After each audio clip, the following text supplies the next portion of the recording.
we present Beryl Reid, Wilma Hewitt, Clement Freud, and Derek Nimmo in Just a Minute. And here to tell you about it is the man of the minute, Nicholas Parsons.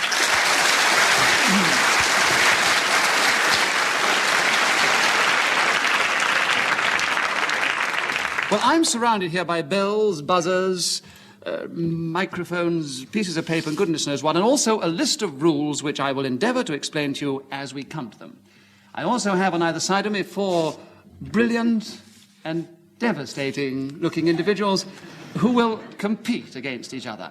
I'm going to give each one of them in turn a most unlikely subject, and then I'm going to ask them to speak for 60 seconds without hesitating, without repeating themselves, and without straying from the subject. If any time during that 60 seconds one of the other competitors wishes to challenge, he may gain a point, but more of that later. So with this thought in mind, keep going, stick to the point, and don't repeat yourself. Wilma, would you talk for 60 seconds, please, on excuses for being late, starting now? The important thing about excuses for being late is never, never to tell the truth. If one is really in difficulty and caught by the traffic, one should never say so, only that there was an accident and you had to stop to give the kiss of life or something. Beryl Reid. Hesitation. Well, I don't think she hesitated, and I award you a bonus point, Wilma. Continue talking, please, for another 40 seconds on excuses for being late. Yes, we had a great American author called F. Scott Fitzgerald who was always late. Always late. And he had a million good excuses for that. He, for instance, came in to meet his publisher, who was very important to him, who, directed his whole life. Clement Freud, you've challenged. On what basis? Well, I haven't said anything yet. I thought...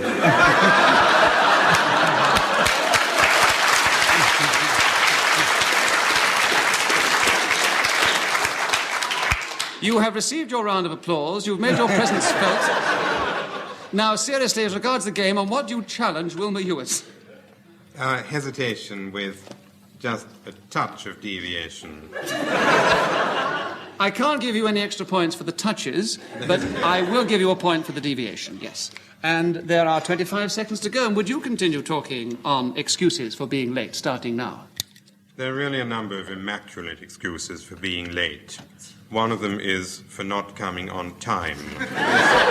This is invariably the best excuse. You come through the door and you give the kiss of life to your hostess. And you say, "I'm terribly sorry, I am not punctual," or to put it another way, "Forgive me for being late. Here's an excuse." And you then give them a small sweetmeat, otherwise a flower, a parakeet, a bird of... That delightful cuckoo was Ian...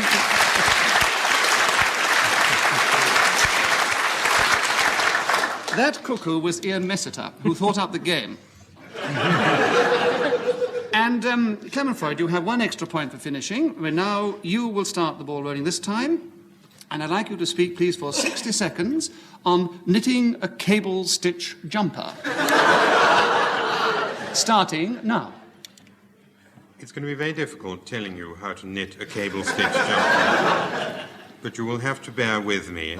And I do promise you that any repetition that you're going to get is absolutely necessary to the operation. To knit a cable stitch jumper, you go into a wool shop and you buy wool. You also buy knitting needles, and you then sit in a comfortable position with your feet splayed out about 45 degrees from the main screen.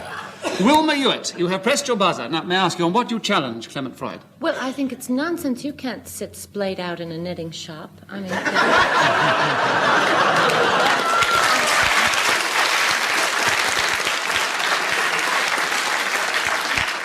No doubt you can't, Wilma, but you don't know Clement Freud as well as I do. Clement Freud, I award you a point, because I know you so well. Do continue. Having engaged... Derek Nimmo, on what do you challenge? Hesitation. I quite agree. You didn't say go. Oh. You said, didn't surely say play go. continue. It counts as go, doesn't it? Didn't you say continue? Well, now you put me in a complete dilemma now. Were you genuinely waiting for Yes, that? I was. I will have to discount that. I'll have to discount. I'm very sorry, Derek. You have 25 seconds left on which to talk about knitting a cable stitch jumper. Clement Freud, starting now. You get the wool onto the knitting needle. And And you engage it, and you then pearl 1, plane 2, pearl 2, plane 3, pearl 3, plane 1, plane 3. Derek Nimmo, try again. Repetition. Did you say hesitation or repetition? Repetition. Oh, was He it said- difficult? He said Was pearl 1, pearl 2, pearl 1, pearl 2. Yes, but I don't know a great deal about knitting, but I thought they were all different stitches. They were all completing a jumper which had to have an end product. It was building to something, wasn't it? No, I think probably I would say that Clement Freud's still with it here, and you still have 15, and you win an extra point, 15 seconds to go with your cable stitch jumper. Going from now. Now, the cable stitch jumper will eventually be ready. It needs sleeves which have to be tucked onto the main bodice.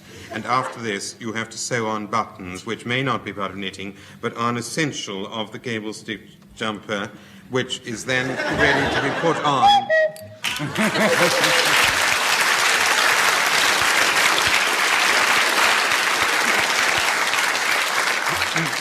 An extra point for Clement Freud because he finished with the cuckoo. Beryl, would you talk for 60 seconds, please, on the subject of keeping fit, starting now? Well, I don't hold with that at all. I think it's absolutely awful keeping fit. It takes up all of your life. I mean, first of all, to start with, keeping... Derek Nimmo, your A challenge. deal of hesitation, I thought, really. Yes, I think quite a deal of it, yes. Derek Nimmo, you have an extra point. And will you continue talking now for 47.5 seconds on the subject of keeping fit? Cold baths. Cold baths are absolutely essential.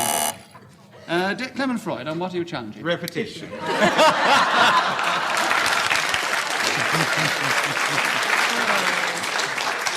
It's not your day at the moment, is it, Derek? Clement Freud, I award you a point. Will you continue talking about keeping fit? Starting. He said pearl 1, pearl 2, pearl 1, pearl 2, 6 times. That didn't count. I only said cold baths twice. You've made your point. It's going home. Clement Freud, would you continue? Keeping fit, starting now. Derek Nimmo. Hesitation. You're absolutely right. Very clever, actually, Derek, because I think you psychologically inhibited him then. And you should have seen the look on his Freudian face. So, Derek, would you please continue with the subject of keeping fit? You have 40 seconds to go, starting now. Chilled liquid is terribly important for keeping fit. Every morning, I would advise people who are listening to this program to leap into cooled... Beryl Reed, you're challenged. Hesitation. Beryl, you seem to watch Derek's lips because you were challenged on the same basis last time. What were you trying to say, Derek? I was trying to say... No, you weren't stuttering. You were fishing for a word. In the water. You are just trying to get out. Well, your word wasn't in the water. Your point goes to Beryl Reed. Would you continue? You have just under 30 seconds to talk about keeping fit. Beryl Reed, starting now. Well, if you have a cold bath, that closes your pores. If you have a hot bath, that opens them. And eventually... Clement Freud, you're challenging. Pause.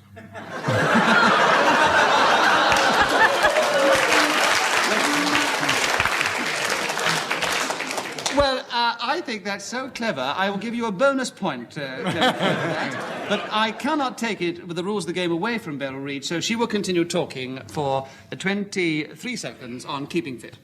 What you should do, really, is open all the windows in your house, let all the air come in, put your head out, and... Derek Nimmo! I was watching her mouth move. I can't give you a point for watching Beryl Reed's mouth. And hesitating at the same time. Well, I've awarded Derek a point on that, so would you continue? We have 12 seconds to go. Keeping fit, Derek, starting now. Get up at 8 o'clock every morning, run round the park 3 times. Hyde Park preferably. When you get back, do physical jogs, exercise with Indian clubs, run up and down the stairs 3 or 4 times, and then you will find that you have gotten yourself into a brisk sweat. Get into cold water.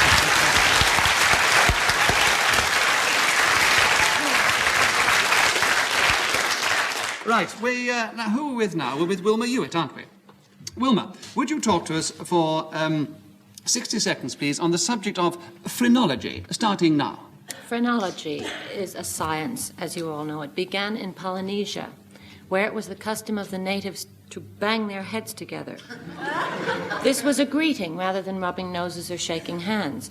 So the more bumps on a person's head indicated how friendly he was, how many friends he had. And the natives in Polynesia are splendid at reading one's head to discover if your friends are sincere, warm, or if they're just... Derek Nimmo, what do you challenge? It was me, actually. Well, I thought hesitation, really. You sure that you thought it was hesitation? Well, I did think there was a... Well, I think so too. So I'm Then I was rather alarmed because I don't know much about phrenology, you see. Well, So I was rather sort of impressed. You have 30 seconds, I hear you want a point, 30 seconds on which to continue talking about phrenology, Derek Nimmo. I think it's very interesting when one walks down the Portobello Road and sees those little heads with the large lumps in all the windows, which are divided up into various partitions for people to read the bumps on heads. I believe if you go to a phrenologist, he has there a head which has been divided out into various sections according to the brain area, some of which say about your sex, whether you're male or female, whether...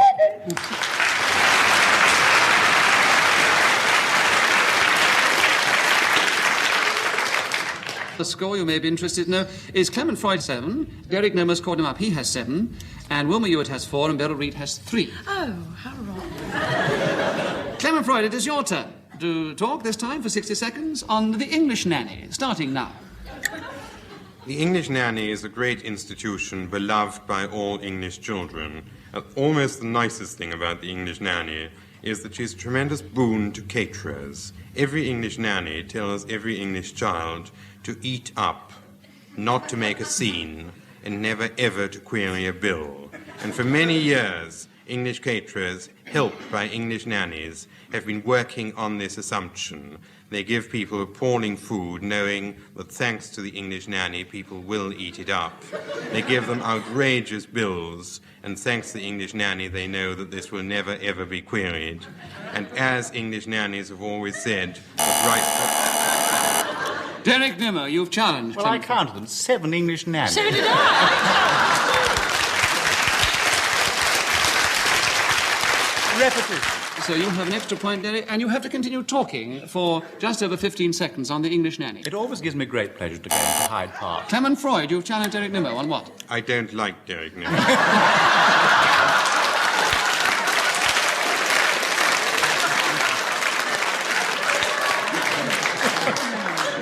English nannies are tremendously warm-hearted, generous, kind, white-haired, pram-pushing, beloved, endearing, bespectacled, kind ladies.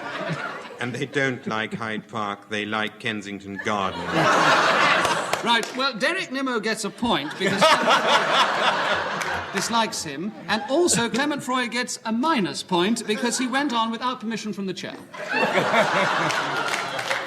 Right, now we continue that with...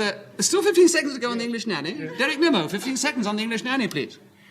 When one goes into Hyde Park, one was always pleased to see the number of English nannies pushing their prams towards Kensington Gardens, where, of course, they're always much happier.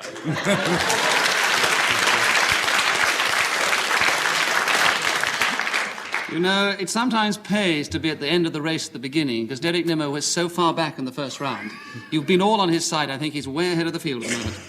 Right, we're now continuing, Derek Nimmo. It's your subject this time to start with, and we'd like you to talk for 60 seconds, please, on things to do in the bath. Starting now. I had a girlfriend called Paula, with whom I... Beryl Reid, you have challenged Derek Nimmo. Deviation. Well,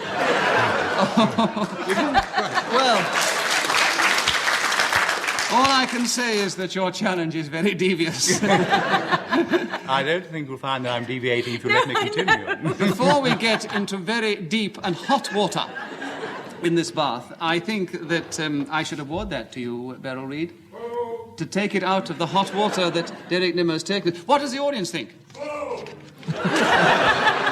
And the same to you, sir, and I hope you don't come again. Who thinks Beryl Reid deserves a point? I thought I ought to continue the sentence. And who's with Derek Nimmo in his bath?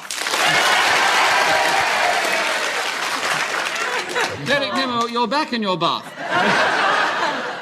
having gained a point. So you have 57 seconds to go. Will you continue talking about... The young friend that I mentioned I used to have my bath with, we used to sit together, and I used to play with her rubber duck, and she used to play with my sponge.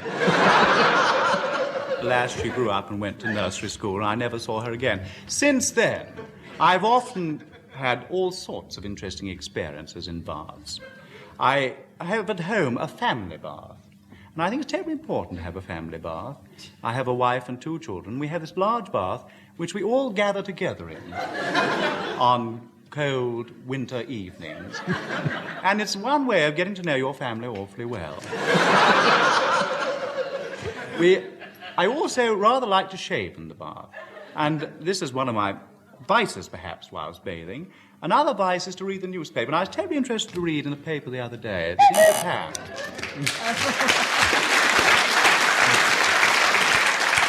I think an extra point. Wonderful image, that, isn't it? Derek Nimmo sitting in his family bath, reading the newspaper and shaving. I must come round sometime, Derek. What is the score at the end of that magnificent round with Derek Nimmo with the audience on his side leading the field? You have 13 points, Derek Nimmo. Very unlucky omen, I would say. Clement Freud is second, so with 7. Wilma Ewart has 4, and Beryl Reid has 3. Beryl. Still? Well, Beryl, I think you've got to challenge Derek very easily on that. He was going off about his family bath and not about things to do in the bath, and nobody picked up this point, I thought.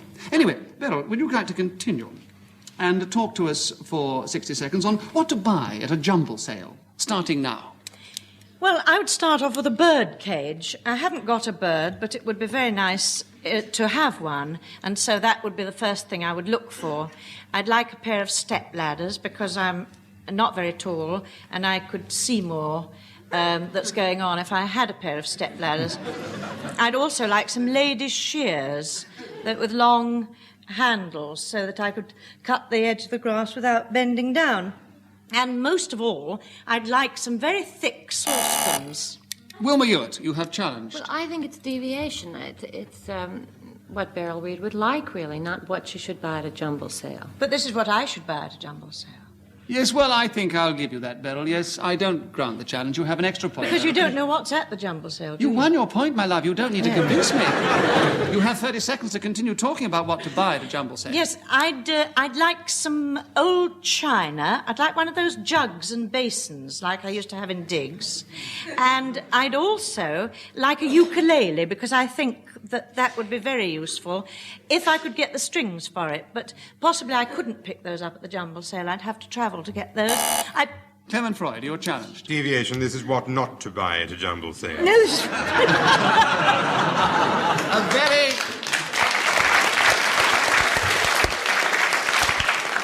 A very clever and valid point, Clement Freud. You win, and you continue for 10 seconds talking about what to buy at a jumble sale. The best things to buy at a jumble sale are homemade jams, especially if they're made by the kind ladies who stand behind the counters behind the jumble sale.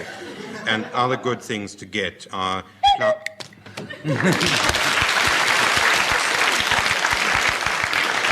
As you are still speaking on the cuckoo, an extra point to Clement Freud. Wilma Ewart, it is your turn. And would you talk to us for 60 seconds on the many uses of bubble gum, starting now?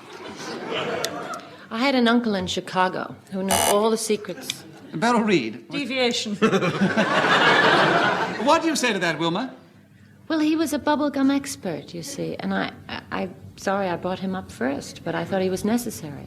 I think it sounded like deviation to me, and I'm going to give Beryl an extra point. Beryl, would you continue talking for about 50 seconds on the many uses of bubble gum?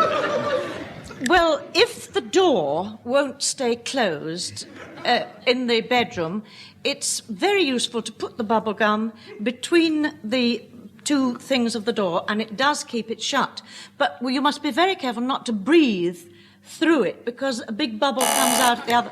Wilma Ewart, and what have you challenged? Well, I think there's hesitation there. I think that... Yes, I thought there was a lot of hesitation. She was so careful not to... I know nothing about it. I know. Wilma Ewart, you won a point. Carry on talking. We have 40 seconds to go on the many uses of bubblegum. Bubblegum, when ironed very flat, with an iced rolling pin. This is important. You must have iced to get bubblegum off things. Clement Freud. Repetition. Why? Explain yourself. If you have an iced rolling pin, of course you've got to have ice.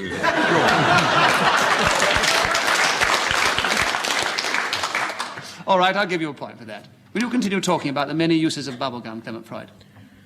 One of the primary uses of bubble gum is to chew it, which is beneficial to your teeth and enhances your general appearance when you go out.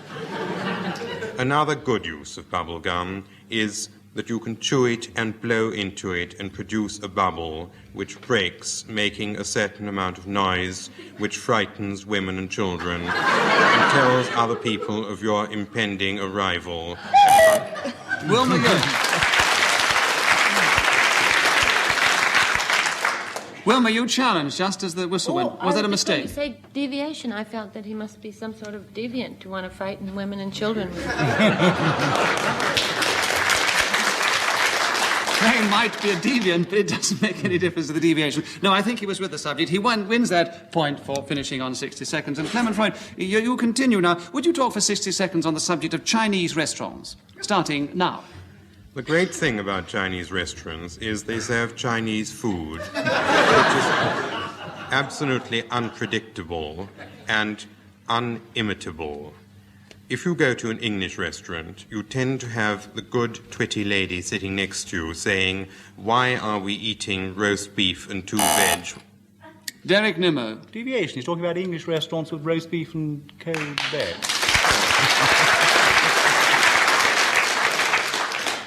What do you think? Drawing an important social parallel. I don't think you've made your important social parallel firm enough with this audience, and Derek, I award you a point. Would you continue talking about Chinese restaurants? We have 42 seconds to go. What I like to eat most of all, I suppose, are chop suey, then egg foo young, lobster balls, perhaps pork balls, pancake rolls. Clement Freud, about you, Chad? Repetition. And I'm sure that after you put all that down, you would repeat.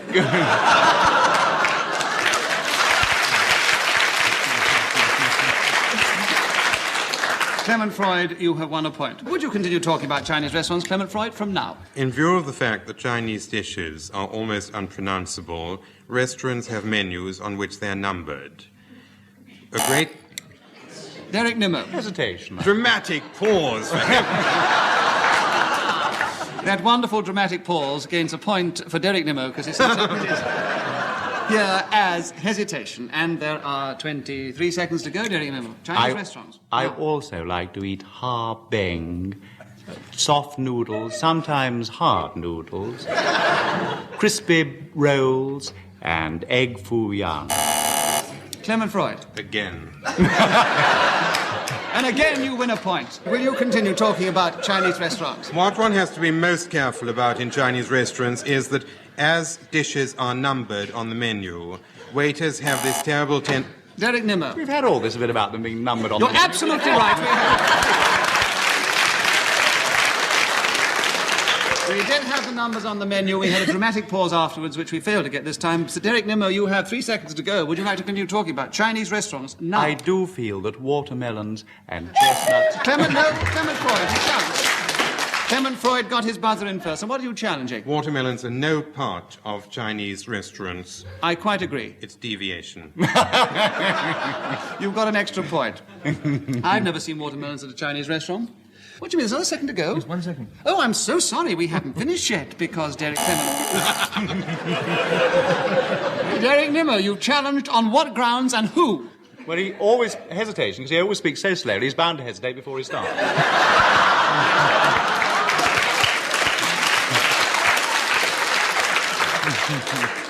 Well, as I was speaking then, and I was hesitating, I don't quite know who to avoid the point. I think I'll give one to both of the girls for that.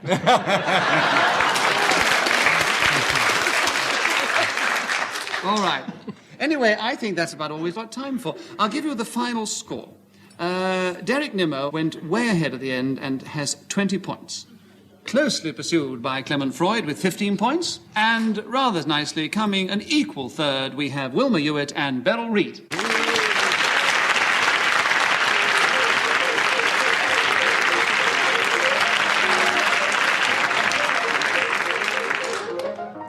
The chairman of Just a Minute was Nicholas Parsons. The programme was devised by Ian Messiter and produced by David Hatch.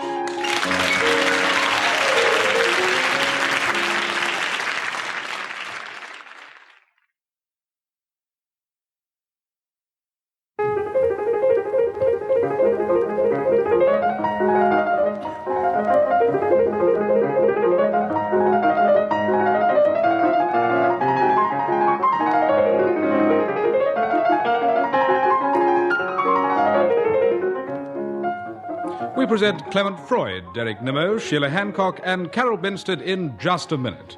And as the minute waltz fades away, here to tell you about it is the man of the minute, Nicholas Parsons.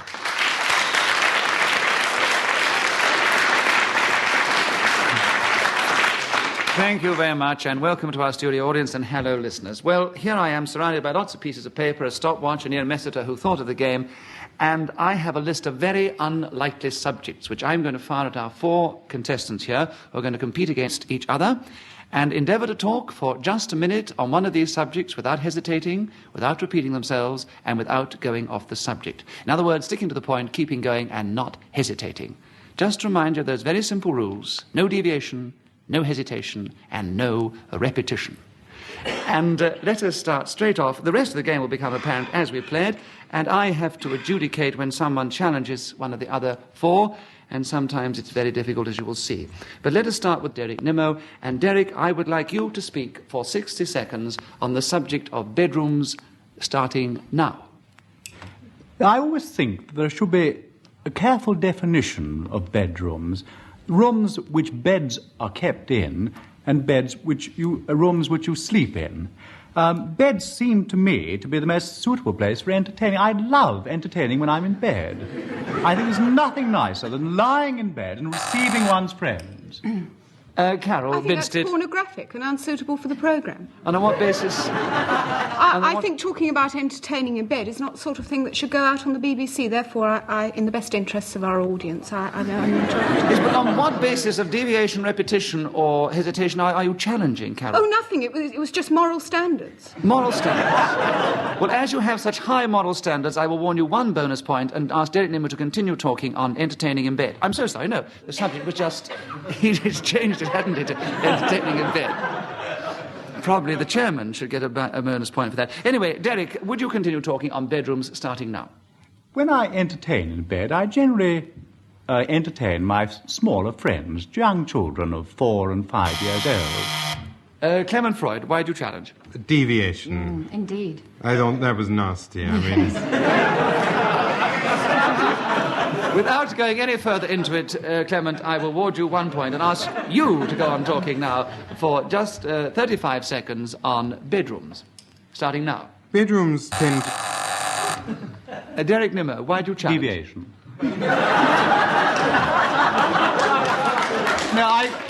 Would you like to explain that? Well, to us? I can imagine nothing more devious than Clement Freud in bed.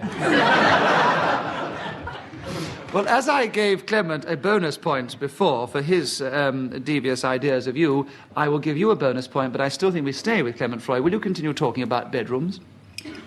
Starting now. Bedrooms tend to have 4 walls, a bed, a carpet. The bed has a number of useful things in it, notably me, 2 pillows, 2 sheets. Sheila Hancock, why do you challenge? I don't know quite why, but Clement Freud isn't in my bed. So I don't think it's altogether true to say that bedrooms always have him.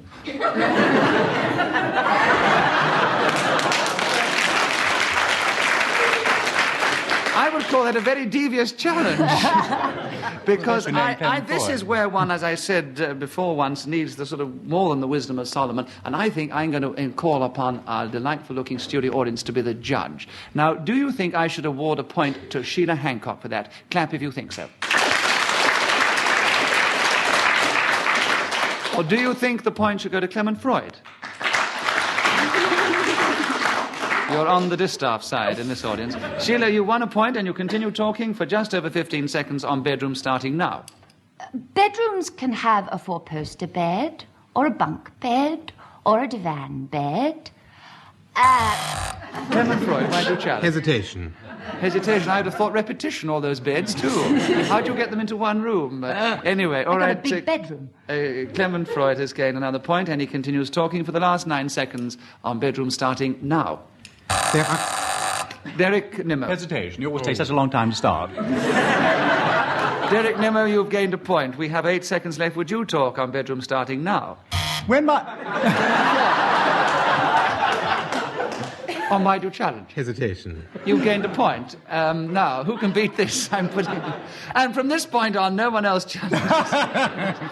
You can't go any closer to the starting line than that. There are 5 seconds left. Clement Freud, will you go on talking on bedrooms starting now? There are counterpanes, under blankets, over blankets, sheets, pillowcases, lovely warm...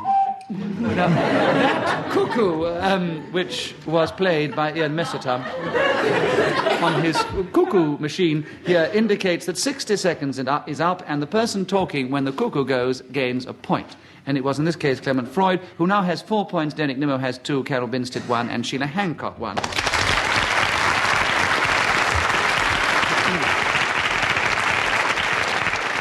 So we're going to ask Sheila to begin this round. And Sheila, I would like you to talk for just a minute on the subject of my life starting now.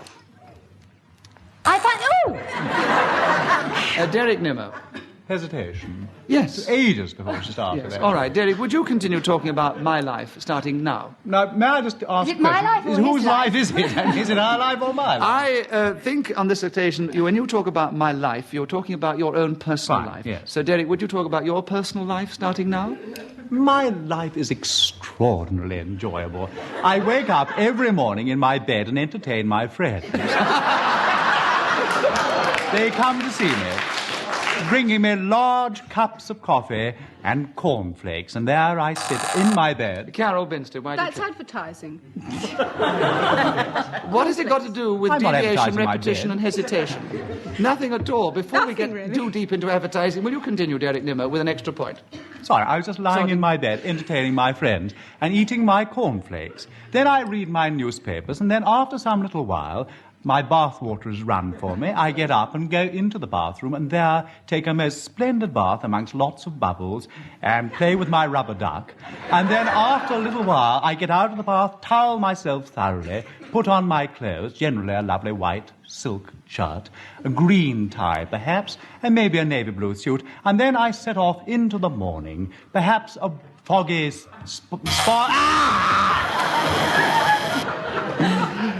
Clement Freud. Why do you challenge? Hesitation. Yes, you're quite right. But I want to hear you say them as well. Right, it's a pity because you only had about 6 seconds left. But would you complete these 6 seconds talking about my life, Clement Freud, starting now? My life began on a Thursday afternoon Yes, in Derek. April. I don't want to know about Clement Freud. I'm afraid I can't give you a point for that. All you've done is given Clement an extra one. I'm just trying to protect the public, that's all.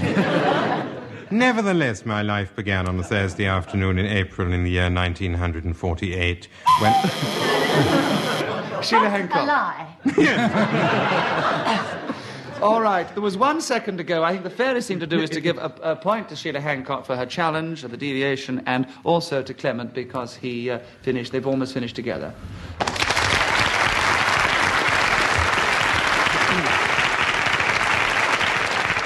And the score now is Clement is leading with 8, Derek Nimmo has 4, and so Sheila Hancock 4. Carol Binstead has 3, and Carol's going to start this round, and I'd like you to talk for 60 seconds, please, on the subject of horror films beginning now. I lost one of the most fascinating men in my life through a horror film. I'd never been to a horror film, and I was aged about 18, and I'd been dying for this man to ask me out for ages.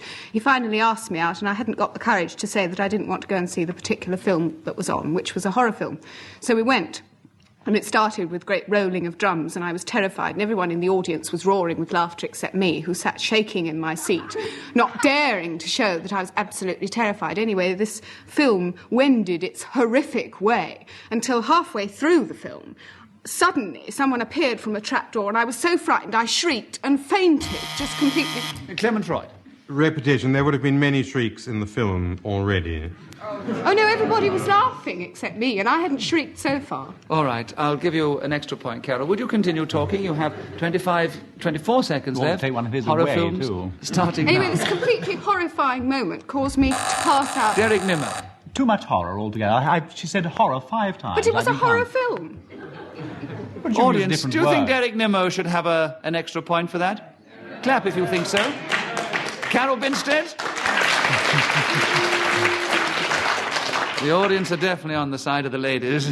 Right, Carol, would you continue, please? Another 20 seconds. I now. find it very difficult to continue with this story, as I don't really know what happened next as I was unconscious. The next thing I knew was I was in the ladies' cloakroom of the cinema with my boyfriend-to-be, as I'd hoped then, leaning over me in a most concerned way with the lady cloakroom attendant fanning my face. Sheena Hancock. Well, my moral standards are coming up now. I don't think we want to know about her sex life in the ladies' lavatory. Really? I mean, we have got to protect the public. I don't think there's anything particularly sexual about being unconscious. In the ladies' lavatory. Well, it depends what is happening. I will know how he got in, that's right. I must come in It's that here. pause between when she fainted and didn't know what happened that I'm worried about. Well, things can happen after you've fainted as well. So we'll leave it at that. I'll award a point to Sheila Hancock, and will you continue talking about horror films for the remaining 5 seconds starting now? Almost any film I've appeared in has been a horror film. That cuckoo wasn't a comment. It meant that you have won a point because you were talking at the end of the 60 seconds.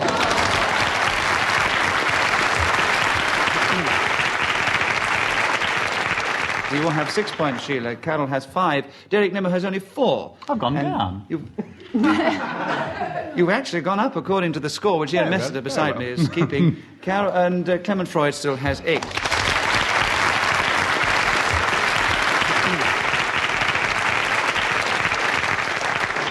And we're back with you, Derek. You have a chance to redress the balance. And I'd like you to talk for just a minute, please, on the subject of my worst enemy, starting now. My worst enemy is fairly newly acquired. His name is Clement Freud.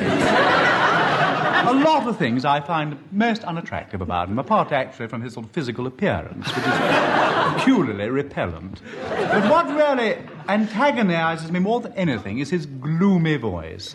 This dreadful, dreary note. Carol. I think it's human cruelty, this. I don't think it should be allowed. But then on what basis he is are... human cruelty. On what basis are you challenging then, Carol? Human cruelty? Yes, but that's not one of the rules of the game. Deviation, repetition, or hesitation. Oh, They don't apply. well, deviation. No, I don't think so. No, he's well stuck on Clement Freud here. Would you, Clement Freud, you have another challenge on top I of it? thought he was terribly boring. I'm sorry, but I'm rather governed by the subject. Yes. And I would say, as speaking from the chair, I would say that Derek Nimmo was not only sticking to the subject, he was not hesitating on the subject, and he was not repeating the subject. So would you continue about your worst enemy, Derek Nimmo? Another thing which I find particularly unattractive is his clothing. He tends to wear rather nasty, baggy woolen cardigans stained with soup. Did someone challenge then? Oh, Clement, I didn't hear the buzzer. Yes. Tends to smacks of repetition. Would you explain that more fully, please, for the less intelligent people here, including myself? I mean, either a man wears rather baggy things, which is a statement. Yes. But the repetitive process he tends to means he puts on, takes off, puts on, takes off, which is repetitious. No, that's your interpretation of tending to. I would have thought tending to is he hadn't quite got into them. And on that basis, I would say that Derek Nimmo has won a point, and I asked you to continue, Derek. There are 25 seconds left. Go on talking about your worst enemy. One finds not only soup stains on his apparel, one finds all sorts of nasty gastronomic stains. When you see him first thing in the morning, there's all bits of yellow yolk. Sheila! Hesitation. I've got a Yes, he has a natural head. Shouldn't make fun of it. He has a natural. He has a natural hesitancy in his speech sometimes, and I couldn't even get it out there. Yeah. I mean, you try and say yellow yolk. Well, I think the only thing to say, Derek, is that if you have this problem with yellow yolk, Well, I'll you say should white yolk. I'll stick you with the should white. steer well clear of yellow yolks, and I will give And a point to Clement Sheila Freud. Hancock and ask you to continue, Sheila. Now, we carry on now, Sheila, with your worst enemy. That's the subject. Oh. Starting from now. Derek Nimmo. Well, I'm sorry. I withdraw everything. You see, you rather doubled up on your starting. Sheila Hancock, and I thought you meant start now, and she didn't say anything. Then you buzzed, and then she did something. Well, I was trying to make it clear that talking about, as we were before, my life, the subject is my worst enemy, and it's a personal Yes, I was. reference. So, Sheila, would you go on about my worst enemy for the final 10 seconds, starting now? I find this difficult to talk about because I haven't an enemy in the world. I suppose... Derek, Yes? But she's not talking about her worst enemy, and that's the question. She says she hasn't got one, do you see? So she's not talking about it. There's deviation. Well, you then. I'm sorry. While the audience may be with you, Sheila, you can't have second thoughts. Derek, you win a point. Will you continue, please, on my worst enemy for the last 5 seconds? His shoes are also peculiarly repellent.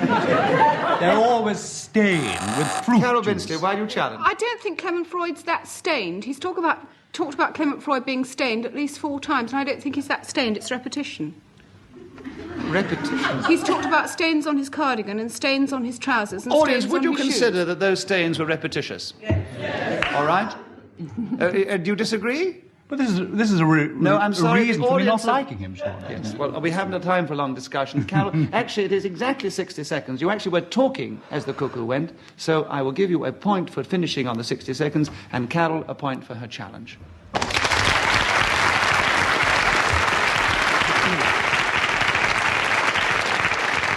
And the score now is Derek's gone up to 8, and Clement Freud has got 8, Carol has got 6, and Sheila Hancock has got 7.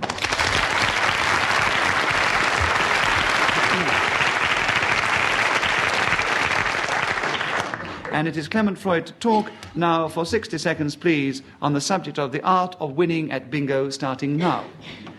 My friend Derek Nemo has a number of talents, among which hesitation, deviation, Carol Binstead. Deviation, it's nothing to do with winning at bingo. I think you're quite right. And you win a point and you continue talking about the art of winning at bingo, starting now. The art of playing bingo and the art of winning at bingo surely must be to be a complete moron. You sit there for about 4 hours at a stretch with your eyes glued to a piece of paper while some nut calls out numbers and in extreme... I think you have to have a particular mentality to win at bingo. I'm happy to say I haven't got that sort of mentality. I've never won at a game of bingo in my life. Clement Freud. That's deviation. Why? It's how not to win at bingo, not how to win at bingo. We're simply not talking on the subject of how to win at bingo. The actual subject is the art of winning at bingo, and on that basis, I agree. Clement Freud, would you get a point and continue talking on the art of winning at bingo, starting now? The art of winning at bingo is to listen very, very carefully to the people who call out the numbers, to assemble the cards in front of you, and every time a number is called out, to cover such number, if you have it on the card in front of you, with some small item like a piece of paper. Carol Binstead. Boring. It may be boring, but he's sticking to the subject and he gets an extra point. And you have 1 second to continue talking on this subject, Clement, starting now. 39.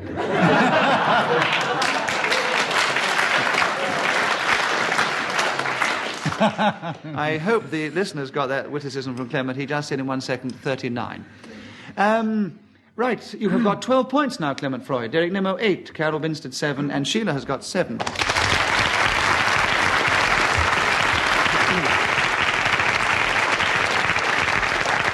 The girls are behind. Let us see if they can come up to the front now. And Sheila Hancock, would you talk for just a minute, please, on the subject of Derek Nemo, starting now? This is a subject I know a great deal about because I lived with Derek intimately for 6 weeks. Who challenged? I'm not challenging.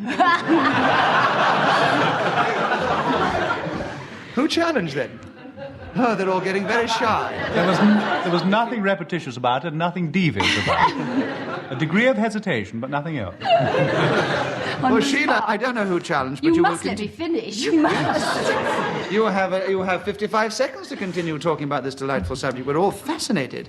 Will you start now? Well, for the sake of his wife, I will add that I meant during the 6 weeks in which we did the bed-sit girl. Derek is very kinky about yoghurt. Instead of having a coffee break, we used to have a yoghurt break during the bed-sit girl. He's also inclined to be hesitant, devious, very devious. He has a stutter. He's tall, handsome. Derek Nemo. Deviation. Why? Well, I'm not tall and handsome. Now, this is one occasion when I have to bring the audience in. No, don't. No, I withdraw that. It's too late. No, I withdraw You've withdrawn 3 times, and you're not withdrawing this time.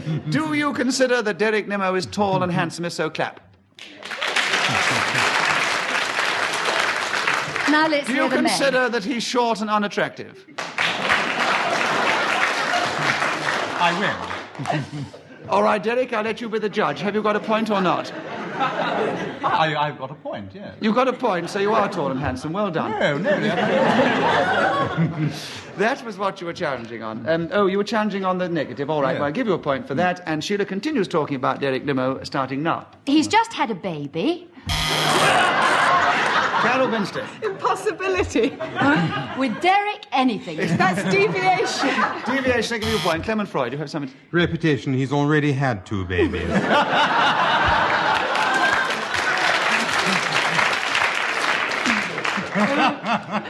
The first item on the show was kinky, but I think we're going a little bit further into the realms of fantasy. Anyway, who won points? Here, mister, would you tell me now who won points up to this particular point then? Derek had to win the last point because it wasn't kinky. Clement 12, Derek 10, Carol 8, Sheila 8. But we've still got some time to go on this particular subject of Derek Nimmo. But who's talking still on it? Sheila Hancock. I have a word. All right, Derek Nimmo, would you continue talking on the subject of Derek Nimmo for 33 minutes starting now? Every morning when Derek Nimmo lies in bed, he waits for his coffee to be brought in and his cornflakes, and then he goes to his bath, where he plays with... Repetition of a previous answer. All right, I'll give you a point for that. Would you like to talk about Derek Nimmo now? Starting now. As I hadn't met Derek Nimmo before today, I'm not really an authority on Derek Nimmo. I think that he is tall and quite attractive, really. I think he's maligning himself. Clement Freud. Deviation, we've already proved that he's small and ugly. Another point to Clement Freud, and would you continue talking, Clement, about Derek Nimmo for the last 17 seconds, starting now? Small, ugly Derek Nimmo, who has brown hair and 2 hands, both sporting 8 fingers and 2 thumbs, sits opposite me with a lot of cream-coloured shirt showing cheap cufflinks which are flattering. And that was the whistle. Who buzzed in? I did, actually. Derek Nimmo, why do you challenge? Well, they're not cheap cufflinks. They're just nice cufflinks. Comparatively cheap cufflinks. Well, we can only take your word for that, Derek. I'm afraid I can't award you a point because we haven't got time to have them valued by anybody in the audience. So Clement Freud actually was talking as the cuckoo went. He wins another point, and the score on that is to Clement Freud now 15, Derek Nimmo 10, and the 2 girls have both got 8. Ooh.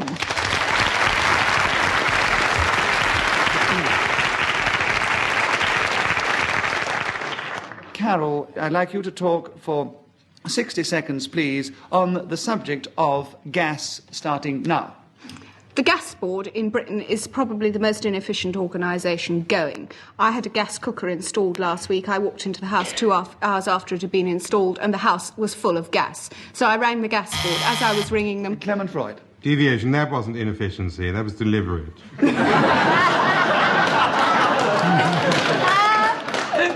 As I think a lot of people have an experience with the gas board, we will be on to a point. Clement, and would you continue talking about gas starting now?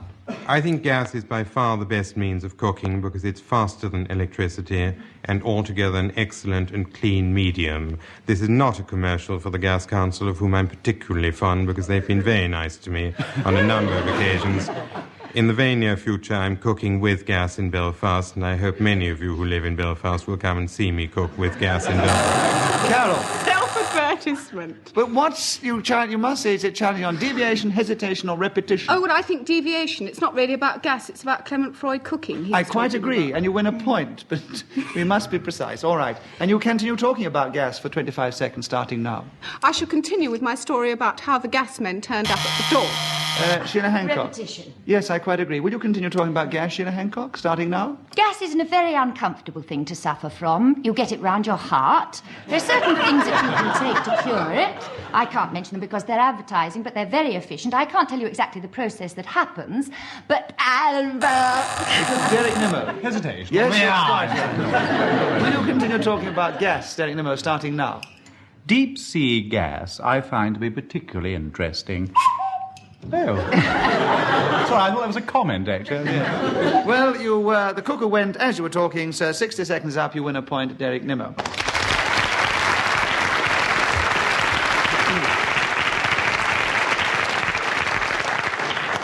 Well, there I'm afraid we must leave it. Just a minute, it must be off there in just a minute. I've just time to say that the victory in this programme went to Clement Freud, closely followed by Derek Nimmo, and a little way behind was Sheila Hancock, and then Carol Binstead. And this is Nicholas Parsons saying goodbye.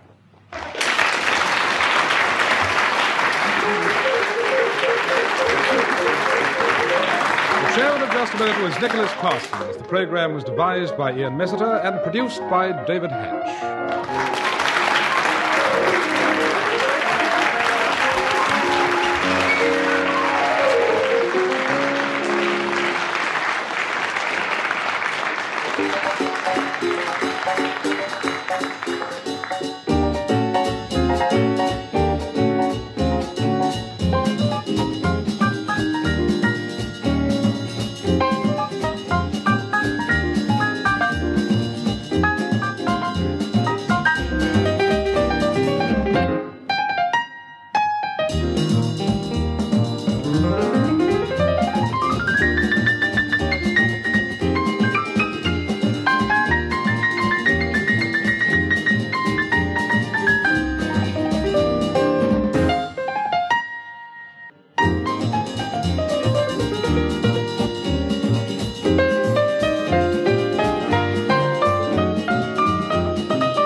We present Clement Freud, Derek Nimmo, Prunella Scales, and Andre Melly in Just a Minute. And as the minute waltz fades away, here to tell you about it is the man of the minute, Nicholas Parsons.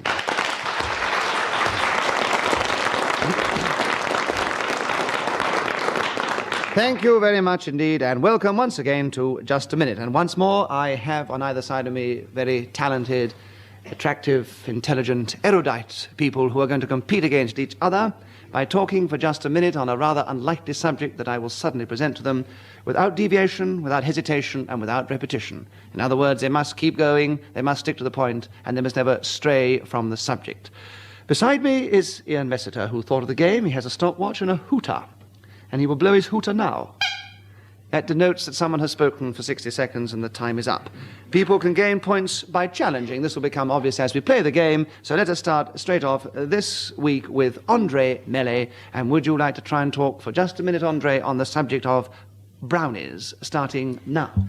I joined the Brownies when I was about 7. I started as a common or garden pixie, but was soon promoted to being sixer of the pixies, which is kind of head girl, there being 6 pixies per patrol. The other patrols in our particular Brownie pack were the elves and the sprites. We spent a lot of time running round a large paper mache toadstool. Derek Nimmo, why do you challenge? Well, the hesitation... Sorry, it's gone on a minute. The hesitation and deviation. We realise you were buzzing. I don't like toadstools very much. On what basis do you challenge? On deviation. Because there are no such things as toadstools. Yes. A toadstool is a paper mache toadstool. Well done, Andre. You gained your point, because I don't think it was so... Would you continue talking, Andre, on the Brownies, starting now? We used to run round this toadstool, singing our... Derek Nimmo. It's repetitious, all this running round and round. You get He dizzy has run apart round from the anything else. toadstool for more than once, I agree. So we'll give you a point, because you almost won a point last time. Derek, would you now like to talk about Brownies? A very apt subject, I'm sure. Starting now. I, last week, went to the Brownies, and I sat on a little chair by the toadstool and watched my small daughter being inaugurated, if that's the word, as a little brownie. She was an elf, actually, in fact, and there were only 3 in her 6. Clement Freud, why do you challenge? Repetition, actually, in fact. It's only 60 seconds. I mean, one ought to be able to manage 60 seconds without actually, in fact. Well, it's bad enough. It was sickening listening to the little chair and the little girl and the little cat. My daughter. All right, Clement, you have a point. Would you continue talking about the Brownies, starting now? The Brownies Derek Nimmo. Hesitation. Takes such a long time to get going. No, I think he got going just in time.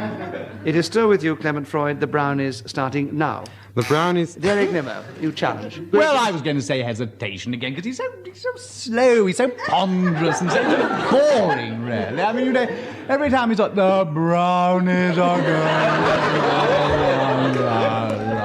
and take 3 onions and 2 turnips. And we all have to do 3 times as much work in 60 seconds as he does. Well, all right, you do very well, Derek. You've done a tremendous amount of work just then. I'd like to have given you a bonus point for that performance, but unfortunately it doesn't fit in with the game. Clement still has another point, and also 15 seconds in which to continue talking about the Brownies, starting now. The Brownies is the female junior organization of the Boy Scouts, which was founded by Lord Baden. Vanilla Scales. They're not. They're the female organisation of the Wolf Cubs. Makes sense. Your chairman has been faced with some knowledge which he doesn't actually possess. I did say female junior. Female junior? We spoke so quickly we couldn't hear a word you said. I do tend to speak very quickly. I'm sorry about this. Banana Scales, would you talk about the Brownies starting now? Well, apart from knowing that about them, I don't know anything else about Brownies at all. Brownies, for me... Derek Nimmo, why do you challenge? Deviation. Why? She doesn't know anything about them. She didn't. All right, yes. The thing is that in this particular game, you often have to talk about something which you don't know anything about. Prunella Scales, you have an extra point, you have 8 seconds, you have the Brownies as a subject, and you start now. Brownies are a cake. You make it with flour and black treacle. Clement Freud. Deviation. Will you justify your brownie cake? Brownies are cakes. There are some cakes called brownies. Yeah, That's advertising. what I talk about them because I don't know anything about the other Well kind. done. Filthy advertising. And you are not below descending to any... Hesitation. All right, then, you'll give 2 points to Prunella Scales. Well, thank you very much, Clement Freud. You're being very generous. Will you continue? You still have 3 seconds. You still have the subject, the Brownies, Prunella Scales, and we'd like you to start now. Half a pound of flour.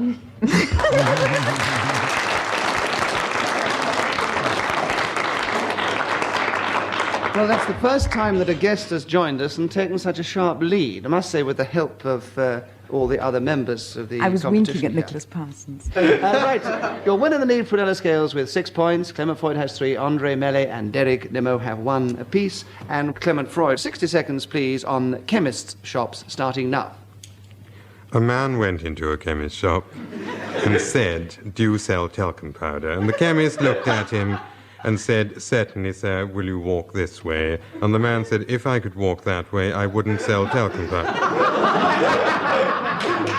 This is one of the oldest... Prunella Scales, yes. He's telling funny stories. He's not talking about chemist shops. He was still on the subject of chemist shops. I actually heard him say it. So he has got a point. And Clement Freud, there are 35 seconds left for chemist shops, starting now. Chemist shops are a vital part of the economic life of any community, and in every town and city, one chemist shop stays open all night in case of emergency. Chemist shops sell many beautiful things as well as baby foods and other necessities. They sell medicines that make you happy, cheerful, keep you awake late at night, make you sleep early in the evening.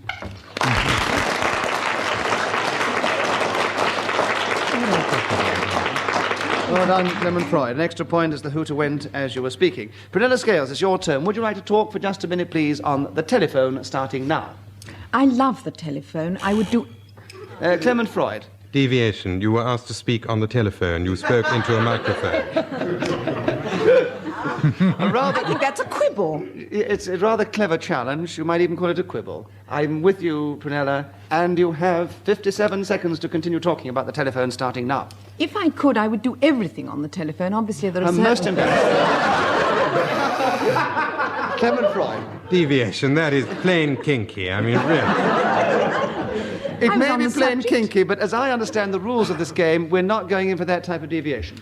You have 53 seconds to continue with your telephone, starting now. Obviously, there are certain things that cannot be done on the telephone, but otherwise I would do all my shopping and letter writing on the telephone if I possibly could afford it. But, of course, it's cheaper not to. My husband hates the telephone. He says that if he says into the telephone Saturday at 2:30, it comes out the other end as Tuesday at 5. However... However, Andre Melly.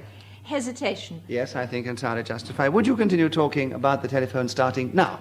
I think that nearly all women like chatting on the telephone and all men hate it. I spend many hours talking to my girlfriends on the phone, and my husband can't understand why it's necessary, what it's all about, and worries about this new system with all the pips that you don't hear, which mean that each minute costs, I think, something like... Prunella Scales. Hesitation. Quite unmistakable. Quite unmistakable. Prunella Scales, you have another point of 15 seconds for the telephone, starting now. One of the sad things about the telephone nowadays is the substitution of figures for letters. I always used to enjoy those letters that you had, and when you asked somebody for their telephone number, you could always tell where they lived by what they said. Nowadays they say 83...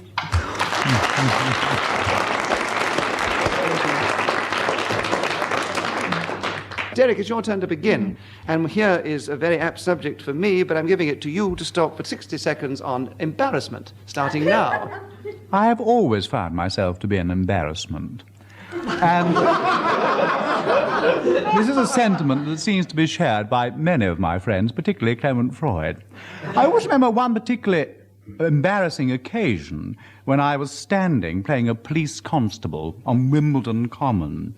And the rest of the film unit had gone off somewhere else, leaving me behind. Prunella Scales, why do you chat? Deviation and hesitation all the way along the line. I think you are really chancing your arm a bit too much now. No, Prunella Scales, you have given Derek Nimmo a point, and will you continue talking about badly needed point. And as Prunella Scales is covered with embarrassment at this moment, would you continue? I was standing there dressed as a policeman when the lady came rushing up to me and said, "My daughter's just been interfered with in the woods. Would you come and please help?" And I said, "I'm terribly sorry, I'm not a real policeman." He said, "You must be a real policeman." And whereupon she dragged me by the arm and asked me to go and rescue her daughter. And it took me a long time and produced a most embarrassing situation before I could extract my... Andre Melly. Hesitation. Yes, I think that was justified. Would you like to talk for the last 16 seconds on embarrassment, starting now? The most embarrassing situation I had was when I was a schoolgirl about 8, and we used to have to serve a table and clear the food away and pinch the sausages from the toad in the hole and stuff them up our navy blue knickers to eat later. Derek Nimmo, why... Deviation. Why? Stuffing sausages up her knickers? It's the most devious thing I've ever heard of. I'm so sorry. Whatever she did with her sausage, not deviating from the subject. And I would like you to continue, if you can, Andre Melly, on the subject of sausages. No. On the subject of embarrassment, starting now. That particular day, we were caught out.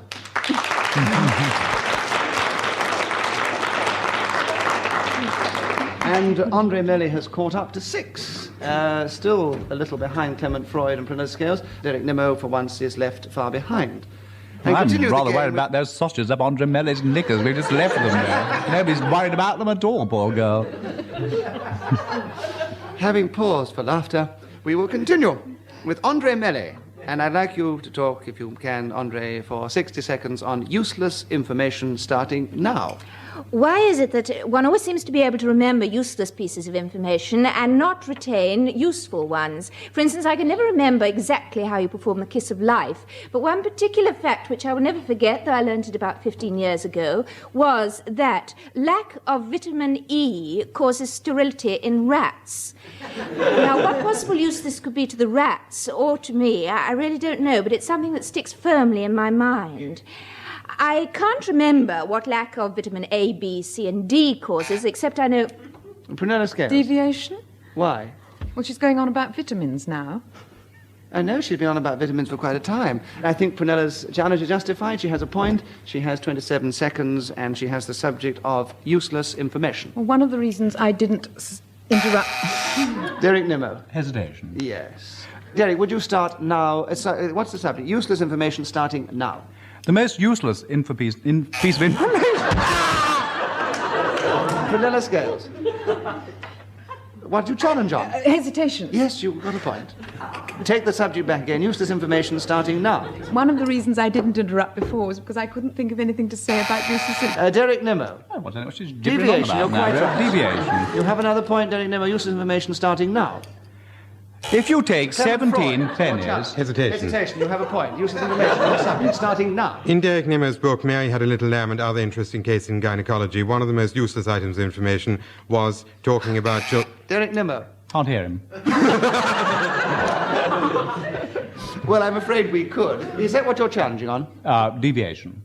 Not deviation. No, Clement Freud has another point. You have 8 seconds, Clement Freud. Use this information starting now. One of the most interesting items about woodlice is how they jump backwards. A woodlice... Another scales. He's talking about woodlice. He's supposed to be talking about useless information. How do you justify your woodlice and useless information? This was going to be the most useless information. It's fascinating. I think that it sounds as useless about woodlice jumping backwards. It sounds as useless as anything. So continue, please, Clement Freud, starting now. In a recent questionnaire...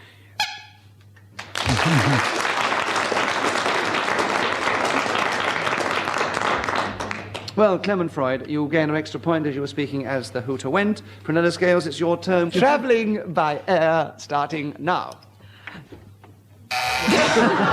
Derek Nimmer. Well, it was just all air. There was just hesitation. There was nothing. I quite agree. You gained a point, and the subject, travelling by air, Derek Nemo, starting now. I think that nothing would be more attractive than climbing into a little basket and soaring up into the clouds with a great balloon billowing above one's head and gradually discarding bags of sand into the earth merrily as you float higher and higher. Also, it'd be awfully nice to look over the edge and see where the bags of sand are landing. Then you go higher and higher and higher. You go over the clouds, Clement into Freud. the... Repetition, higher and higher and higher. When I'm flying, I'd rather fly high, and Derek Nemo, you have gained a point, and you have 30 seconds for your subject, starting now. As one approaches London, one would look over the edge of one little basket, observe the Houses of Parliament, and then fly further on across the Thames until one saw the Downs, and there one perhaps would land from one's balloon. Clement Freud. Deviation. Why? He's landed. A very clever challenge. The subject actually is travelling by air. Oh, except, I don't know, you've got to land if you travel by air sometime. That's one of those I was aiming to occasions- put some more gas in my balloon. Yes. Well, I think all of you have plenty of gas with you anyway, and I think it's one of those occasions when, it's very difficult to decide. So let the audience here decide for us. Do you think that Clement Freud's challenge of landing was justified? If so, will you please clap? Do you think that Derek Nemo was justified in not being challenged? Would you please clap? Derek Nemo, you've got a point. You're catching up fast. You have 13 seconds. You have the subject travelling by air, and you start now. Having rapidly put some more gas back into my balloon, I will then go up into the clouds once more, drifting towards the channel. Then I would look out of my basket and see aeroplanes flying past, great ships of the air. Clement Freud, why Hesitation. Great ships, like you can't say again. Well, that's... Ships. In that case, that's hesitation. No, it wasn't hesitation within the true meaning of the word, I don't think. He's got another point, and 1 second to go. Your subject is travelling by air, starting now. An autogyro. Clement Freud, No, I'm sorry, Clement Freud. You challenged beforehand. What was your challenge? He hadn't got a word out by the time the buzzer went, which was a second, which is hesitation. Oh, I had. I said an autogyro. Well, I couldn't wait rapidly. for it, could I? No, you tried very hard. I won't give Derek an extra point for that. I know you were just trying. But Derek has now got 8 points. He's overtaken Andre Melly, who's got 6, but he's still not caught up with Clement Freud, who has 11, and Prunella Scales is still just in the lead with 12 points, and it is now Clement Freud, your turn to begin. Would you like to talk for just a minute, please, on Northern Ireland, starting now? Northern Ireland actually contains 9 counties, whereas Ulster contains 6 counties. The counties of Northern Ireland are Antrim, Tyrone, Armagh, Fermanagh, Down, and a county which currently escapes me, but I'm sure will come back to me. The counties that are in Northern Ireland but are not part of the 6 counties are called Donegal and... Derek Nimmer. Hesitation. Yes, he just sort of packed up, really. He was flying too high with his general knowledge and geography. So you continue with Northern Ireland, starting now. I've always wanted to go to Northern Ireland, particularly because I rather like the Irish. I always find them to be rather whimsical and amusing and not a bit like Clement Freud. I've always wanted to find one of those little leaf things that they're always selling in shops in New Bond Street. Prunella scales. That's Southern Ireland. Deviation. Deviation, yes. And I would justify that because I do think the ones I've seen in the shops are from the south. Prunella scales. Yes, but I was going to land in Belfast and then travel through to Dublin to get my little leaf if you'd left me alone. I have to make a decision. The decision is it is Northern Ireland for Prunella scales starting now. One of the only things I know about Northern Ireland is that the Giant's Causeway is there. I think it's a formation of rocks or something, and people go to see it from all over Northern Ireland, and indeed from abroad when they go there to see this phenomenon. Derek Nimmo. Hesitation. Yes. You have about 5 seconds to continue with Northern Ireland, starting now. I once met a gentleman in a pub in Dublin. Clement Freud. Deviation. I once met a gentleman in a pub in Dublin. Has nothing to do with Northern Ireland. You have gained an extra point, Clement Freud. You have about 3 or 4 seconds, starting now. Belfast is the capital city of Northern Ireland. It has a...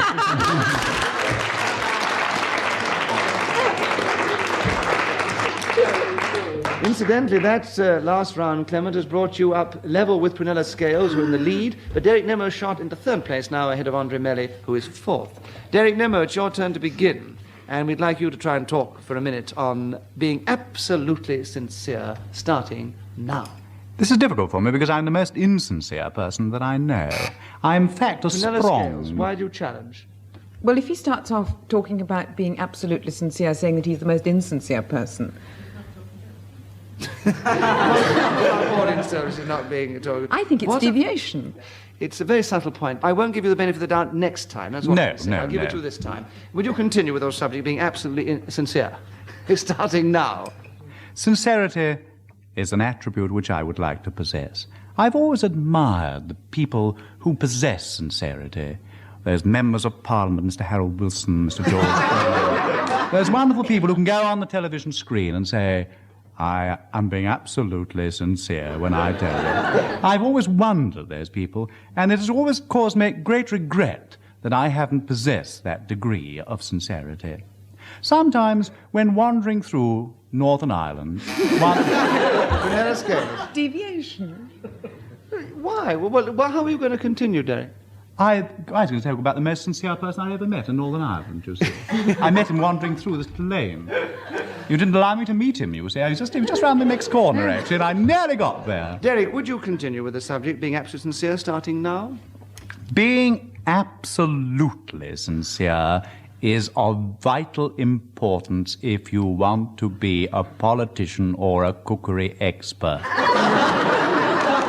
If you are a cookery expert, it is terribly important to put down on a piece... Prunella Scales. He's talking about cookery experts and not being absolutely sincere. Are you suggesting that cookery experts aren't sincere? I do think he quite ably... Deviation. No, you can't change the challenge. I think he quite ably managed to put the two together. And he still has 4 seconds in which to continue the subject, starting now. If you go through a vocabulary, you will find sincere under letter S.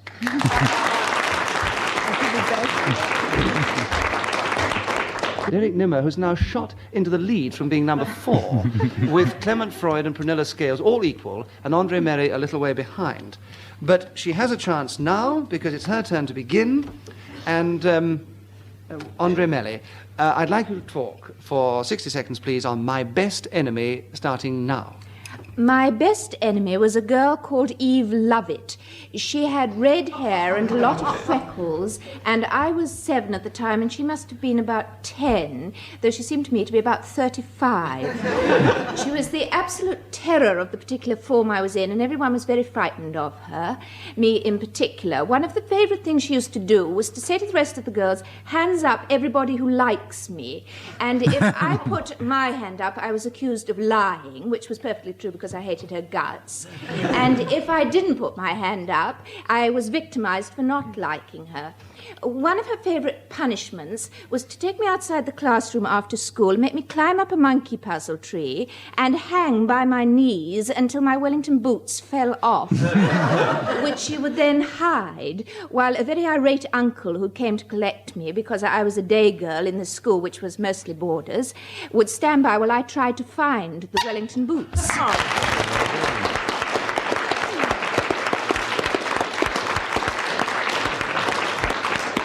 Well, that actually is the first time that somebody in this particular game has actually managed to speak for 60 seconds without the other members finding any fault and being able to find any reason to challenge. So I think she needs a round of applause and certainly an extra point. Well done, Andre Melly. Prunella Scales, it is your turn. Would you like to talk, please, on the subject of ice for 60 seconds starting now? Ice is perfectly horrible stuff. It's nasty on the roads. Andre Melly, you challenge. Hesitation. Yes, I think it was hesitation, yes. It's only just, it's so difficult to decide, but I think just, yes. Andre Melly, it's with you, ice. And this, starting now.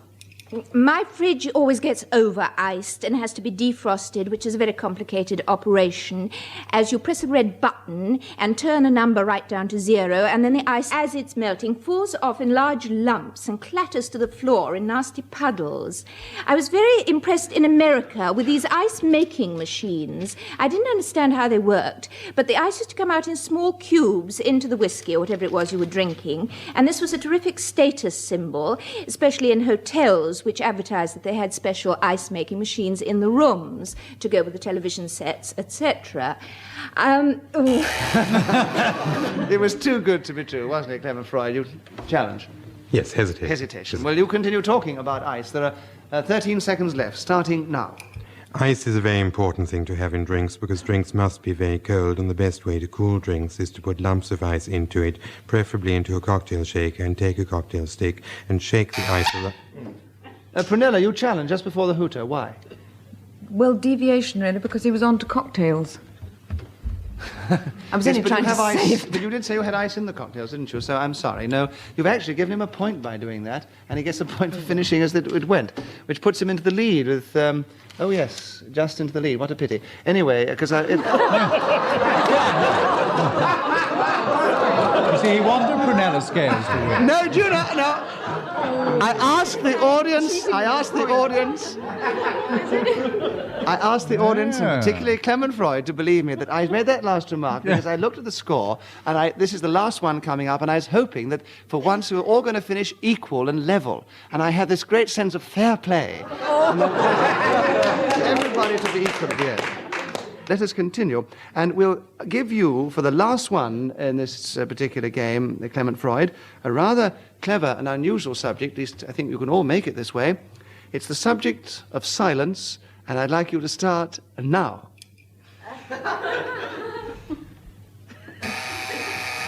Derek Nimmo, you've had the Well, the courage illustration was too long. I think I will have to give you that, yes. I mean, you know, silence. That's enough of it. Yes, and but on you go. what you really meant to say, Derek Nimmo, was hesitation. He gave Hesitation, the silence. indeed, And, yeah, well, yeah. repetition, yes, he repeated it. Deviation, he hadn't said a thing, you see. I mean, All right, so you've gained a point, and we'd like you to continue now, Derek Nimmo, with the subject of silence starting now. I do like to have little quiet moments on my own. I go off into a corner of a little room, lock the door, and sit down by myself in Prunella silence. Scales. Locking the door would make a noise. He's not talking about silence. No, it's just coming up, you see. You've got to prepare yourself for silence. A very clever challenge, I will grant you that, Prunella Scales. Would you like to talk about silence starting now? Why do they say that silence is golden? Silence to me seems to be sort of pale grey or possibly white. As long as it goes on for a long time, it could even become completely colourless silence and sort of...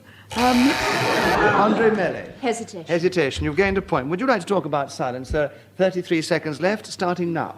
I think it was Humpty Dumpty who said, "I've never heard such a silent silence in all my life." I knew exactly what he meant because there are different degrees of silence. I think that absolute... Derek Nimmo. Hesitation. Hesitation it is. And Derek, you have a point, and the subject back with you, silence, and start now. It says in Ecclesiastes, chapter 4, verse 12. Prunella Scales. It's Ecclesiastes, not No, it isn't. Ecclesiastes. It's got nothing to do with silence, the challenge. Deviation. He can't be inaccurate, can he? Yes, I should think so. We're all very inaccurate on occasion. Ecclesiastes and Ecclesiasticus. There are two books. I think we'll be with you, Derek, with an extra point to continue with silence starting now. As it says in the particular book of the Holy Bible which I just mentioned, a threefold cord is not easily broken. This is the sort of remark that one often makes to produce a silence. Hesitation. Yes. No, just my natural impediment, really. Oh, I think. dear. You should The make audience people have very definite opinions. They're quite divided. Yeah. I'll let you be the judges because do you think it was definite hesitation? If so, please clap. Definite hesitation. Not hesitation, please clap.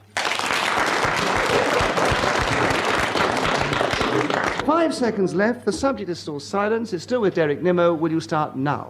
I go into my little room and very quietly close the door and sit down alone in my corner.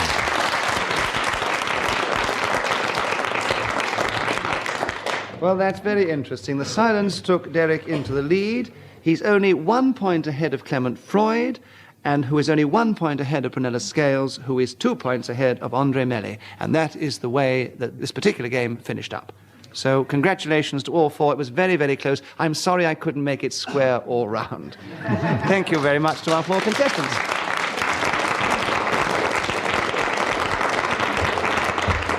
They all did terribly well. I thought they were all very clever this week, and I hope that you enjoyed the show. If you want tickets to come and sit in the audience, please write in to the BBC, Post Office Box 1A, London West 1. If not, I hope you'll enjoy it next week, when once again we'll be with you for Just a Minute.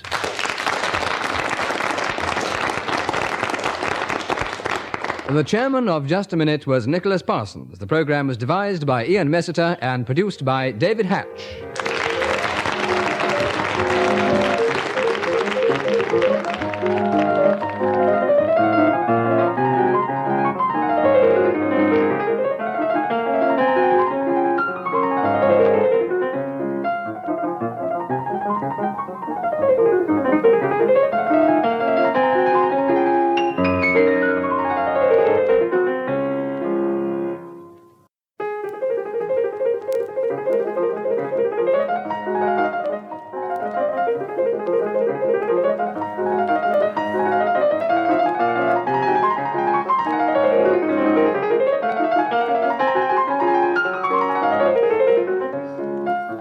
We present Clement Freud, Derek Nimmo, Amy MacDonald, and Una Stubbs in Just a Minute. And as the minute waltz fades away, here to tell you about it is the man of the minute, Nicholas Parsons.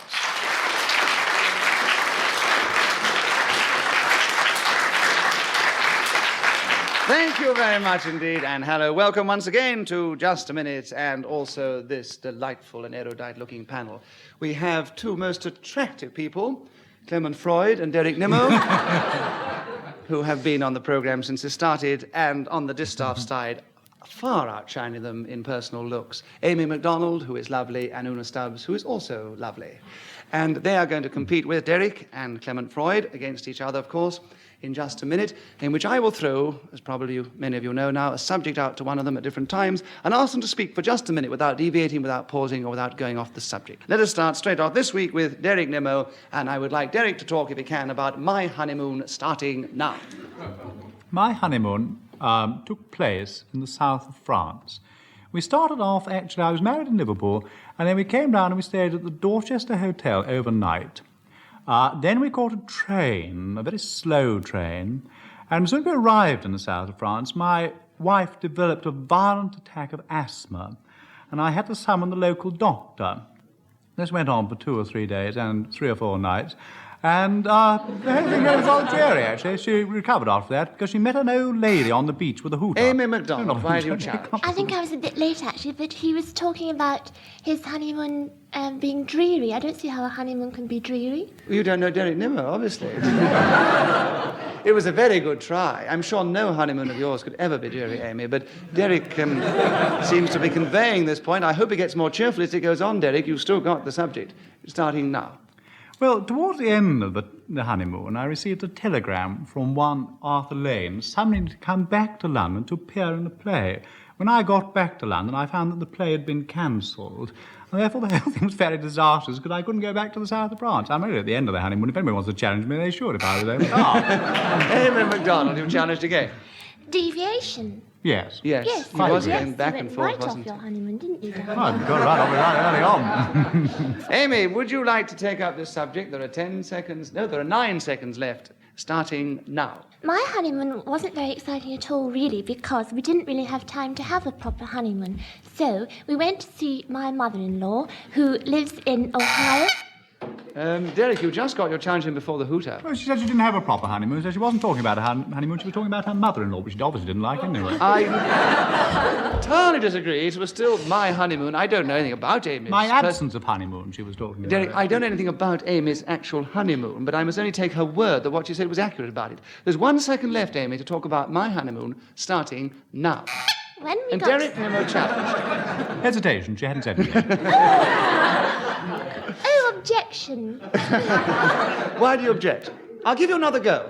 You have 1 second to talk about my honeymoon, starting now. When we got to...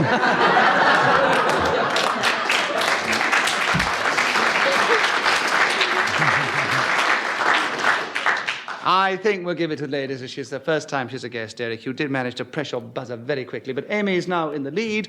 And Amy, you're going to start the next subject, and we'd like you to talk for just a minute, if you can, please, about my bedroom, starting now. My bedroom is very pink, and it has a bed in it, and it has 2 little side tables, and a great wardrobe that goes practically all the way round, and a telephone. I like to go into my bedroom when I want to sleep and when I want to think. I think in my bedroom because I think it's very relaxing, and I talk in my bedroom an awful lot because the phone's there. Derek Nimmo. I'm worried about her husband, actually. I mean, all these honeymoons she's been on there. You never know, Derek. If you were patient, he might even come into her bedroom. She was talking to herself. She was still quite definitely on about her bedroom. And Amy, it's still with you, my bedroom, starting now. My bedroom is lovely to think in, so I go in there when I want to. Clement Freud. Repetition. Yes, she did say it was lovely to think in before. I'm sorry, Amy. Clement Freud, my bedroom, starting now. My bedroom is lovely to think in. It has walls and a ceiling and a counterpane. It also contains a bed and a wardrobe in which I hang my clothes. My bedroom overlooks St. John's Wood, mostly because I live in St. John's Wood. Looking out of my bedroom window, I see streets, and in the evening I see streetlights. Derek Nimmo. Deviation. He's talking about the streets outside his bedroom. He's left his bedroom now. Climbs through the window out in St. John's Wood. All right, I'll give you the benefit of the doubt. My bedroom, starting now. My bedroom's absolutely delicious. I have on my bed 40 jackal skins I got in Addis Ababa. Clement Freud. That's kinky. So or deviation, as you put it. Have you really got 40 jackal skins? I really have, yes. Well, then I think it's justified. Absolutely, truly. I don't believe you. Absolutely, truly. Well, we can only take Derek Nimmo's word for it, and I'm afraid we haven't got time to send someone round to Derek Nimmo's flat. So, Derek Nimmo. My bedroom, and there are still 15 seconds left starting now. Behind my bed, I have a zebra skin, which I can lean back on, together with my wife, because we spend a lot of time in bed together. Also in the bedroom, I have a television set, which is poised so I can view it from lying amongst my jackal skins.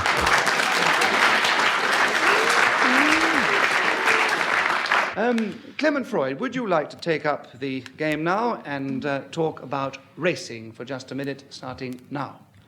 Racing usually means horse racing, and in the horse racing annual calendar, there are 5 classic races.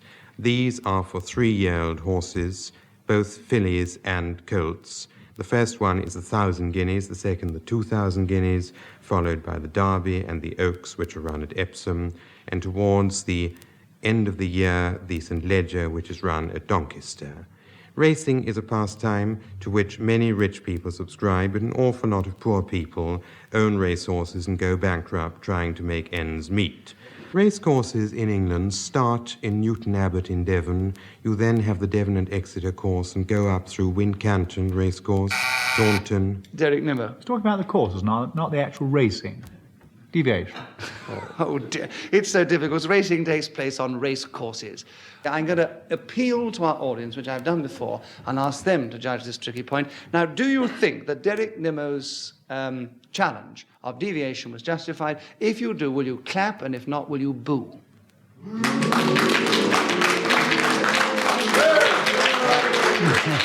I think they're with Clement Freud. So, Clement, you have 14 seconds left for racing, starting now.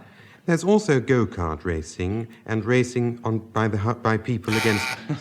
Hesitation. Definite hesitation. Yes, all right. Una, would you like to take over the subject for racing, starting now? There are all sorts of ways of racing. You can race against time. You can race for the bus. You can erase a mark on a piece of...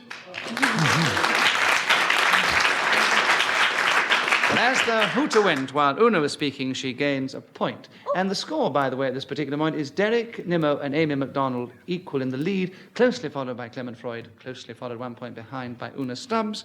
And Una, it is you to start. We'd like you to talk, if you can, on the subject of the oldest joke in the world, starting now. The oldest joke in the world is, who was that lady I saw you with last night? That was no lady, that was my wife. Well, Derek Nimmo, you challenged. Well, I don't think that is the oldest joke in the world.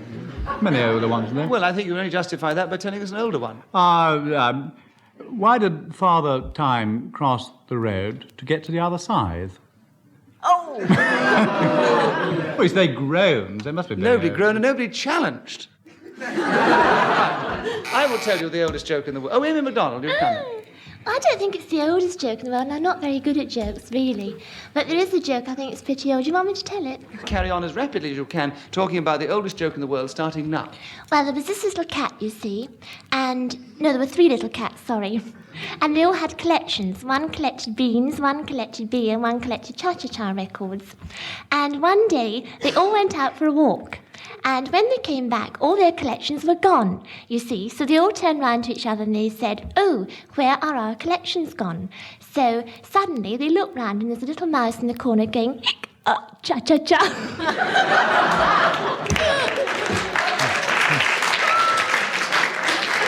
I quickly continued talking before somebody challenges you. Well, I'd say Derek it's another Nimmo. older joke, then, if you like. What are you challenging for? Well, they're not the oldest joke. Deviation, do you say? It is one of the... It wasn't. It was hesitation. I mean, hesitation, anything like, I don't mind. Clement Freud. Hesitation. Hesitation, you are right. You've got a point. Clement Freud. The oldest joke in the world, starting now. How long have I got? You've got 13 seconds. You're going to be a pretty quick one. I think the oldest joke in the world is sitting not very far from me and is called Derek Nimmo. Few people laugh at Derek Nimmo, which is because he is such a very old joke.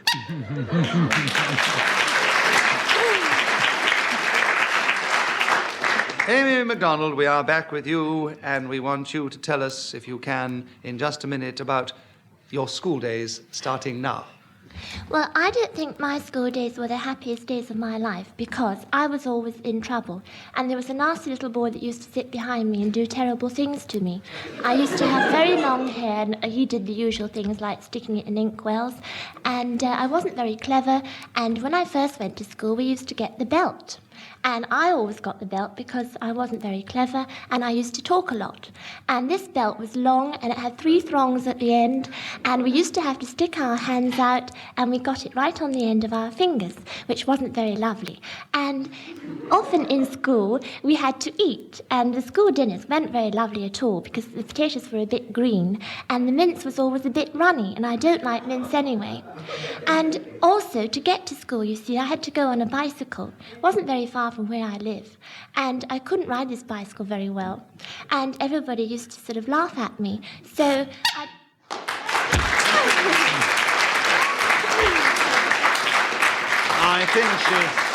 I think you just got in before the thing. Now, that's only the second time, that this has happened, that somebody has spoken for just a minute without being challenged, and I think an extra round of applause as well as a bonus point to Amy MacDonald. Well done, Amy. Clement Freud, would you like to talk for just a minute on Cutting's books, starting now? Cutting's books are large scrapbooks into which one sticks one's newspaper cuttings. I've been keeping cuttings books for many years on all sorts of subjects like the lovely Amy MacDonald, keeping pigs, my bedroom, and a number of other fascinating topics. Each cuttings book has a different color and has entered on the outside the dates appertaining to the cuttings which are stuck inside it.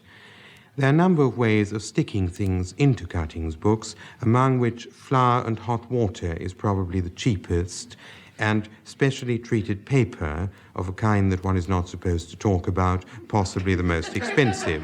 The great danger about cuttings books is that when you put in the pieces of paper which you want to refer to later on, is they tend to stick to each other. So when you finish with a cuttings book, the whole book is stuck together and you can't open it again, which is very useful because by and large you don't want to open the things again because you're bored.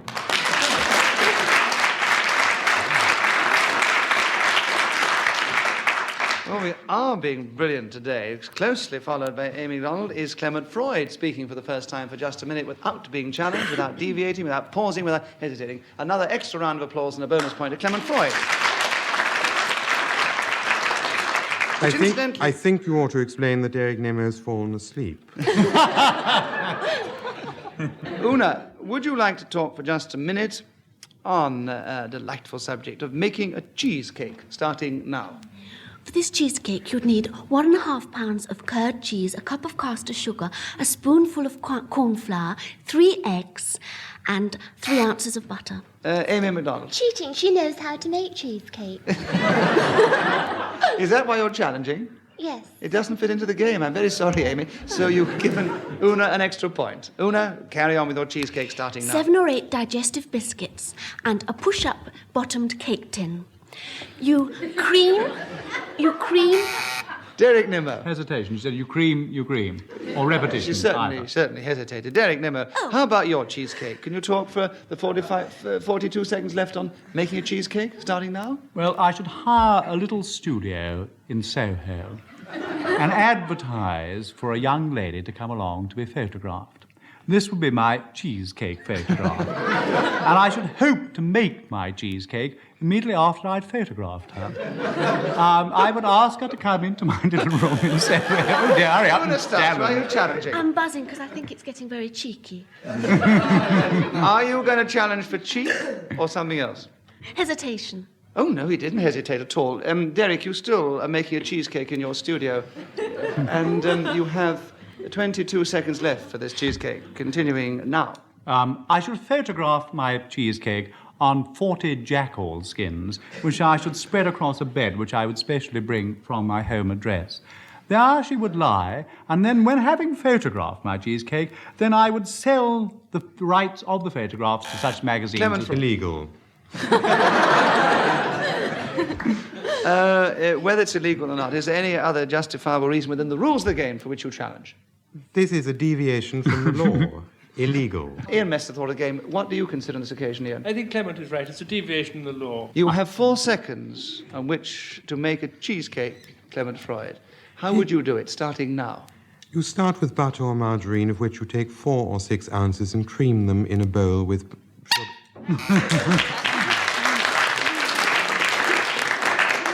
Well, as the buzzer went, as Clement Freud was speaking, he gains an extra point. And Derek Nimmo, it is your turn. We would like you to speak for just a minute, please, on the subject of gate crashing without ever using the word I. We start now. The most expert person that is known to me as a gate crasher. Yes, all right, he hesitated.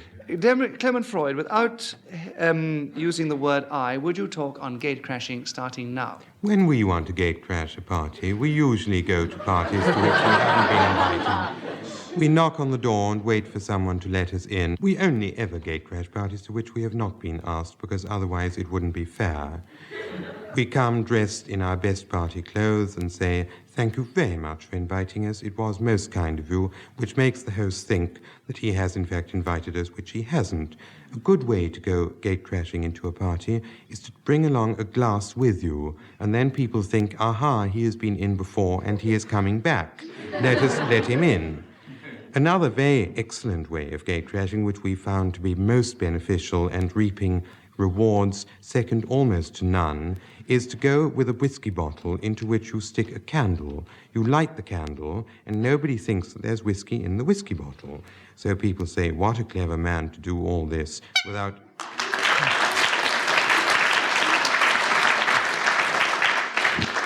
What a clever chap as well, because once again he wasn't challenged, he did so well.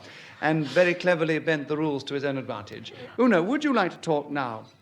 Without using the word no, and without using the word and.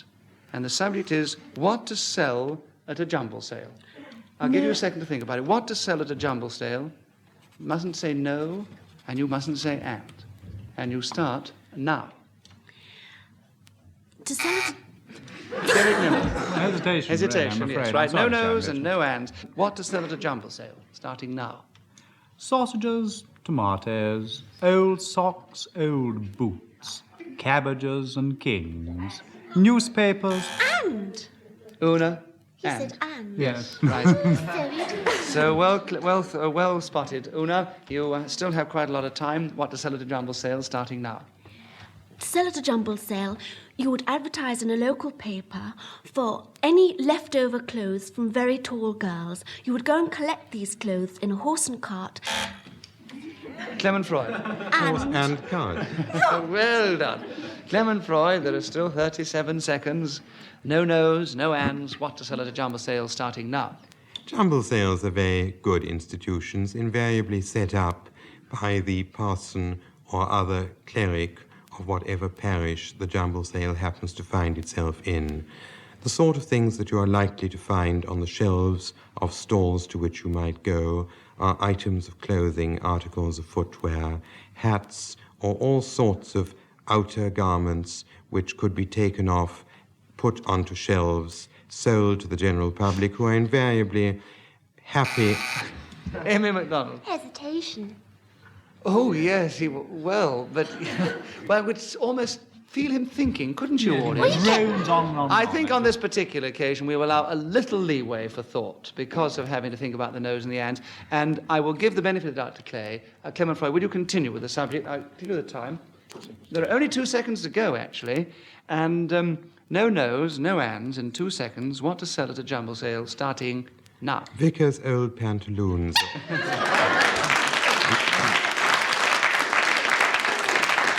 I thought that was a very noble effort, Clement. It was very, very difficult. All right, Derek Nimmo, would you like to talk about this audience? That is the subject. We'll give another penalty because I think it's rather interesting. And this time, not to use the word the. Even more difficult. You mustn't use the word the. The subject is this audience, and you start now. When this audience came in and sat in ye seats in ye auditorium, they appeared to be most comfortable. When I looked around me and I saw ye smiling faces on ye heads. Hesitation. Oh, ye speak truly. Clement Freud, this audience, remember the word the and start now. This audience is particularly attractive. I have seen many among them whose smiling faces and happy dispositions were of such subtle and beautiful simplicity that I said unto myself, what a charming audience the British Broadcasting Corporation have gathered together, and nobody noticed that I used the definite pronoun. Amy MacDonald. Did you notice, or did you because Clement said it? Yes. Oh, that's right. You did notice. We'd spotted it here, but we didn't want to say it. Amy, right. The subject is this audience. A point to you. And know these. Start. Oh, you don't have the time. You have 17 seconds left, starting now. This audience is made up of several ladies and several gentlemen. A lot of the ladies are wearing hats and have got a lot of smiles on their faces. Derek. Repetition. We've had an awful lot of smiling faces. There's a lot of flattery flying around. Yes, we've had repetition. You referred to their smiling faces. And played it too, you see. Oh, well, you won on deviation, a point, and you have 8 seconds. This audience, know the, starting now. One of the audience... Clement Freud.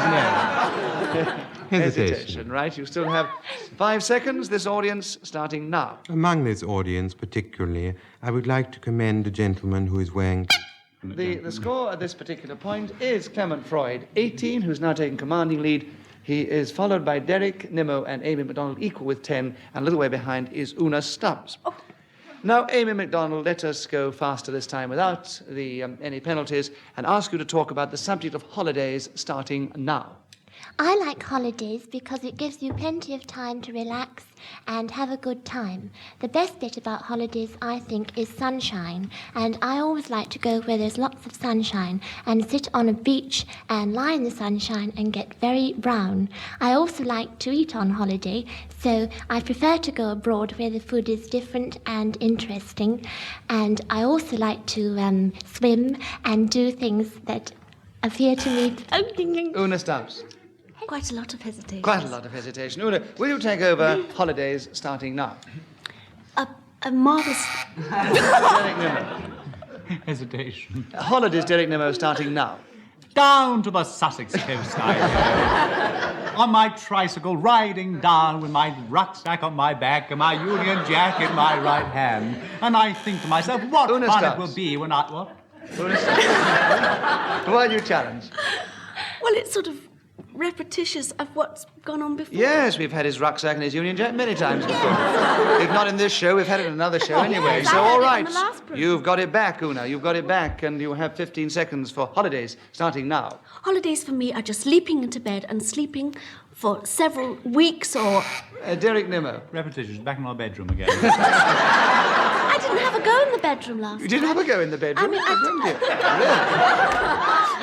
Really? You mean you justify because everybody else had a go in the bedroom and you haven't? You think Well, he was talking about his zoo or something when he was... Yes. Well, it's a very strange holiday, leaping into bed and sleeping. But anyway, all right, Una, we'll give it to you. You have 12 seconds to go. Holidays starting now. Clement Freud. Hesitation. Hesitation. Holidays starting now. The nicest sort of holiday is when Derek Nimmo takes a rucksack, bedecked with a Union Jack, and goes to Calais. Derek Nimmo. I quite agree with him. But anyway, it's bound to be repetition, but I had it disallowed. And All right, still it my is rucksack repetition. still on my back and still going down to Sussex. Either way, the things, well, you were sort of trying to browbeat the chairman and justify your point before you've even had a chance Very to well, I'm satisfied. adjudicate, as they say. Yes. All right, we have 3 seconds left, Derek Nimmo. Holidays starting now. Wallowing in the Cyprus sunshine, I lie with my tricolour.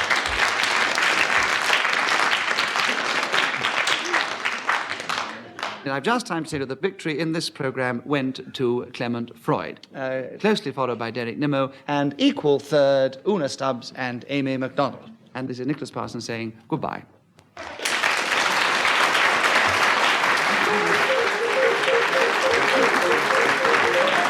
chairman of Just a Minute was Nicholas Parsons. The programme was devised by Ian Messiter and produced by David Hatch.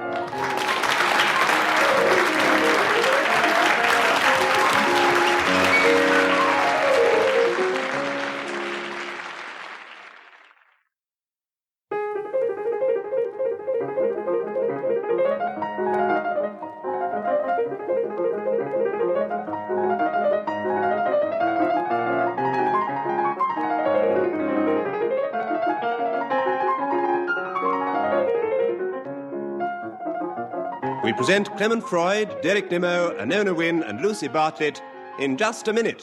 And as the minute waltz fades away, here to tell you about it is the man of the minute, Nicholas Parsons.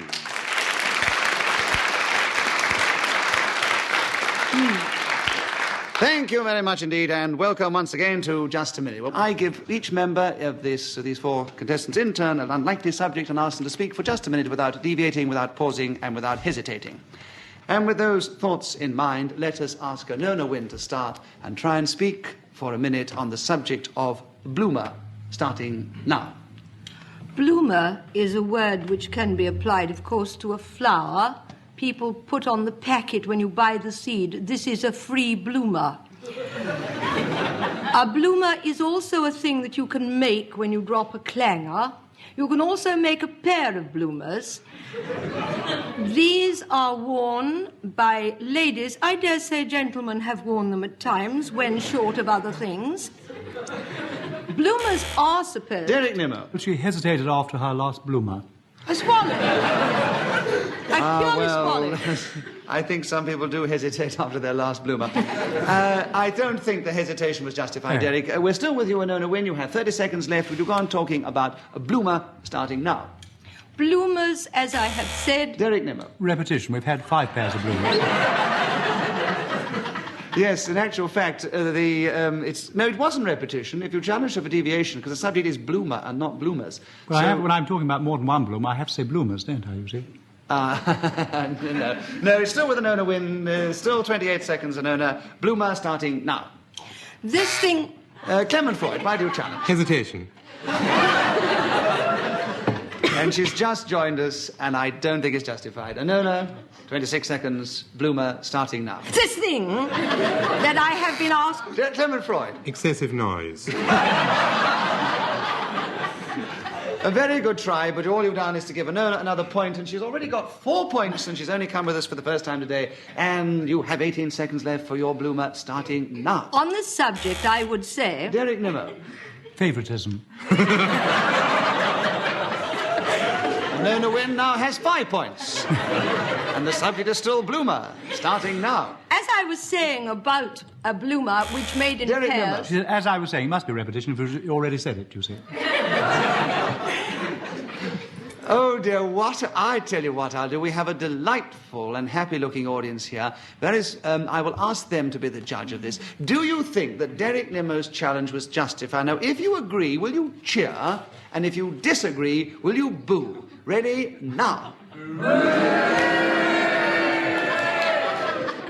I think the cheers just got it. And no, you've got another point. You've got bloomer, and you have 18 seconds to go, starting now.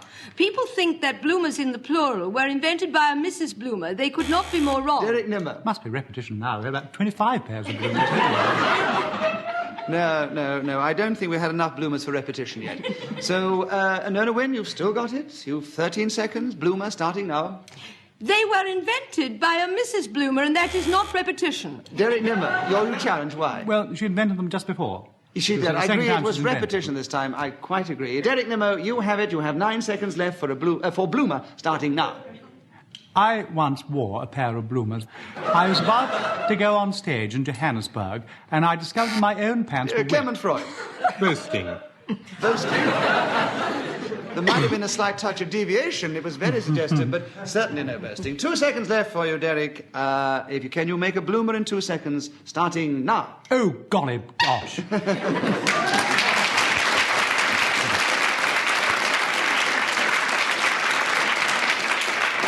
That silly little bicycle hooter was Ian Messiter. He actually blew it. Well, he didn't blow it, he squeezed it and made the noise, which denoted that 60 seconds was up, and whoever is speaking when 60 seconds up, of course, gains an extra point. And Derek Nimmo, I'm going to ask you to carry on talking this time for just a minute, and the subject is things I throw away, starting now. I often throw the most unlikely things away. I once threw a bowler hat out of a window because I didn't care for it awfully, and it landed in my garden, and the next time I saw it, it had moss all over it. I also tend to throw away lines off my cuff. This is a technique employed. Clement Freud. Rather bad actors like me. What? Hesitation. I think you were justified, yes. In spite of Derek's claim sometimes that he has an impediment, that was a definite hesitation. Clement Freud, things I throw away, starting now. I mostly tend to throw away cricket bats, but I have on occasion thrown away stumps, pads, and the whole wicket. On one specific occasion, in late October 1953, it was my turn to throw away the Christmas pudding. The Christmas pudding had been made the previous January, too late for Christmas, and my wife opened the window and said, "It is your turn to throw out this object," which she passed to me, which was flared with brandy. So I gripped it in both my hands and I threw it and followed it with 2 mince pies, half a pint of cream, some caster sugar.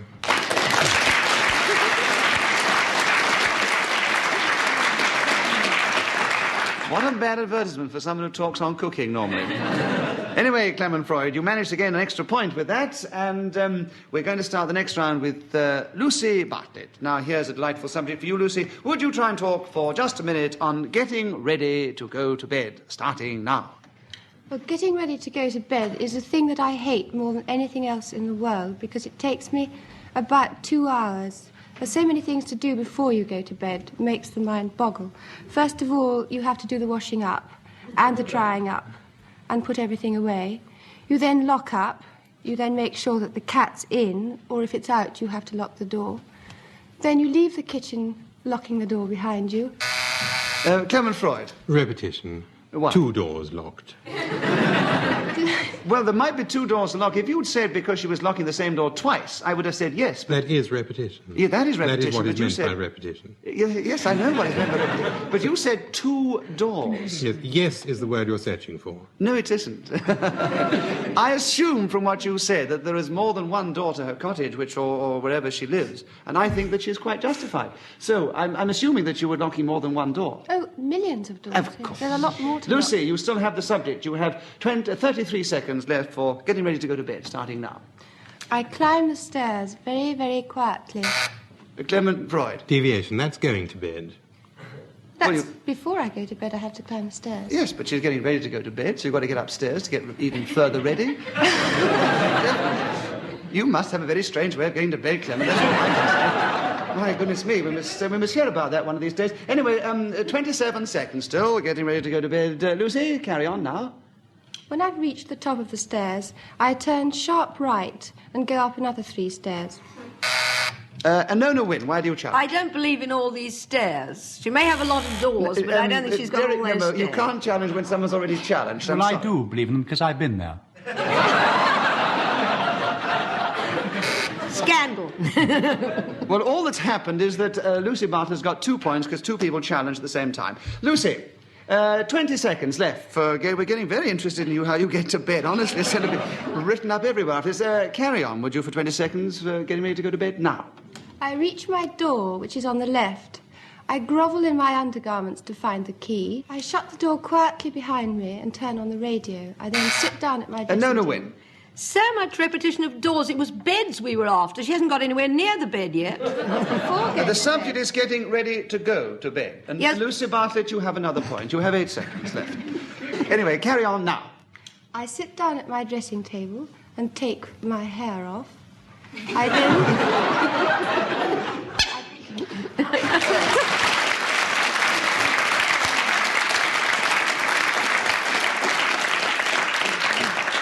And none of the audience can believe that she could take her lovely hair off. Anyway, you've managed to gain from that 6 points. And you're now behind Nona Wynne, who's in the lead with 7, and the 2 men, for the first time, are trailing 3 and 2. So this is a very interesting situation. Clement Freud, we'd like you to start this time and talk, if you can, for just a minute, on a very mundane subject, bread and butter pudding, starting now. Bread and butter pudding is more a way of life than a desirable sweetmeat. Bread and butter pudding is yellow and... Nona Wynne, why do you challenge? Repetition. Justified, please. Well, we've had 2 bread and butter puddings, and one's enough. Very clever, but not enough to get a point. Clement Freud, you're still with your bread and butter pudding, starting now. The aforementioned sweetmeat is light yellow and buttery and bready and custardy and sweet. And if sugar is strewn on top of it and it's put into a hot oven, it also has a golden brown crust. Let me tell you how one goes about manufacturing or constructing one of these delicacies.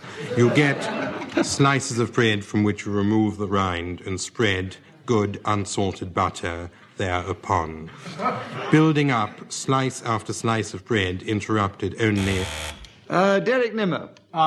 Slice after slice of bread. Repetition, you say.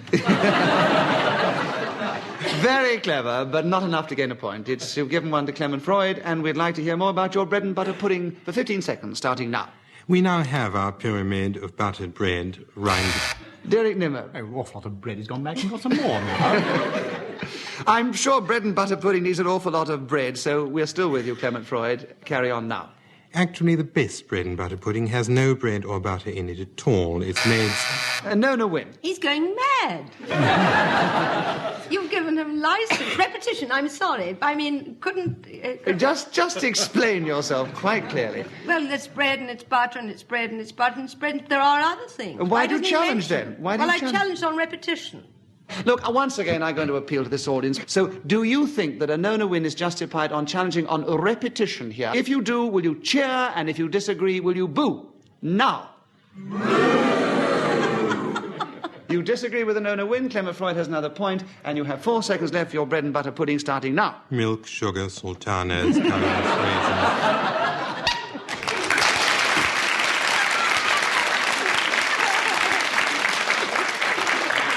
Well, you have now got 6 points, Clement Freud, or equal Lucy Bartlett. You're just behind a no win, and I'm sure that after your bread and butter pudding and your Christmas pudding that went out of the window, your gourmets are going to follow you like mad.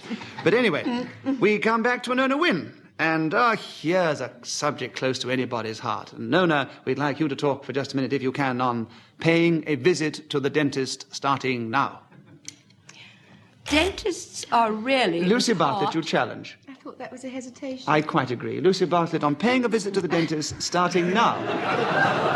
Paying a visit to the dentist is about the nastiest thing that anybody could do. And the awful thing is that nobody does it voluntarily.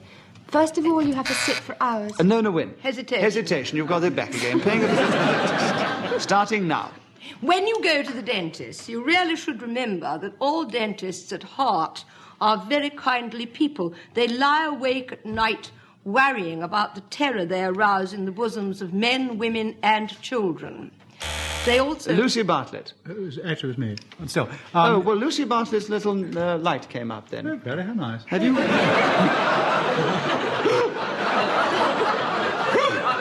Would you like to press your little buzzer there and see if your light comes up? That is the Derek Nemo light. That was fine. So you actually challenged, you, Derek? You didn't press yours. That's fine too. You pressed yours as well. Then, Lucy, you got in first, because whoever presses first automatically cuts out the others. Lucy, why did you challenge? I've really almost forgotten. I think it was deviation. You were quite right. It was deviation. You've got paying a visit back to the dentist. I'm paying a visit to the dentist. Back with you, starting now. You sit in a waiting room, trembling. The nurse comes in. She says, "Miss Bartlett, it's now your turn." You walk into his surgery. You sit... Clement Freud. Into. Repetition. No, I think they were being unkind. Lucy, you've got a point, and you have 27 seconds left on paying a visit to the dentist starting now. You shake the dentist's hand rather nervously. He says, "Take a seat, Miss Bartlett." You do. A nurse comes along and straps you into the seat. She throttles you. Derek Nimmo. Well, deviation, really. You see, she's talking about you, and you means me, and I can't be Lucy Bartlett. Extremely ingenious, and it's given a point to Lucy Bartlett. Will you carry on, Lucy? Talking now. The dentist then shines a light into your mouth and says, "Shut your eyes, Miss Bartlett. It would be better than keeping them open." He then pulls... Derek Nimmo. I still challenge on exactly the same score. Does she mean Nicholas Parsons' name is Lucy Bartlett? You're being even more ingenious, but you're only giving, because the subject is on paying a visit to the dentist. And obviously, it must be the dentist that you usually go to. And if Lucy Bartlett's talking, it must be Lucy Bartlett she's talking about. So, Lucy Bartlett, you've another point. You have 12 seconds and the same subject, starting now. I, Lucy Bartlett, shut my eyes. Then a drill... Clement Freud. Milking the audience. And justified on this occasion. With another point, would you carry on, Lucy, starting now? The drill starts. It's a terrible noise, the dentist's drill is. A no win. 2 drills. One's enough.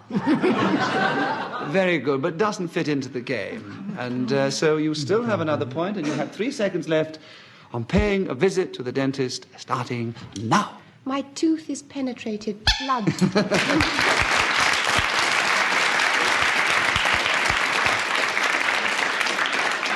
Well, I admire you, Lucy. I mean, I think the others tried to harry you on that, and you weren't to be put off, and you carried on gainfully, and you put yourself in a commanding lead with 14 points, followed by Nona Wynne with 8, Clement Freud with 6, and Derek Nimmo with 3.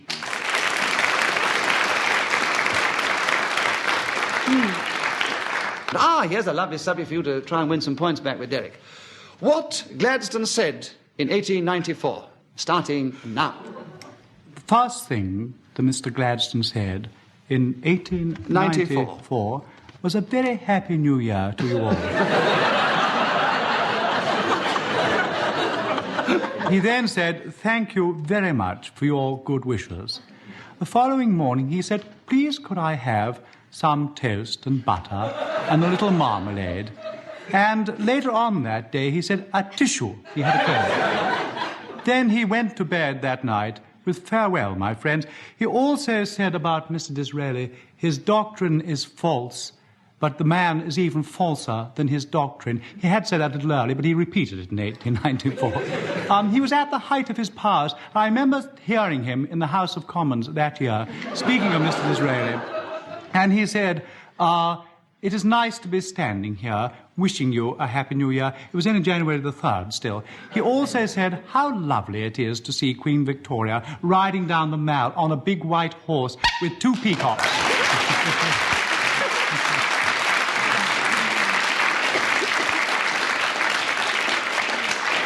I've never heard such a lot of old deviation all my life. But as you managed to speak without interruption for 60 seconds, you gain an extra point, Derek, and you now have 5, but you're not quite in the lead yet. Lucy Bartlett, it's your turn to begin. Would you like to talk, please, for just a minute? Yes, this is a thing for any young girl to think about and explain to us, too. Things that make me blush, starting now. There are so many things that make me blush, it's very hard to start. Yesterday... And Nona Wynne. Hesitation. I was drawing breath. It was so minimal, I have to always swing it one way. I'm still with Lucy on this one. No, I don't think you hesitate enough to be penalised. So carry on, Lucy, starting now. For instance, yesterday I saw 2 drunk old ladies fighting in the street. I blushed. I then got on a train and a religious maniac started preaching at me. I blushed. 2 days ago. Nona Wynne. Hesitation. Hesitation, yes, that time. All right, Nona. Things that make me blush, Nona, starting now. Things that make me blush are people who say that they've... Derek Nimmo. Hesitation. Hesitation. Derek Nimmo. Things that make me blush. Now. When I'm standing in Lucy Bartlett's bedroom and she takes her hair off and I find that she's bald underneath, I invariably blush. When she fumbles in her undergarments and locks things which she finds inside, I always blush. When I see Mr. Clement Freud. Bumbling. Bumbling. It's not one of the rules of the game. Derek Nimmo, you've got another point, and you have 14 seconds left for things that make me blush. Now. If I find myself standing outside Clement Freud's house, and out through the window comes whistling a Christmas pudding and several decayed mince pies and a jug of cream, together with several bread and butter puddings containing far too much... Repetition, I've said all that. But you didn't say it, it made me blush, nevertheless. And you didn't say it on this subject, so Derek Nimmo has another point, and he has 3 seconds left for the things that make me blush, starting now. Sarsaparilla, gooseberries, and...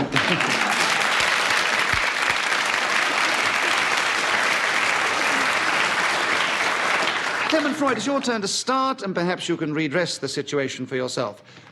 Here's a good subject for you as well. Beauty competitions, starting now. Beauty competitions are held in theatres or on beaches in order to determine which of a number of selected contestants shall receive a small prize or some equal honour like being kissed by Derek Nimmo. People who go in... Derek Nimmo. He hesitated after I kissed her. I must say it would make anybody hesitate, but it was justified, Derek, so you have beauty competitions starting now. I once went to judge a beauty competition in the north of England, and I was met by the Lord Mayor, who said, we've got all the queens in the next room, and I'm very worried about them because we found out that one of the queens is pregnant. He said, I've got a district nurse in with them now, going over them, and as soon as we find out which one is pregnant, we'll let you know. And we put a cross by her name. And inevitably, they gave me the piece of paper with the list of names on, and the prettiest one had the cross. Oh. Hesitation. With the... Well, I think it was more his natural impediment this time. I'm going to be kind to him and let him carry on with his beauty competitions. Derek Nimmo, starting now. I would love to judge a beauty queen competition in which Clement Freud took part. To see him standing... Deviation. I quite agree. I could never see you in a beauty queen competition. Definitely. Take it over, Clement Freud, with 7 seconds left, starting now. So the Lord Mayor said, I will put a cross against whichever of these beauty queens happens to be pregnant.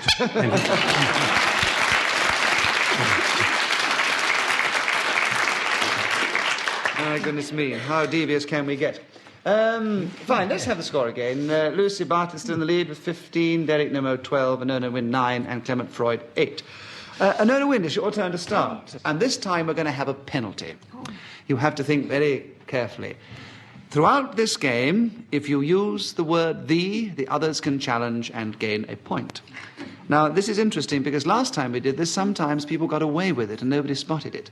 Anyway, the subject is Australia, Nona, and the word you mustn't say is the, and the time starts now. Australia has been called one... Clement Freud. Hesitation. You're quite right. Australia, without saying the, starting now. Starting now. Australia has often been called all sorts of names. There are a number of countries in Australia known as New South Wales, Victoria, Western Australia. Nona Wynne. Hesitation. No, I think he'd measured his delivery rather cleverly so that it went on the same thing. So we're still with you, Clement. Plenty of time left still. Carry on now. People in Australia do tend to talk very slowly. When I was in Australia and said, "Tell me what countries you have in Australia," a man replied, "New South Wales, Victoria." Nona Wynne. Repetition, you're right. The subject's back with you, Nona. Australia. Don't mention the word the and start now. I happen to come from a state which has been named by Clement Freud a very charming state. There are others. Derek Nimmo. Gained you a point. Carry on, Derek Nimmo, with the subject. 23 seconds left, starting now. How lovely it must be at this time of the year.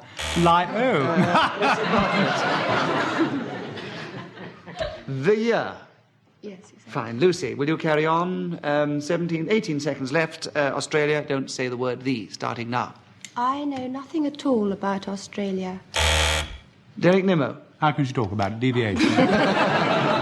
She can still try in this game, and she has another point, Lucy, and you have 14 seconds left, starting now.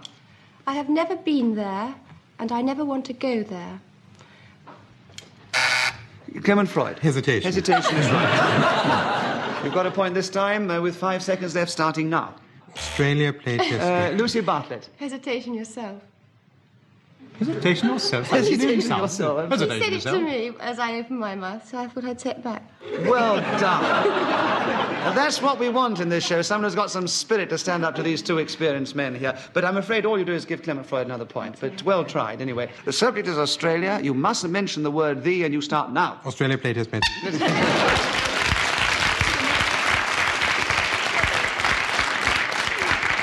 And that is all we have time for. And it is very interesting because for the first time, the ladies have overtaken the men in this game. Lucy Bartlett is a clear winner, so I'm sure you want to applaud her for that.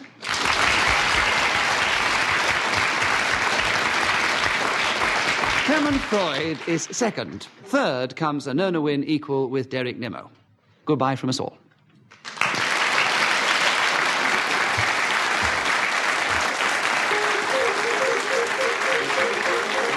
The chairman of Just a Minute was Sir Nicholas Parsons. The programme was devised by Ian Messiter and produced by David Hatch.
We present Clement Freud, Derek Nimmo, Rennie Houston and Barbara Blake in Just a Minute, And as the minute waltz fades away, here to tell you about it is the man of the minute, Nicholas Parsons.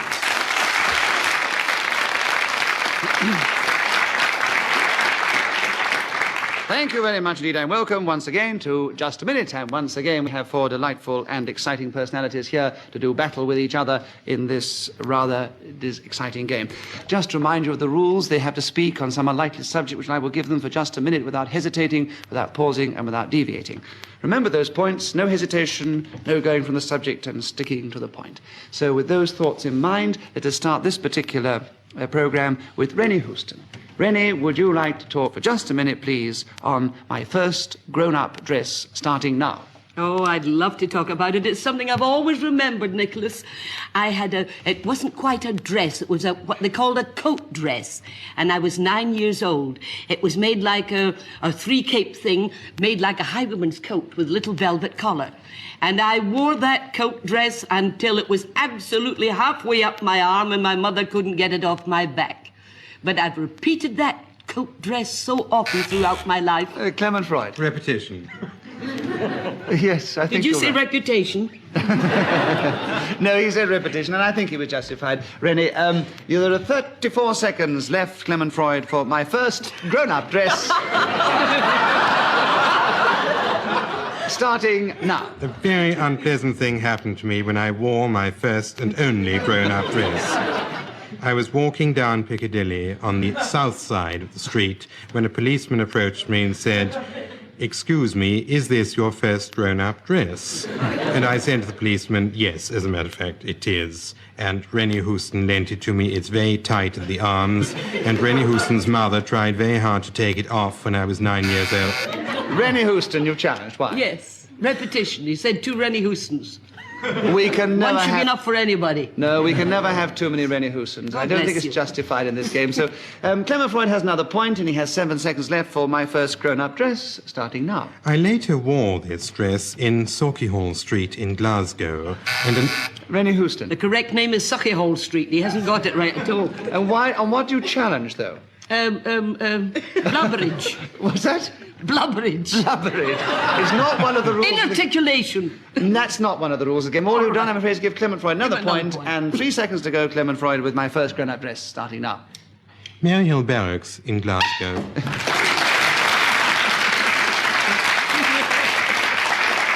I love that. And as that twee little hooter went, as Clement Freud was still speaking, it noted, by the way, that 60 seconds was up, and now it is Derek Nemo. It's your turn. Ah, yes, what a delightful subject we've got for you here, Derek. Would you like to talk for 60 seconds on what to take on a picnic, starting now?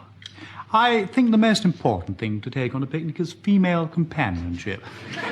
Then a large rug and a bottle of wine. There you have the nucleus of a good picnic. Together with that, I should take perhaps some tomatoes, a loaf of bread and cheese, and thou. And then I would find a tree and spread all my goodies underneath the tree to eat them and devour them at my will. I would open my... No, I'm talking the wrong... I'm talking about rubbish, aren't I? I'm so sorry. Hesitation. I think you're justified, and we won't ask you to explain. I thought I was deviating, that's why I tried You to were come back. deviating, you were hesitating, and I'm no doubt you were doing all other kinds of strange things. So certainly we're on that picnic anyway. There are 30 seconds left, Rennie Houston, for you to talk about what to take on a picnic starting now. Well, first of all, surely if he's going to take a beautiful girl on a picnic, he's not going to eat her. And when you mention a picnic... Derek Nimmo, why do you Not chat? talking about things taken on a picnic, she's talking about a point of order. No, she was taking over the subject, and for some reason she took over your picnic instead of a picnic of her own. Why do you challenge? Deviation. She's saying, surely if you wanted to take a girl on a picnic, you ought to take her to the No, I don't think it's justified. I don't think so. She's a guest, and so I'm going to... it's rather difficult, but I'm going to give it to you, Rennie. So will you carry on? What to take on a picnic starting now? Well, the finest thing to take on a picnic is lots and lots of food. But not too many things of the... Lots and lots must be repetition. I think it's a very moot point. I'm still with Rennie Houston with another point and still the same subject starting now. Well, if you're going to have a really good picnic, take various kind of things with you, like sandwiches and hard-boiled eggs and tomatoes. And remember that you'll have to carry an awful lot of it back, especially if you take men with you. I mean, fellas like Derek Nimmo, who won't eat sandwiches or anything else. They just want to have a necking party.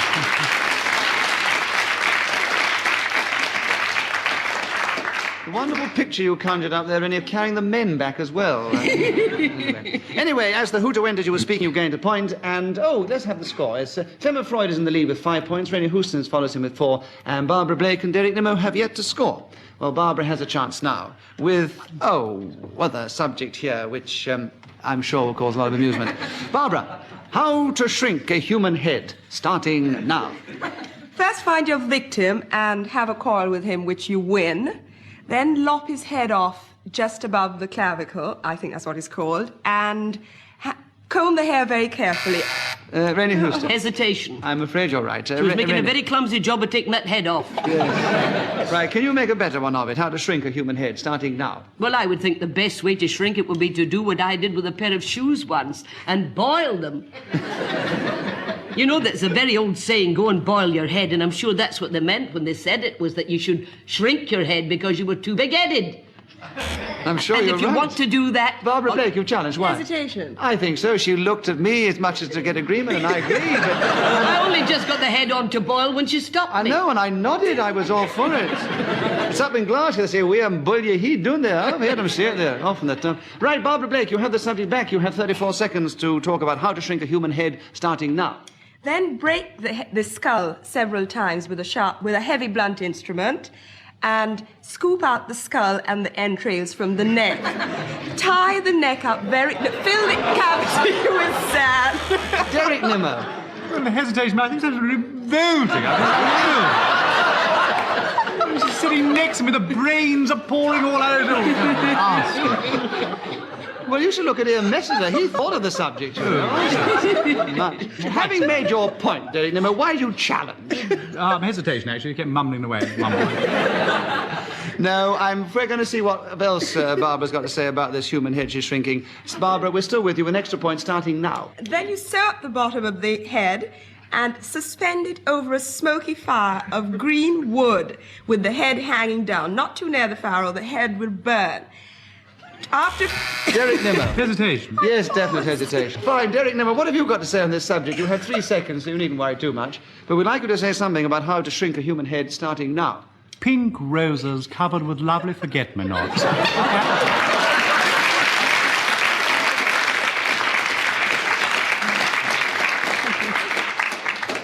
The score. Clement Freud and Rennie Houston equal first, and closely followed, also equal, Barbara Blake and Derek Nimmo. Clement Freud, we'd like you to start. This time, the subject is bankers, starting now.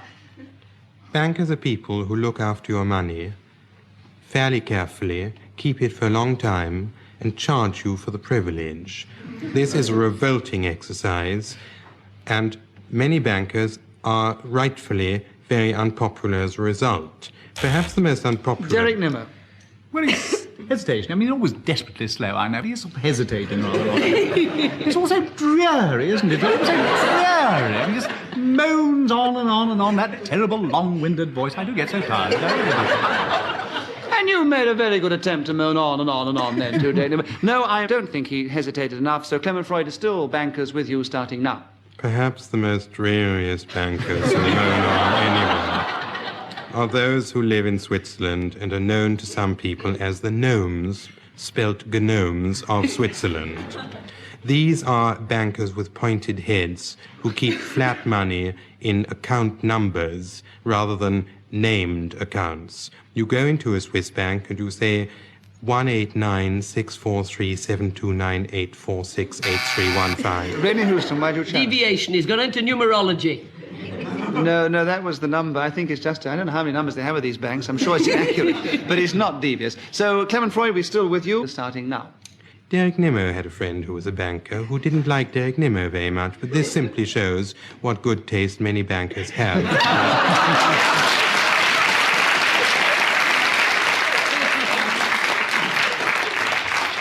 Well, with the assistance of the others challenging so often, Clement Freud, you have given yourself quite a strong lead of 9, followed by Rennie Houston with 5, and still in third place, Derek and Nimmo and Barbara Blake.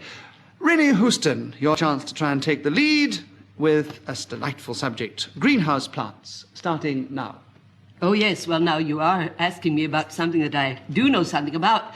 I love greenhouse plants. In fact, it all started when I was 8 years old. I used to go to the botanical gardens in Glasgow with my father, who used to take me there every chance he could get, and I pretended that I knew so much about plants till in the end I really did learn. Now, I have grown potted plants myself. They are of a very strange species. They are Hycomstertias and Crogendrums. Now, the latter have no perfume, but the tennae from them are really used for making stink bombs. They're beautiful, and you've got to give them plenty of room to pot them. And in fact, the bigger the pot, the better it is. They don't. The old-fashioned chambers that have gone out of date are very useful. And if you put them there, you have no trouble with them at all. All you have to do is water them once a year, but it must be on a Tuesday. Any other day is not suitable at all. Clement Freud. Deviation. Why? Well, it's absolute nonsense. But you were still talking about greenhouse plants, whether it was nonsense or not. I had this vivid picture of these greenhouse plants that are quite revolting, making stink bombs, sitting on a potty in her greenhouse. So, Rennie Houston, you've still got another point and you've 2 seconds left about your greenhouse plants starting now. Well, what I was going to say was...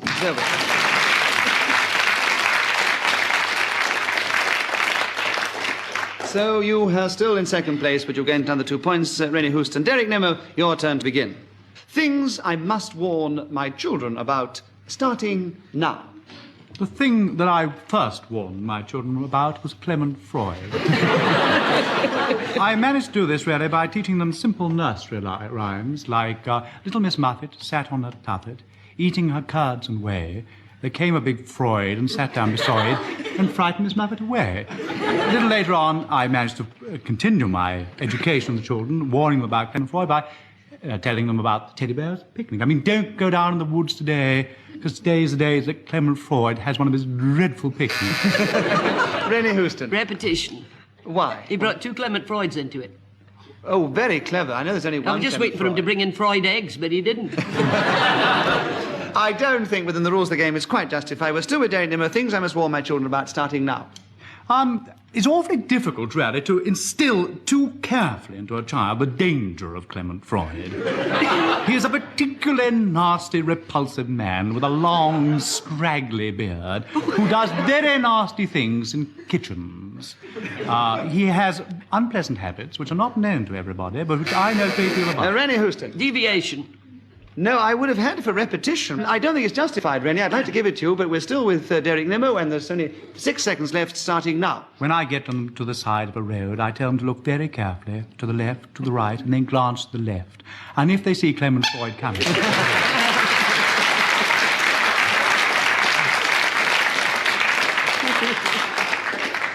Well, Clement Freud, we're now with you, and I think I would like to give you a subject in view of what Derek Nimmo's just been saying, and ask you to talk for just a minute now on the subject of Derek Nimmo starting now. Barbara Blake, you challenge. Hesitation, yes, he couldn't say a word. It was an absolutely deliberate silence. Barbara Blake, would you like to take up the subject of Derek Nimmo starting now? Derek Nimmo is a very clever actor, comedian, who made his name... Clement Freud. Deviation. Clement Freud. I'm going to give you a... After what Derek Nimmo said about you, I will give you a point. So will you carry on? He's a limited typecast actor. Your subject is still Derek Nimmo starting now. I once had a dog called Derek Nimmo. A scruffy, straggly little bull terrier who spent much of his day doing repulsive things about the house. This was a pity because the real Derek Nimmo, if you can call it the real... the person who appears on... Derek Nimmo, you've challenged. Hesitation. Hesitation. Will you talk about Derek Nimmo starting now? I do like to walk by the seaside. Tiddly-bom-bom. What? Clement Freud. Deviation. Yes, I agree. Why? You said I said it all about Derek Nimmo. You never even... I do like to walk. I am Derek Nimmo. I'm walking beside the seaside. I'm talking about myself. I'm going to be kind to Clement Freud now. You've been very horrid to him. Clement Freud, you have the subject back again. Derek Nimmo, starting now. If you walk beside the seaside, do look out for Derek Nimmo, who spends much time walking along the beach with bare feet, which have ingrowing toenails. A very unpleasant sight also is the entire Nemo entourage of children being warned against things coming out of the sea, who are often seen walking behind Mr. Nemo on beaches in the south and the east coast of England. Derek Nimmo. Deviation. He's talking about my family now, not me. But your family must be very closely connected with you. I don't think it's justified. They're having to walk behind, and they were near me at the moment. Derek Clement Freud, you have another point. You still have 8 seconds left for talk about Derek Nimmo starting now. An interesting thing about Derek Nimmo is that his family is not very closely connected to him. They walk many yards behind him because deep down...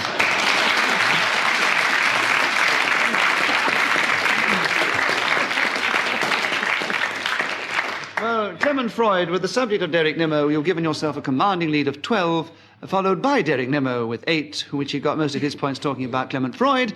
And Rennie Houston has got 7, and Barbara Blake has only got 4, but she has a chance now because she starts this time. And the subject, again, a rather hideous one he's thought of, Mr. has for you, Barbara. But I'm sure you can go to town on this as well, like you did the other one. The subject is snakes as pets, starting now. Everyone thinks that it's a silly idea to have a snake as a pet, but I think it's a very good idea because A, it's an unusual pet, and what's the point of having a pet if it's not unusual? Snakes don't take much room, they're quiet, they don't jump at you like cats and dogs do. They lie in a little corner and you feed them with flies and other insects. You can all... Rennie Houston. Deviation. Why? Oh. You don't feed them with flies and insects. Well, she might. Well, I do. So I'm sorry. No, it's good. Barbara... Well, if you do, you're not feeding them correctly. Barbara, you gain an extra point and is still with you with 40 seconds left. Starting now. When I was at home, I looked in vain for a snake to have as a pet because the snakes we have at home are not poisonous. Therefore, it's very easy to have a snake, not as in England where the snakes are poisonous. However, I searched high and low for this snake which I wanted to have as a pet and couldn't find one. And many years later, I was told by my father that the reason why I couldn't find a snake for a pet was that snakes were virtually wiped out in Jamaica many years ago. So I have come to this country in the hopes that someday someone will give me a snake that I can have as a pet and feed flies and other insects. Derek Nimmo. Repetition. The second time she's been feeding them with the flies. Yes, that's very clever. I was in the she wants to find some snakes. There's plenty of snakes in the grass in this country, Barbara, even from summer on this programme as well. But anyway, we'll say no more. Derek Nimmo has a point and he has 4 seconds left to talk about snakes as pets, starting now. Favourite food for snakes are human brains. You get some green twigs, light a fire.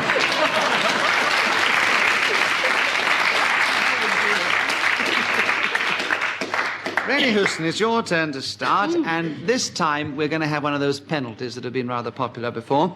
And this time, in talking, you mustn't use the word and. And the subject is the people next door, and you start now. Well, the people next door to me are marvellous. For the first time in a long time, I've got neighbours, and there's a young couple... Clement Freud. That was an and, wasn't it? It's a Scottish and, I quite agree, yes. It's all right. Clement, the people next door, and not the word and, starting now. The people next door to me are a kindly couple of Scots lady and gentleman who... that was an and. Was it? Scots lady and. Oh, that's right, yes. Very clever, Barbara. Well done. Well done. I was listening so carefully, I was having to spell other things. I thought it was hesitation as well, you see, but I missed the and. Well done. You've got an extra point, Barbara. You have 45 seconds left, starting now. The people next door make a lot of noise. The people next door are Irish. They often go to the pub on the corner of the road. When they come back from the pub, they put their gramophone on, turn it up very loud. Then they proceed to make a lot of noise. However...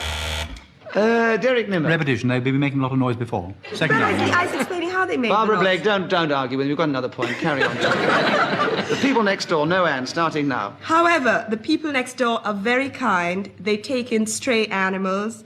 They look after people who've lost their way. They often inquire about my health.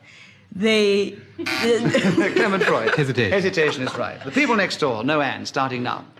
I've got new people next door. An awfully nice couple from Scotland, consisting of a man, a woman, a child, 3 dogs, 2 cats, a snake, a parakeet. Derek Nimmo. Deviation. He's talking about parakeets being next door. The subject is people next door.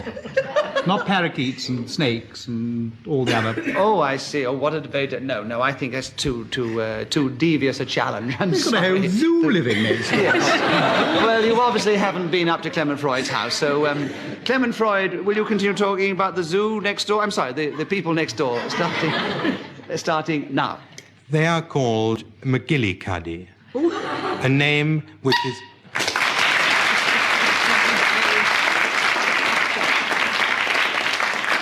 Well, Clement Freud's well in the lead with 15 points. Derek Nimmo still second with 10. And Barbara Blake has now jumped into third place with 8. And Rennie Houston trails a little with 7. But I'm sure she'll put that right before we finished. Barbara Blake, we'd like you to start this time. Oh, the penalty will be the word the. And the subject is ice cream sundaes. Starting now. Ice cream sundaes are very difficult to get in England. In Jamaica and in America, an ice cream sundae is a delight to behold. It usually involves 3 or more different varieties of ice cream, topped with whipped cream, hot fudge sundae, nuts, and a cherry. Ice cream sundaes in this country are very peculiar things. They are simply one blob of ice cream, a dollop of very dubious chocolate sauce, and a nut.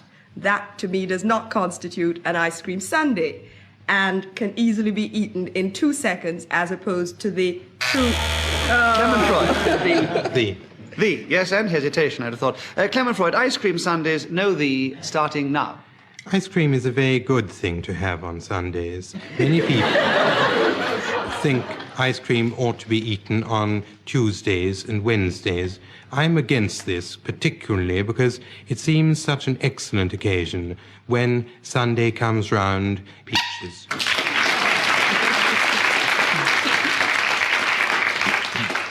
Well, Clement Freud is now with a commanding lead, and followed by Derek Nimmo and Barbara Blake, equal second, and Rennie is still trailing a little, but you have a chance perhaps to pick it up this time, Rennie. And here's a subject I'm sure close to your heart, Rennie. We'll have no penalties this time. The subject is painting the kitchen. Talk for 60 seconds starting now. Now, what would make you think that? Because it's absolutely true. I painted my kitchen just before Christmas. It's a very tricky job, you know, because kitchens should always be white or very pale pastel shades. But to really prepare a kitchen for painting, you must first of all wash down all the walls and the ceiling with very hot water, near to boiling as possible, and you must put vinegar in because that releases all the fat. When you've done that, you've got to go gently with your brush, up the way as well as down, and 2 strokes to every little bit that you do. Clement Freud, you challenge why? It's rather boring. And it's do-it-yourself, isn't it? It is, but it's still legitimate, so she has an extra point, and you carry on with painting the kitchen starting now, Rennie. Well, if you start at the beginning of the week, providing your kitchen isn't too large, you can always be sure of having it finished by the end of the following week. Clement Freud. Has been gallant. Giving her another point. Yes. Very gallant of it.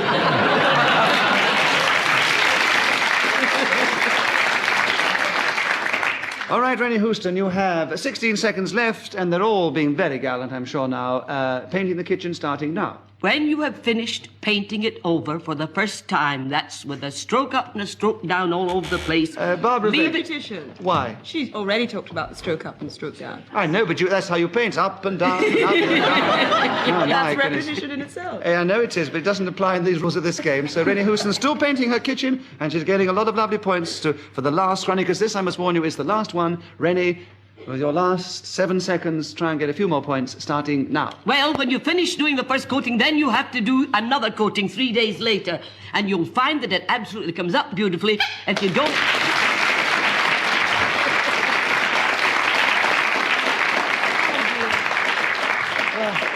That final spurt on the last lap by Rennie Houston brought her up from the rear to put her an equal second with Barbara Blake and Derek Nimmo, who are all trailing behind our winner today, who is a clear lead, Clement Freud. Thank you for listening, and from all of us here, goodbye.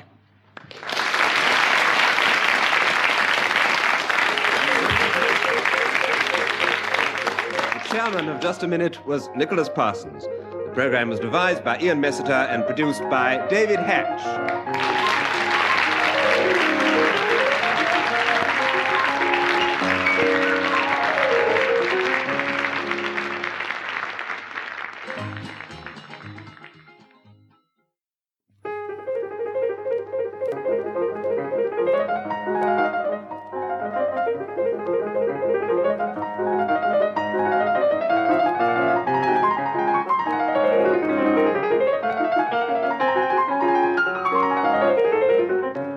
We present Clement Freud, Derek Nimmo, Andre Melly, and Charmian Innes in Just a Minute. And as the minute waltz fades away, here to tell you about it is the man of the minute, Nicholas Parsons.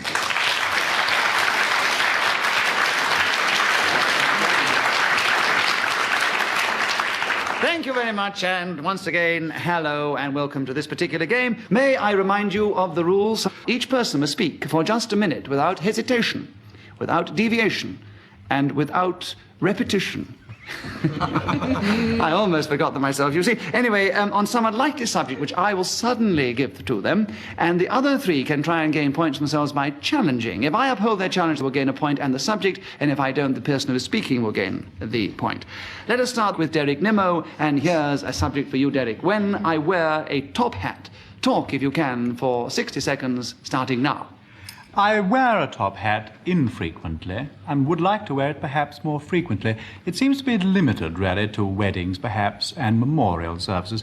One can also wear it at the Eton and Harrow cricket match, and it's rather splendid on those occasions. I remember wearing one once. I was on the dole at the time, going to the Labour Exchange, on my way to the Eton Harrow cricket match with my top hat on. And I went up to the counter to collect my dole, and the gentleman behind the counter, who had always been terribly nice to me before, said, "Where are you going today, Miss Nimmo?" And I said, He said, "Are you going to a wedding?" And I said, No, I'm going to a cricket match. And I wandered out. And after that, he was always horrible to me after that. Andre Melly, you challenge. Hesitation. Hesitation, yes. 20 seconds left, and you begin now. When I wear a top hat, I also wear tails and pinstripe trousers and a waistcoat. I have done this to go to...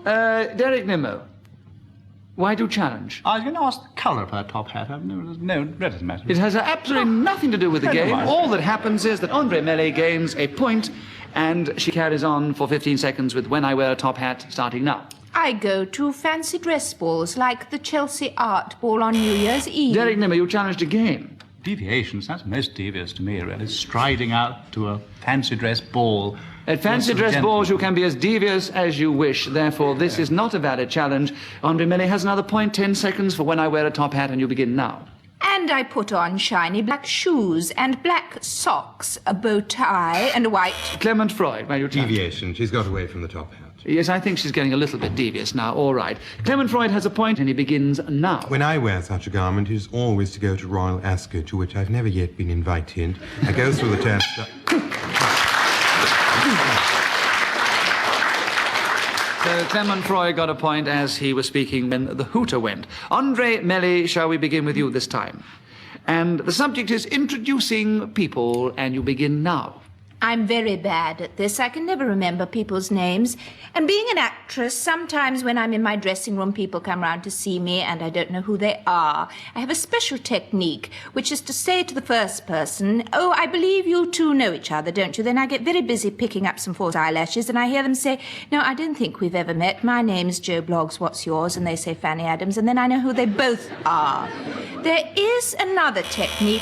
Charmian Innes, you have challenged. What is your challenge? I would say she's hesitating. It was very debatable whether she was. I will give it to you with a point. So will you take up the subject of introducing people with 32 seconds left, starting now? The best people to introduce people are professional comperes. I can't do this myself because they call me a commere, which is a foul word to be introduced by to anybody. My mother has a system when she can't remember people's names on introductions. She turns to the one she doesn't know and says, "Oh, let me see, how is it you spell your surname?" And they always say, well, Robinson. It doesn't work with Jones terribly well, but it's frightfully good with things like Nimmo, which could be Nymo, and Finnish. The first time I was in... Derek Nimmo. It's not Finnish, it's Scottish. But it sounds Finnish. All right, then I will give you a point, because there's a rather subtle type of deviation, and you have 1 second left for the subject of introducing people. Derek Nimmo, starting now. Clement Freud. No. In Actual fact, by my ears, Charmian Innes' challenge came before the hooter. So what is it, Charmian? What did you challenge for? Nothing really, I just thought somebody ought to. Well, that was a very good try, but all it does is to give Derek Nimmo another point, I'm afraid. Oh, I don't mind, he's lovely, really, and he's Scottish, and so am I, you see. Well, there we are. Derek Nimmo now has 2 points. Andre Melly has 3. Clement Freud. That's repetition. They're both Scottish. But we're not playing the game. Well tried. Clement, it is your turn to begin. How would you like to interpret this subject? Can you talk, please, for 60 seconds on drunkenness, starting now? Drunkenness is euphoria. It is a lovely state to be in, and you generally get into it by drinking alcoholic beverages such as methylated mac, which is a mixture of methylated spirits and ginger wine, or perhaps more traditional drinks like whiskey, which comes from where Derek Nimmo and Charmian Innes come from, which is sort of west of Ireland. Charmian Innes. Rather a long breath before he started again. Wouldn't that be hesitation? It might have been. I would have had him for deviation, because I would have thought that Scotland was not really... Oh, some of it's west of Ireland, only a little bit. I will give you hesitation, though. Drunkenness, Charmian Innes, and... It's all east of Ireland. All east of Ireland, actually, isn't it? It's east of Ireland, so it was deviation. All right, I was. I knew I was right. It's just that I don't know my left from my right or my east from my west. So, anyway, drunkenness for you, Charmian Innes. With 32 seconds left, and you begin now. Drunkenness can also be of the spirit, not merely from alcohol. One can be drunk with power if one manages to talk for a minute on this programme and make sense without anybody doing anything that's blah, blah, blah. Clement Freud, yes. Hesitation. Yes, I'm glad you tried to lift the tone from that methylated spirits. I'm sure if you drank what Clement Freud said, you would not be feeling a state of euphoria, as he said. Clement, can you raise the tone a little with 20 seconds left on the subject of drunkenness, starting now? Perhaps the nicest way to attain this state is to take equal measures of champagne and fresh orange juice, have both at a good cold temperature, put them into a frosted glass, and drink the mixture, which is called Buck's Fizz, and makes you feel absolutely terrible the next day. When you take a small white tablet, put it into a glass of water. Derek Nimmo, you have challenged. He's talking about hangovers now, not drunkenness. Small white tablets going in water. Oh, no. Deviation. Well, yes, but it was still to do with drunkenness. No, I think it was very clever try, but I think I'm still with Clement Freud. He still has 1 second left and an extra point. Drunkenness, and you begin now. Ginger beer.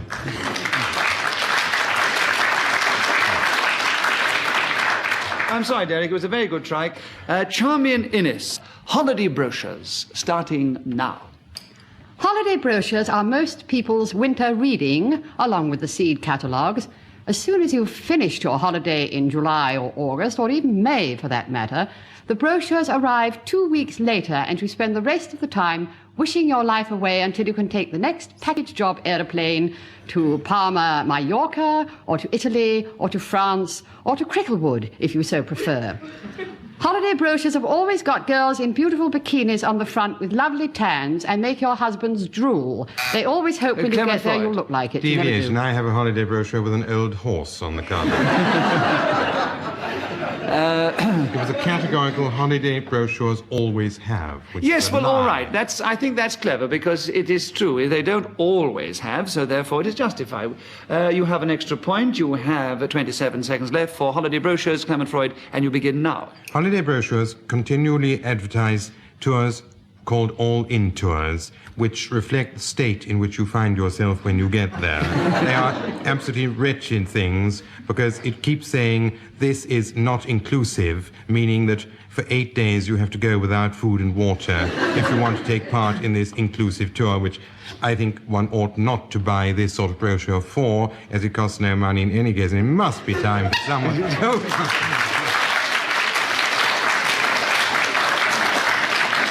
There was borderline cases of deviation as well as all kinds of things there. I mean, first of all, they don't sell the brochures; they're all given away free. And I swallowed a peppermint in the middle of it. And that was one of the most devious ways I can think of playing this game.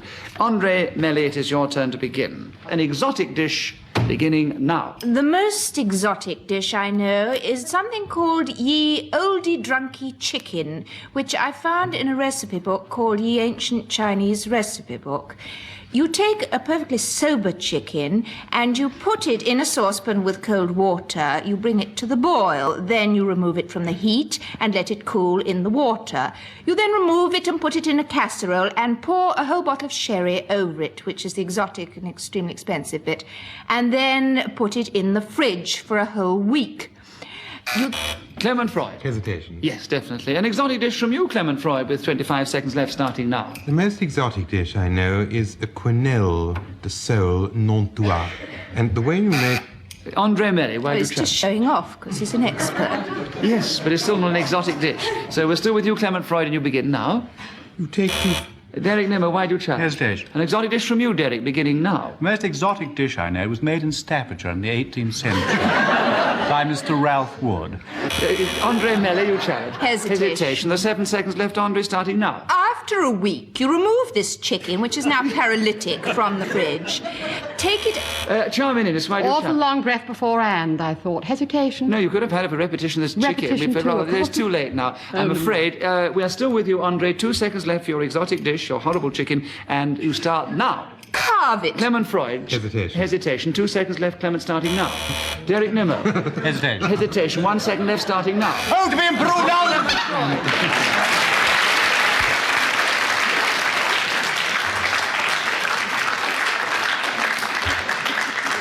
And I award a point to Ian Messiter for his exhibition of I can't think of the word. Paroxysm. I don't know, forget about it. Clement Freud, we've sorted out the score, and I think I'm right in saying you now have 13. Derek Nimmo now has 8. Andre Melly has 7. And Charminis, who didn't challenge in that last melee, still has 2. But we'll no doubt put that right before long. Uniform. There's an all-embracive and severe subject, or maybe not, for Clement Freud to begin for 60 seconds, starting now. When I joined the army, I was issued with a uniform. Derek Nimmo, why do you challenge? Repetition. Why? Well, uniform means the same, and by definition, they must be repetitious. Oh, very clever, very clever. Think up another clever one, and you might get it next time, but not this time, I'm sorry. Uniform, Clement Freud, starting now. The garment I was issued did not fit, and it was explained to me that this was the king's uniform, and... Andre Melly. Snobbery. I won't give you a point for snobbery. I might for repetition. We're still with Clement Freud with an extra point, and you begin now. And as His Majesty was taller than I at the time, it was obviously bound not to fit. As a result of this, I was also given a rifle and forage cap and sent out onto the square, where a number of other young men, similarly attired, also given rifles and forage caps, flung these weapons about onto their shoulders, off the ground, onto their hips, and marched off into the middle distance, while a man who also wore the same sort of khaki trousers, shirt, tie, and cap shouted orders like goodbye, which was the only thing that he could think of at the time. Andre Melly. I don't know what he's talking about. Well, I think anybody who's been in the army has got a very clear picture of it, and we're absolutely with you, Clement Freud, on this one. And you actually got a round of applause for it. You have... Yes, you can clap if you like. I mean, you know. It doesn't make any difference to Clement's time. You still have 14 seconds left for the subject of uniform beginning now. On the great day when I got my officer's uniform, everybody around clapped all the time because they said, what a splendid uniform you're wearing and how attractive and handsome you are. He said uniform I really 7 don't want to times. hear anything that Derek Nimmo has to say because it is desperate. We've heard it all before for weeks and weeks and weeks. You don't get any extra points for going on. I'm very sorry, Clement Freud. Derek Nimmo now has a subject because we did have too many uniforms. There's 7 seconds left for uniforms starting now. If all the people on this earth had balding heads and little beards... Andre Melly. Deviation. I think you're right. I don't May I quite... just- What No, balding you heads? didn't justify If you yourself let me quick finish enough. my sentence. You finish it, but you'll have to have a very clever finish to justify it. All I was going to say, if all the people on this earth had balding heads and little beards, they would be curiously uniform. All right.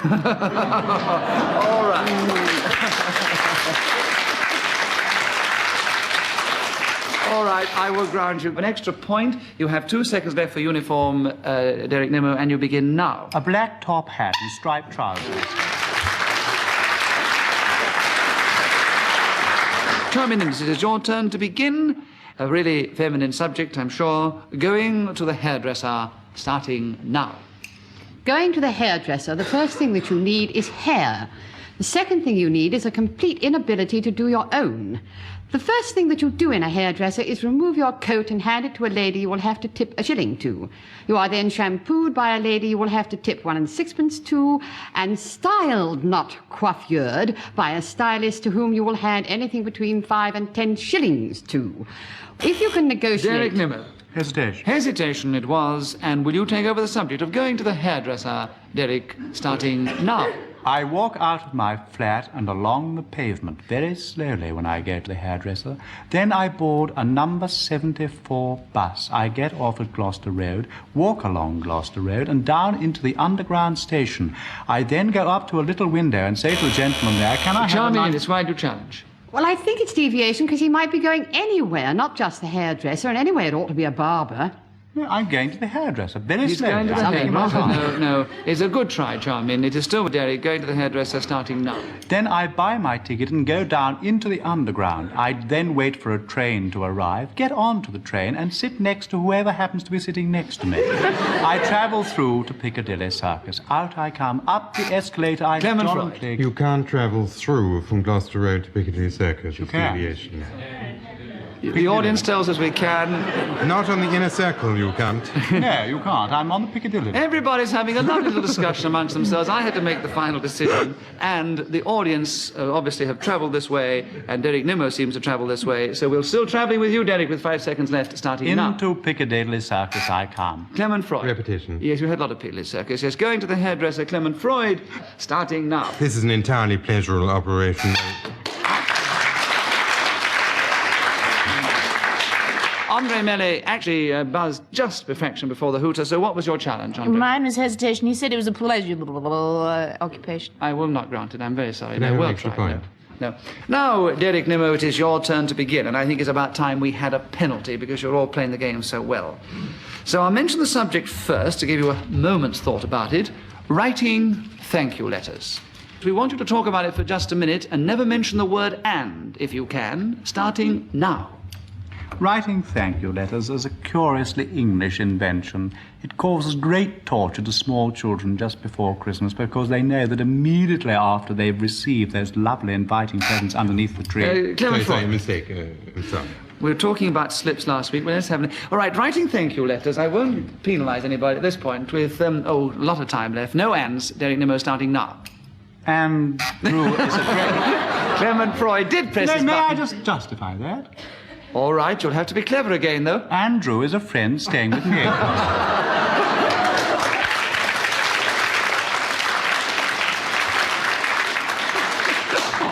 Now, Derek, we only have your word. Well, I deliberately laid as a trap for old Freud. As I get brickbacks from the other three if I give a point to somebody else, I'm not going to be the final judge of this. I'm going to let our delightful audience sitting here decide whether you think he was going to say Andrew or not. If you agree, you think he was going to say Andrew, will you cheer? And if you don't think he was, boo and do it now. The cheers had it. So you were going to say Andrew, and you have a point, and you have the subject of writing thank you letters with no ands, and no more Andrews either. Starting now. Androcles and the Lion. What did you say? Androcles and the Lion. Right, nobody challenged, nobody challenged. You did ask me to clarify. Jarman, you've challenged. Because of Androcles and.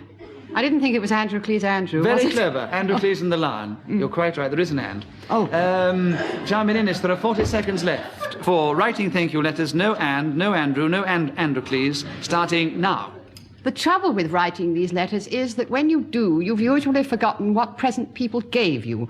And you... Clement Freud. Writing thank you letters, no and, starting now. The best way to do it is to get a piece of paper, then reach for a pencil or a pen. Using all the paraphernalia gathered together, you proceed to press down upon the paper with whatever you've chosen to write with. Then say, Dear Mrs... Derek Nimmo. Several hesitations. Yes, I think so, yes. It's very difficult. Writing thank you letters, no and, starting now.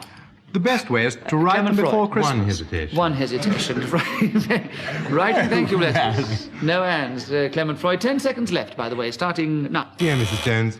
Derek Nimmo. 2 hesitations. No hesitation. No hesitation. Clement Freud is still with you, and 9 seconds starting now. My beloved Mrs. Brown, it is with tremendous pleasure that I have received your beautiful present, which my family, my sister, my No, Derek Nimmo was in first. Hesitation, yes. I was he was waiting for the squeak. I know you were. And we were waiting for Anne, but it almost came to... Derek Nimmo, there are 2 seconds left. Writing thank you letters. No Annes. And you begin... now. The Aunt Tamer's write to lots of people, and therefore they always thank them for their presents. Charming tried very hard.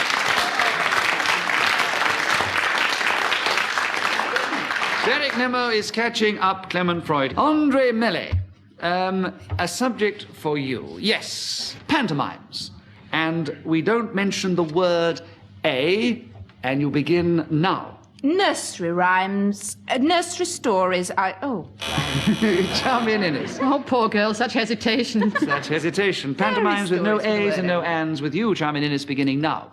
Seasonal entertainment. Derek Nimmo. Hesitation. As she is behind, it's very debatable. I'm going to give Charming Innes a point and say she didn't hesitate. Pantomimes, no A's, no An's, beginning now. Pantomime principal boys are no longer played by girls with lovely legs, but by young men with lovely voices these days, looking very like Derek Nimmo and sounding very like Clement Freud, which is much nicer for the women in the audience, because at least we have something to look at that isn't our own sex, making it bread plus bread.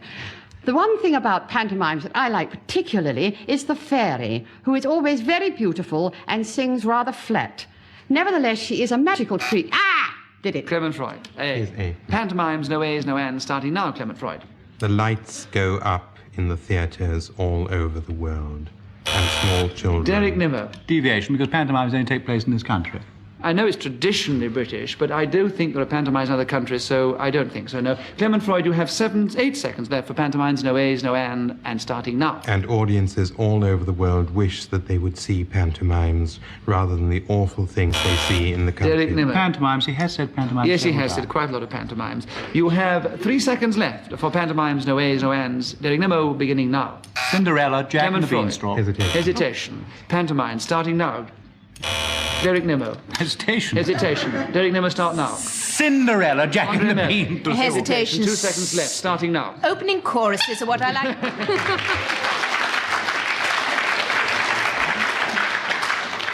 They've got so good at the game, you can see I've even devising ways of trying to trip them up. Anyway, Clement Freud is still in the lead with 25 points. Derek Nimmo has 20, and the 2 girls are exactly equal. Andre Mellet and Charmin Innes, third. Clement Freud, it is your turn to begin. And this will be the last round, I'm afraid. Fingernails. No penalties this time. Nice and bright and quick, I think. Starting now. I have 10 nice, bright, quick fingernails. Many of them find themselves at the ends of my fingers, and in the early days, I'm told that I used to bite them, which I gave up when I was actually 8 months old. I now polish them, varnish them, file them, occasionally cut them, store them in a matchbox. Effeminate. So, what's your challenge? Deviation. Don't think it was justified. Clement Freud, you were still with fingernails, and you have 45 seconds, and you start now.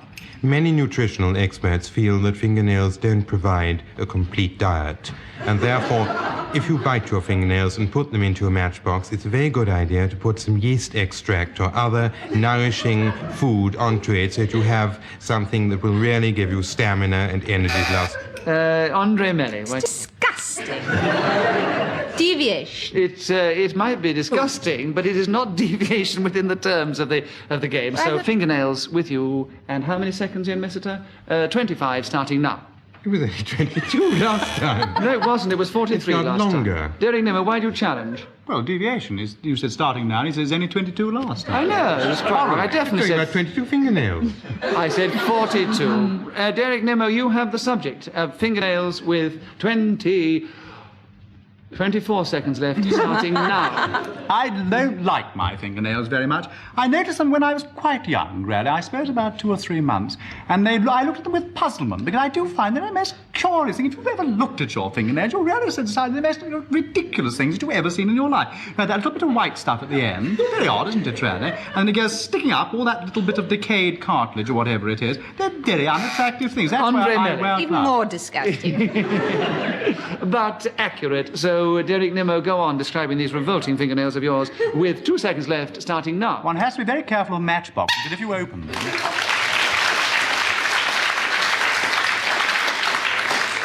Derek Nimmo hasn't quite caught up Clement Freud. So, once again, Clement Freud, you have won this round of Just a Minute.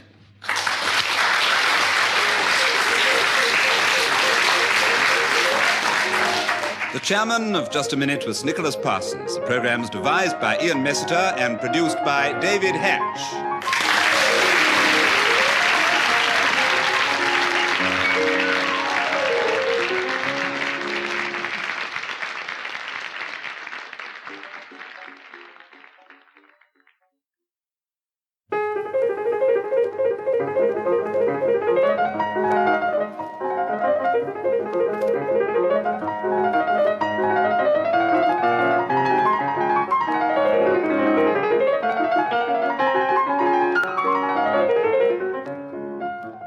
We present Clement Freud, Derek Nimmo, Andre Melly, and Betty Marsden in Just a Minute. And as the minute waltz fades away, here to tell you about it is the man of the minute, Nicholas Parsons.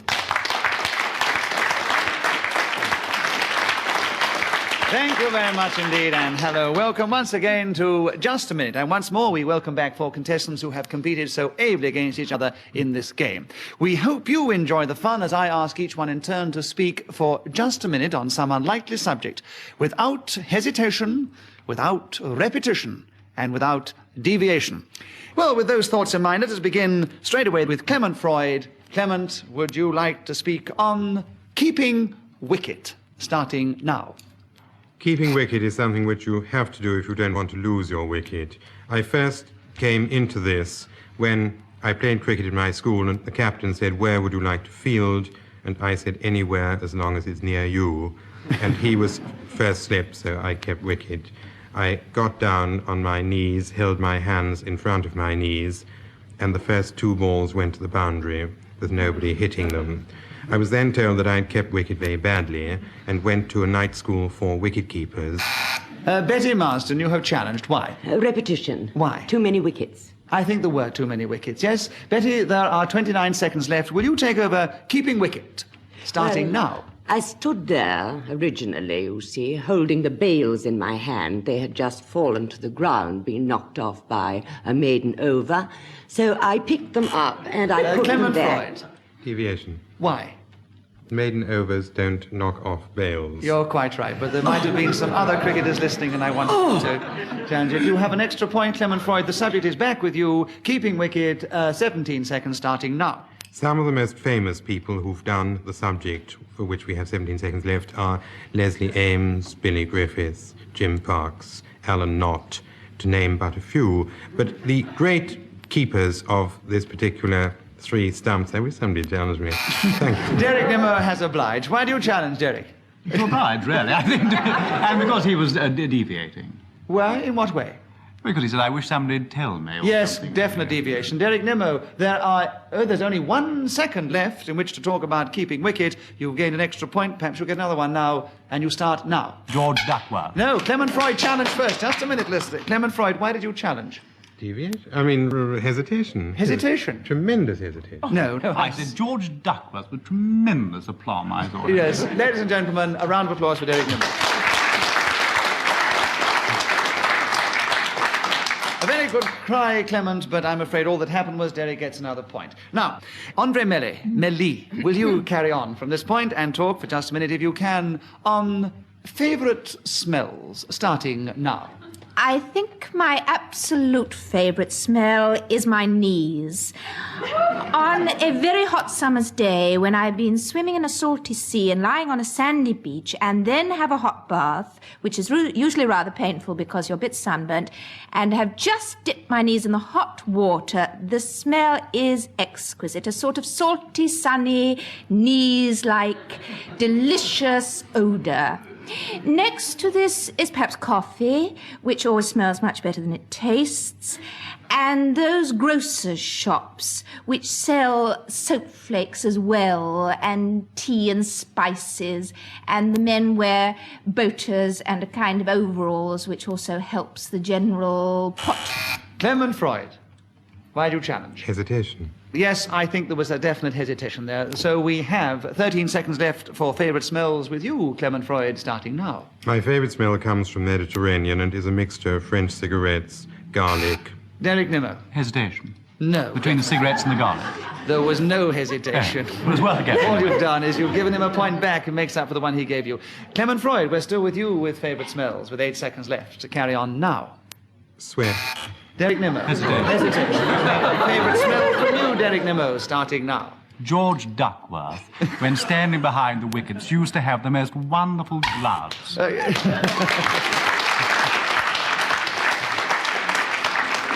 Andre Melly challenge, but I'm sure I will I win. had a very good point there, which was what was Derek Nimmo doing behind George Duckworth, who was behind the wicket? Long stop. We leave that very devious thought for other people to work out. Where subject for you, Derek, being in bed with flu, starting now. It was in a little shop in the Balls Pond Road that I first met her. Deviation. Why? It's nothing to do with the Balls Pond Road being in bed with flu. Well, I don't know. Derek Nimmo, how are you going to justify your beginning? I'll give you a second or two to do so.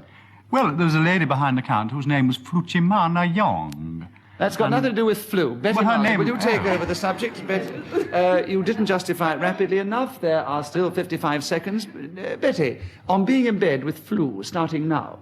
Well, it can be very unpleasant indeed, because you see, the flu in particular goes straight up from our drawing room floor, straight through, carried on. Derek Nimmo.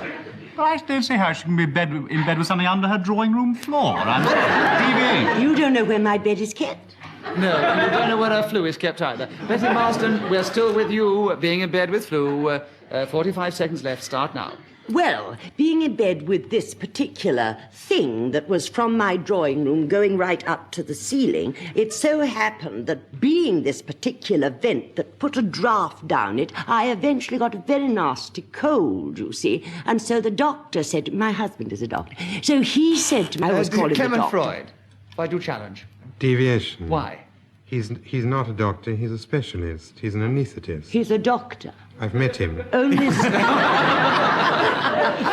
And he can cook.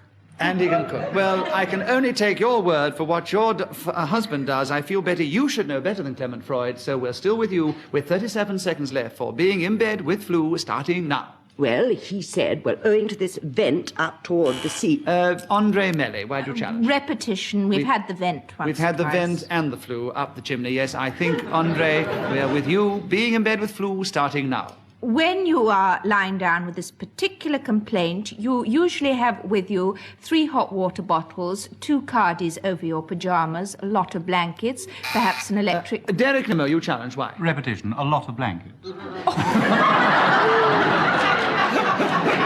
I'll tell you what I'll do here, Derek. I will award you a bonus point for a very clever interpretation of the rules, but I don't think I can justifiably give you the subject. Andre, we are still with you with 12 seconds left, being in bed with flu, starting now. 1 bed sock, 1 aspirin, 1 glass... Clement Freud. 1 bed sock is deviation. All right, I'll give you a bonus point for a clever challenge, and Andre still has the subject with 8 seconds left for being in bed with flu, starting now. A glass of lemon and honey by the side of the bed, perhaps magazines... Derek Nimmo. Repetition, she's mentioned bed 3 times. She has indeed. There are 3 seconds left for being in bed with flu for you, Derek Nimmo, starting now. Ashoo is a noise that you often Andre make when Melly, you're why in do bed you with... challenge? I'm sorry, I couldn't resist it. Well done. You've given Derek Nimmo another point. You have 1 second left, Derek Nimmo being in bed with flu, starting now. I take a hot water bottle with me.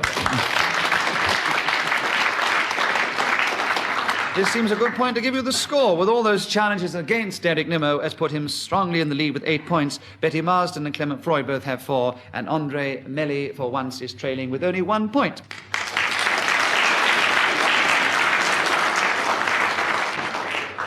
Betty, can you talk for just a minute on how the spring makes me feel, starting now? Very uncomfortable. It's right in the back of my chair, and it sticks straight in the small of this particular bone, you know, that goes right the way down there. And I have been in this position now, it seems, for many years. And every time the doorbell rings, I leap up like that, and this particular nasty piece of wire, which seems to stick through the material, pushes me forward like a jack-in-the-box. I find it most unpleasant and very cruel that it is not being cared for in the proper way in which it should Andre be. Melly, you challenge. A hesitation. Yes, what a pity, because she was doing so well. Andre, will you take over the subject of how the spring makes me feel, starting now? Wonderful. I love it. The crocuses and the daffodils coming up through the soil, that first sunshine with the blue sky and the white clouds, and the... Clement Freud, why do you challenge? She's doing a Derek Nimmo. Repetition. No, there are no points awarded for that. We're still with Andre Melly, and 19 seconds left. Andre starting now. I'm sure that Derek feels the same when he looks out of the window and thinks, spring is here at last. He jumps up... Betty Marsden, why do you challenge? Deviation. Why? Well, she doesn't say what she's thinking. She says that Derek Nimmo feels the same. Well, she's talking about how the spring makes me feel. Yes, but how does she know what Derek Nimmo feels? Because Clement Freud said so. No, I'm sorry, Betty. No, it's not quite justified. We're still with Andre Melly with 12 seconds left on. But watch it, Andre, how the spring makes me feel, starting now. Excited and younger than the spring last year. Derek Nimmo. She has said spring a number of times. She has indeed. There are 8 seconds left for how the spring makes me feel, Derek, starting now. At that particular time of the year, I feel like Andre Melly. Nearly always. Something that's come over me from a very early age when we first met. And as Derek Nimmo finished with talking while the hooter went again, he gains an extra point for that, which makes his lead even stronger. 10 points. But equal in second place are the other 3, with 4 points apiece.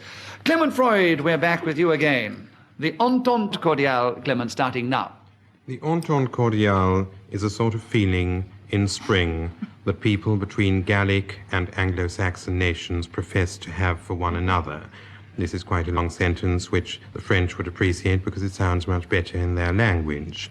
Recently, it has been very much in the news because so many Frenchmen dislike so many Englishmen that we have professed ourselves to be ever more kindly disposed towards the other nation. Andre Melly. A deviation. I don't know what he's talking about. Well, all I can say is bad luck, Andre. We're still with Clement Freud with another point. Entente Cordiale starting now. Every Englishman, naturally, is treated by every Frenchman with a maximum amount of disdain. Ignominy is showered upon him. He is given snails and garlic to eat, especially in... Derek Nimmo. That's deviation. This is not about the Entente Cordiale. This is about the hatred of the English for the French. Yes, there's not much cordiality about it, is there? I quite agree. Oh. Deviation. Derek Nimmo, 28 seconds But left. Entente. Yes, but there's What no is it? cordiality. I'm sorry, it's with Derek Nimmo. Starting now. I'd like to go over to France and meet my French chums when I go over there. I generally go into restaurants and say, "Hello, old fellow, do sit down, have a drink."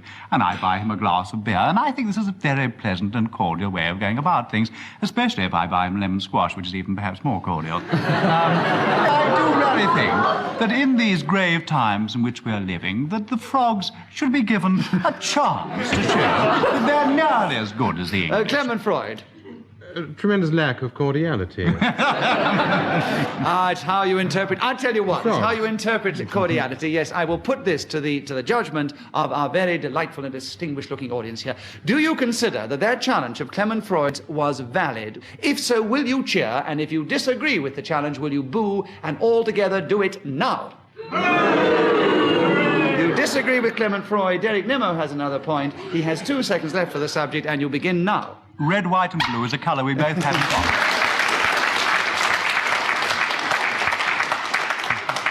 Derek has taken a firmer lead with 13 points, but Clement Freud is now second with 5, and the girls both have 4 apiece. Andre Melli, it is your turn to begin. What to take away for the weekend? What do you do, Andre Melli? And begin now.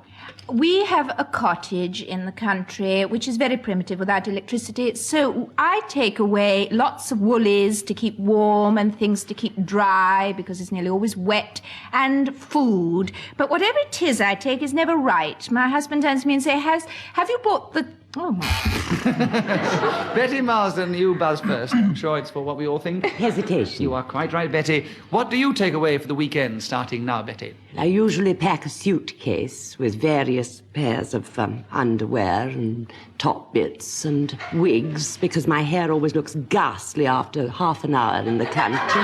So I don't look at it like that, Derek. And on I go, wearing trousers and boots. Deviation. Why? Don't look like that, Derek. You're quite right. Clement Freud, you have the subject of what to take away for the weekend with 26 seconds starting now. I take with me my wife, whose name is June Beatrice, my eldest daughter, whose name is Nicola Mary, my second son, whose name is Ashley John Grenville, my third son, whose name is Dominic Martin. Cleric Nimmo. Have these children got awfully affected names? I think you could have had him for repetition. Yes. We had rather a lot of Freuds, but you didn't do that one. So we are still with Clement Freud with what to take away for the weekend with 14 seconds start now. The remainder of my children also come with me, as does our mother's help. We pack it into the car, which is called Charlie, and drive off towards our weekend cottage, where we spend Friday evening, the whole of Saturday, most of Sunday. Derek Nimmo, why do you challenge? Deviation now. He's arrived at the cottage, so it's not what he's taking away for the weekend because he's already unpacked. That is a rather devious challenge. He's got to get some. Maybe he's going away for the weekend. So we're still with Clement Freud with 2 seconds left, and you start now. Bread, meat, fish, sauce. Betty, the importance of art, starting now. Well, he is a very important person in my life. His name is Arthur Jones. I met Mr. Jones at a bus stop.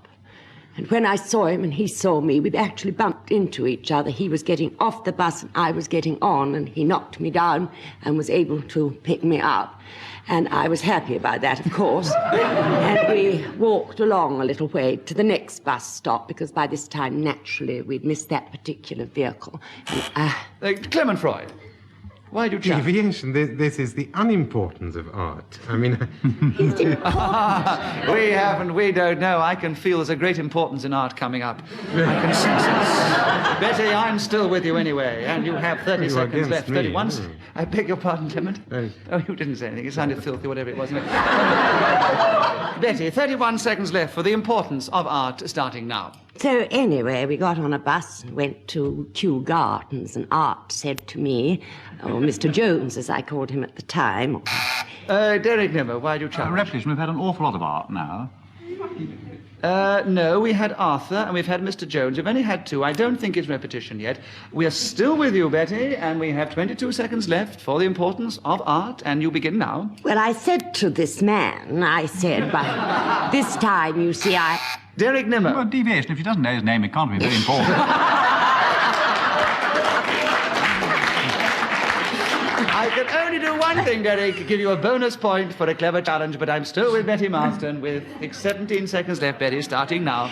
Well, this male person obviously liked me very much, and I liked him very... Derek Nimmo. Just plain disgusting. She's soliciting in Kew Gardens now. This is a male person and a fellow whose name she doesn't know. Yes, and you obviously realise the importance of art in Betty Marsden's life. I'm still with Betty. I'm fascinated. Of men, Betty Marsden. And you'll still keep us fascinated about art for the last 11 seconds, Betty, starting now. Well, anyway, he was a boy child when born, and he held me by the hand as we went past the tulip beds, because it was in the spring, and I could see...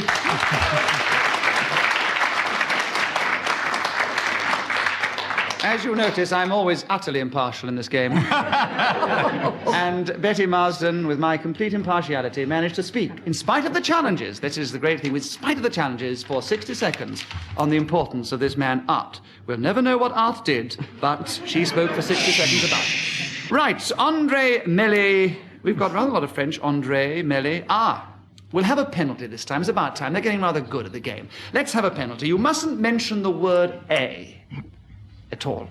And here's something that a lot of us have thought about recently. Doctors' prescriptions. Don't mention the word A, have a second's thought about it, and start now. These things are very mysterious. To begin with, you can never read them. You are given a piece of paper with Clement Freud. A piece of paper, yes. Will you take over doctor's prescriptions with no A starting now? These are written on pieces of paper, which chemists quite generally honor. Andre Melly. Hesitation. Yes. Doctor's prescriptions, no A starting now. You take them to the chemist. Clement Freud. Repetition. Yes. She's gone to rather on to the chemist. Right, Clement Freud, doctor's prescription starting now. Andre Melly. Hesitation. Doctor's prescriptions. Andre Melly starting now. When you arrive at this particular shop, the man... Derek Nimmo. Can I join in the game as well? No hesitation. No hesitation. Andre Melly has another point. Doctor's prescriptions, no A, starting now. The gentleman behind the counter tells you to wait. It doesn't matter if there's nobody else in the place. You still have to stand about for 15 to 20 minutes. He then... Clement Freud. Hesitation. Why? Because she hesitates. I don't know why she hesitates. Do you know why I'm going to grant you a point? Because I'm not going to give you. I'm going to give the subject because she's slowing down very cleverly. The words are coming out in even tempo, but you're getting slower and slower. And She's therefore... only at his normal pace anyway, isn't she? I mean, he always talks like that. Thank you. Clement Freud, you have the subject. You have doctor's prescription. No A. 19 seconds left. Starting now. Doctor's... Derek Nimmo. Well, he's going to start talking his normal pace, so he'll be hesitating. Where's the hesitation? No, it's not. Don't be so unfair. Clement Freud, doctor's prescription starting now. When there's something the matter with you and you go and see doctors, they write little pieces of paper which... Andre Melly. Repetition. We've had these bits of paper. Not my bits of paper. But we've had bits of paper. Andre Melly's back with you. Doctor's prescriptions, no A. 12 seconds starting now. Do they manufacture these pills behind the counter while you wait for your prescription? This is something I've always wondered. I imagine they had mini cake tins. Betty Marsden, no. Betty's challenge was in first. Yeah, sorry, I was wrong. I thought she said A, and she hadn't. I do You apologise. take it back. There's 2 seconds take it left. back, Doctor's absolutely. prescription starting now. Derek Nimmo, you challenge. Hesitation, she didn't start. Hesitation. What did Derek you mean? Nimmo, you have doctor's prescriptions, no A, starting now. Half a crown for each item. Andre Melly. I hoped you'd hesitate. You hoped you'd hesitate. All right. Well, half a crown. Well Half done. a crown. An extra point Half for a Derek. crown. I said it first. Actually, Betty said it first. Betty said it first. All right. I'll give buzzed. it. But you buzzed. All right. I'll give a sorry. point to them all except Derek Nimmo. And the score at that point was Clement Freud now taken the lead. He has 18 points. Derek Nimmo has a 15. Andre Melly 10. Betty Marsden has 9.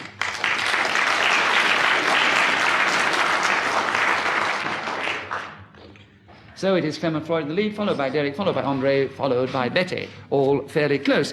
Derek, Nimmo, your turn to start, and let's have another penalty this time. The word the. How to perform a Cornish floral dance. Have a second's thought about it, because the penalty mustn't mention the word the. How to perform what? A Cornish floral dance. You're playing for time, aren't you? A Cornish floral dance. Starting now. When I'm in Totnes in the summer months, I walk up... Clement Freud. The summer months. Oh, yes, well done. Yes. It was so quick. The how to perform a Cornish or the Cornish floral dance starting now. Truro and Oakhampton are most beautiful parts of Cornwall in which lovely Cornish dances are nightly performed. A number of beautiful people living in localities around these aforesaid villages gather together in floral attires and by moving one leg in front of the other. In front of the other. Well done. How to perform a Cornish floral dance starting now. By moving slowly round in a... Clement Freud. Too slowly. Yes, you're quite right. Take the subject over with no the starting now. Olé, they shout to one another. Derek Nimmo. Deviation, they don't. I quite agree. I've never heard an olé in a flourish Cornwall dance. Flourish, I'm sorry. Derek Nimmo. How to perform a Cornish floral dance. Know these starting now. If you go into a Cornish town and you go into a village hall where they're practicing for their Cornish dance, you will hear them gathered together chanting the words of the dance, which go roughly like this. Oh, you're mad, oh, you're dro, you're Andrew Melly, why do you challenge? Well, that's Cornish for thee.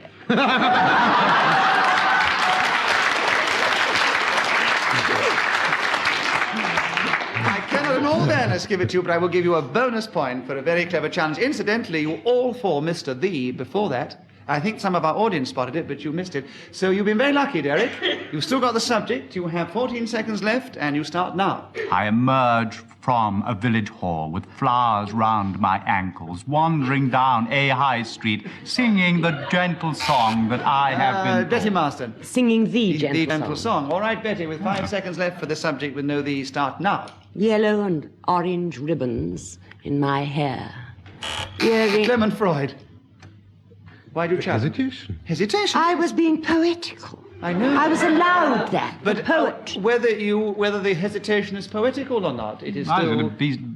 Buzz for deviation, as we know, she wears a wig anyway, doesn't she? All right, Derek, but it's still Clement Freud was in first with his challenge. You have the subject back. And how many seconds? Only 2 seconds left, starting now. Merrily round and... Well, Clement Freud is still in the lead, and as that is all we have time for, I judge that Clement Freud is the winner of the contest.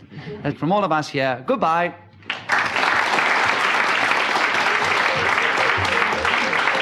The chairman of Just a Minute was Nicholas Parsons. The programme was devised by Ian Messiter and produced by David Hatch.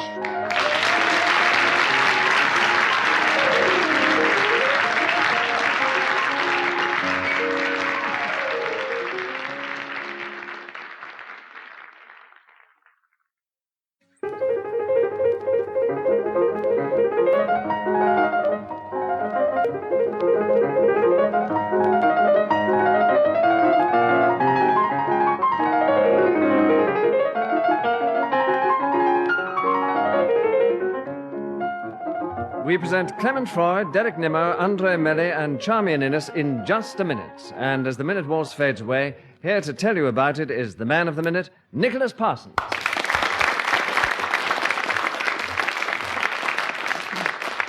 Thank you very much indeed. Hello, and welcome once again to Just a Minute. And once more, we welcome 4 people who have competed so ably in this game against each other. And once more, they're going to enjoy in this battle of wits. We hope you enjoy the fun as I ask them to speak individually for just a minute on some unlikely subject that I will give them, without hesitation, without repetition, and without deviation. And we will start this week with Derek Nimmo. Derek, here is a good subject for you, I'm sure. Outdoor games. Will you talk for just a minute, please, starting now? My favourite outdoor game, I suppose, really, is Crown Bowls. This is a game played in the north of England, where I was born, and it consists of the same rules as the... Andre Melly, you have challenged. Why? Hesitation. Definite hesitation. There's Well, it still was 40... an impediment, you know. It's very shameful, I think, when she sort of challenges me on my impediment. I think it's very rude and offensive. And I think you're being very clever to try and make out it was your impediment that caused you to hesitate. If she had 3 legs, I wouldn't keep Derek saying Nimmo. Andre Melly. Andre Melly, there are 47 seconds to talk about outdoor games starting now. Zero. Derek Nimmo, you challenge. Hesitation. You have outdoor games back again starting now.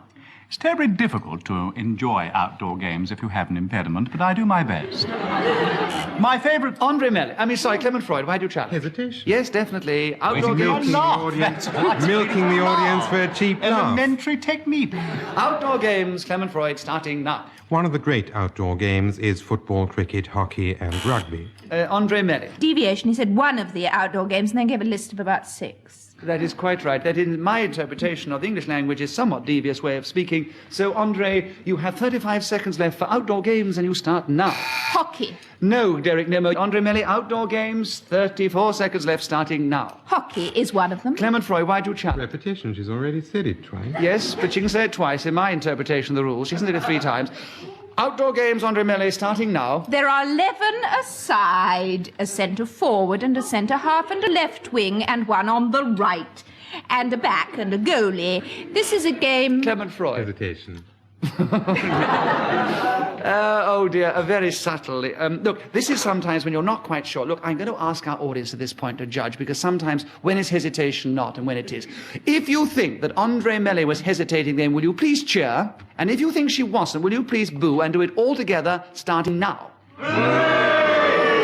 I decide the boos have it. Andre was hesitating. Clement Freud has the subject. 24 seconds. Outdoor games, Clement Freud, starting Cricket now. is a quite splendid outdoor game. You have a wicket keeper and a bowler. The ball is slung down the pitch. A bat is... Andre Melly, the subject you have challenged. Why? Deviation. If it's slung, you get slung out.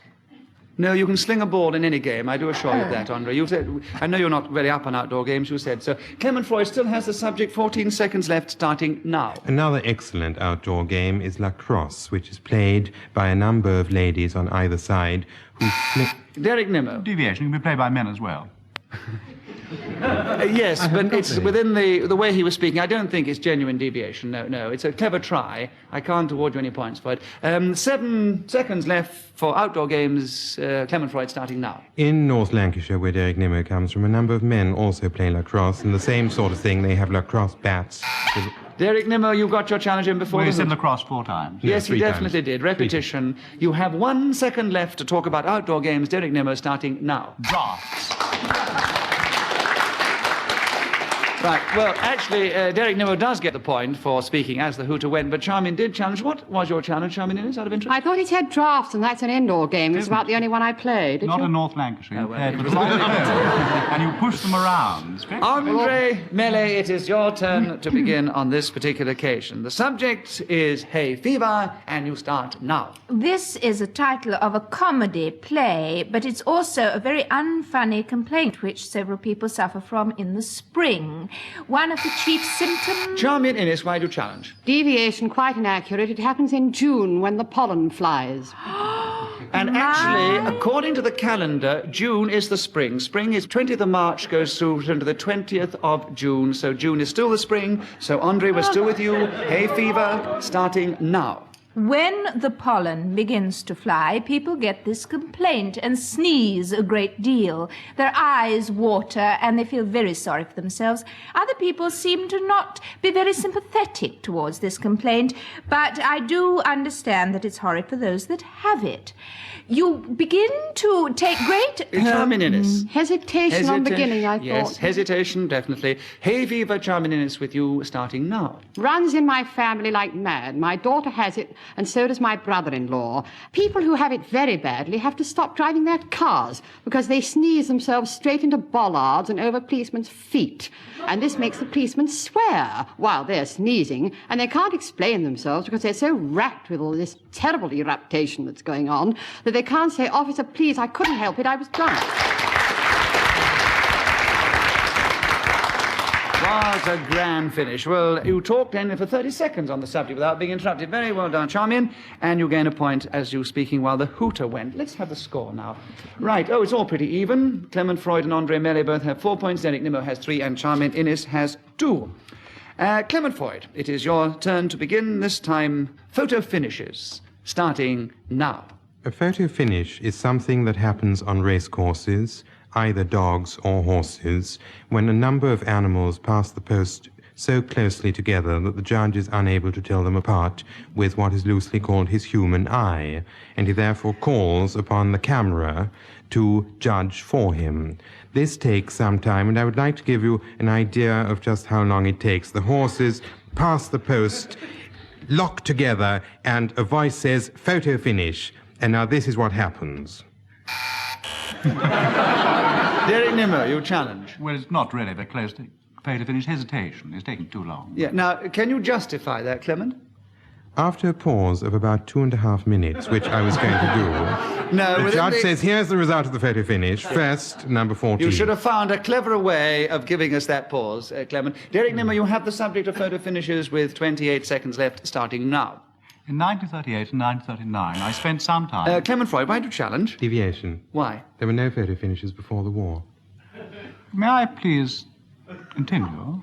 You may justify You may yourself in 1 justify second. yourself if you can very rapidly. Yes, well, the Russian guard on the border said to me as I left Leningrad, don't photo us, photo finish.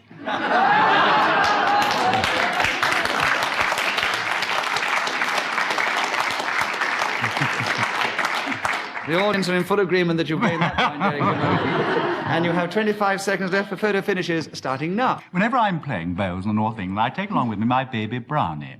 I place this on the grass, and when I bowl the woods across the top of the crown green, I have a friend waiting at the other side, waiting to photograph the finish. Andre Melly. He waited and waited. Yes, he now, hesitated. occasionally he has complained in this game about his natural impediment. Well, I'm sorry. I felt that on this occasion it was Derek Nemo's natural impediment that tripped him up. So, Derek, I'm giving you the benefit of the doubt. You still have the subject starting now. Snap goes my chum at the other end of the green, and then produces for me from his Polaroid camera, which is abandoned for his Brownie. Clement Freud. Deviation, it was a Brownie. It's become a Polaroid. I said it abandoned it, you see. Quick finish. Yes, no, that was a very clever, very quick piece of challenging for deviation. Clement Freud, you have the subject with 2 seconds left. Photo finishes starting now. Greyhounds finishing close together also. Well, Derek Nemo has 7 points, Clement Freud has 6, Andre Melly has 4, and Charmian Innes has 2. Charmian Innes, your turn to begin. Easy ways to lose a man starting now. There are several of these. If you're single, when I was a very young girl, I was 2 or 3 years ago, and the lights go out and you're in your house with him and he seizes your hand, a good way to get rid of him is to say, "Never mind that, Charlie, I'll just mend the fuse." And he will run down the road at a rate of knots that makes the Queen Mary look like a dinghy. If you're married... Clement Freud. Hesitation. Hesitation, I would say so. Clement Freud, can you talk for the remaining 37 seconds on easy ways to lose a man? Starting now. One of the very easiest ways. Charmian Innes, why do you challenge? Deviation, he can't possibly lose a man the way I lose one, and if he can, he can't talk about it. A very clever try, Charmian, but you haven't heard what Clemens had to say yet. The easy ways to lose a man, Clement Freud, starting now. When I take a chap to a football match and I say, "Will you meet me here after the game by the T-bar?" he very frequently does not turn up. And I say to myself, "Well now, Clement Freud, this is another chap you have lost." Or to put it another way, this is one of the easiest ways to lose your acquaintances. But there are a number of other methods whereby the human race can become Andre Melly. Hesitation. Yes, and that's easy ways. What a difficult subject, though. Anyway, easy ways to lose a man, Andre, starting now. To go to one place where you think he's going to meet you and he's gone to another. That means you've lost him before you've even met him and is probably the easiest way.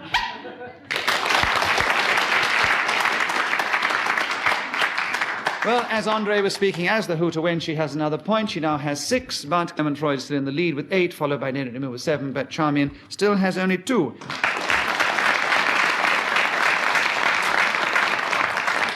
Yes, Derek Nemo, it's your turn to begin. So let us go now from outdoor games, this time indoor games, starting now.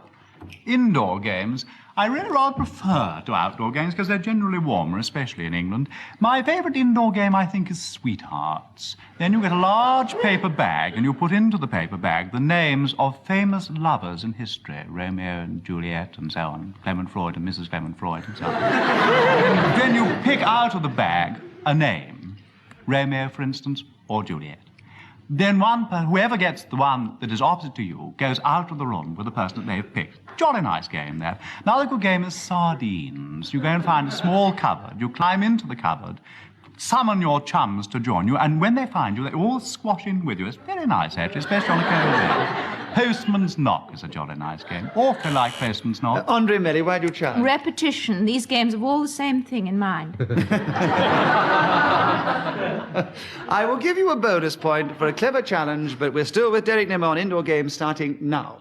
Knock, knock, goes the door handle. Who's there, I say? Charming Innes, so you challenge. The door handle, rather, went... All right, Charming Innes, you have the subject, indoor game starting now. A perfectly pernicious indoor game is bridge, which has caused more divorce and marital arguments than I would care to shake a stick at, whatever that may mean. Shaking a stick at people is... Derek Nimmo. Deviation. She doesn't know what it means. Out of her own mouth, she committed herself. Deviation, yes, Derek. 2 seconds left for indoor game starting now. Tap, tap, goes the door handle. Clement Freud, why do you challenge? Repetition. Why? It was knock, knock The last second time. No, I think it was knock before. We put up with knock, knock. Yeah, Now tap, tap. yes. One tap is enough. Come now. Yes, but there's lots of different kinds of taps. Bludgeon him. And Stop lots of different bludgeoning knocks. him, Freud. And we usually go on words in this game, and he's not used the word tap, tap before. So, again, you have the benefit of the doubt. With 1 second left and another point, Derek, indoor game starting now. Rat-a-tat-tat. I'll just find out what Clement Freud's challenge was. Repetition. Why? Tap, tap, tap, tap.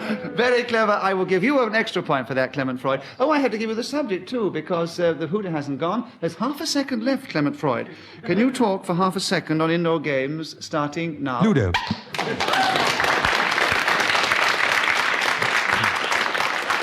So, Clement, your clever challenge gained you actually 2 points, which gives you the lead this time. Clement, a subject I'm sure extremely close to your heart. We'd like you to talk on now, if you can, for just a minute. Autographs, starting now. Autographs are your signature put on bus tickets and other unlikely pieces of paper which people, members of the public, thrust under your nose and always excuse themselves by saying, "This is for my little girl," somehow by disassociating themselves with actually wanting the autograph. Derek Nimmo. Hesitation. Clement Freud, did you hesitate? No. I suppose the only thing I could do is... I spoke with tremendous fluency. Did you? Give them a half point each. And so Clement Freud keeps the subject, and you go on with the subject starting now. I have yet to meet a person who has come up to me honestly and say, "Please, could I have your autograph for my..."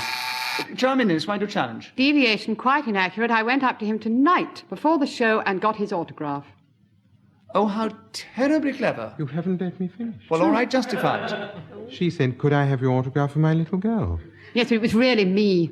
All right, I'm still with you, Clement Freud. Autographs, 33 seconds left, starting now. So, clutching Miss Charmian Innes' book, I wrote into it to Alison Innes, who is her daughter, with best... Charming Innes, why do you challenge? Not Addison Innes. I married a man called Mackintosh. That's your own affair. It wasn't an affair. I married him. Did you write Alison Innes? Did you write, be honest, did you write Alison Innes? No, I didn't. No, you didn't. All right, Charmian has got the subject over. She has 27 seconds left for autographs starting now. The trouble with having children is that they do ask you to get autographs for them if you're an actress, and it's all rather humiliating because I feel I ought to be in ankle socks with a bow in my hair, which would make me look exactly like a horse, so I don't do it. Derek Nimmo, She's why do talking you about her physical appearance, not autographs. She said she looks exactly like a horse. And you consider That's there all the time. Well, as I think that Charmian is a very attractive lady, I consider that's very devious. So, Derek Nimmo, you have won the challenge. 15 seconds left for autographs starting now. I was standing in a pub the other day with Clement Freud, and a gentleman came up with his old grey-haired mother leaning on his arm and said, would you like to meet my mother? Charmian And Clement Freud said, no. Just a minute, Charmian. Let him get the gag out, I will know. grant you your challenge, but let's get back to the game, please. Derek Nimmo does go on a bit.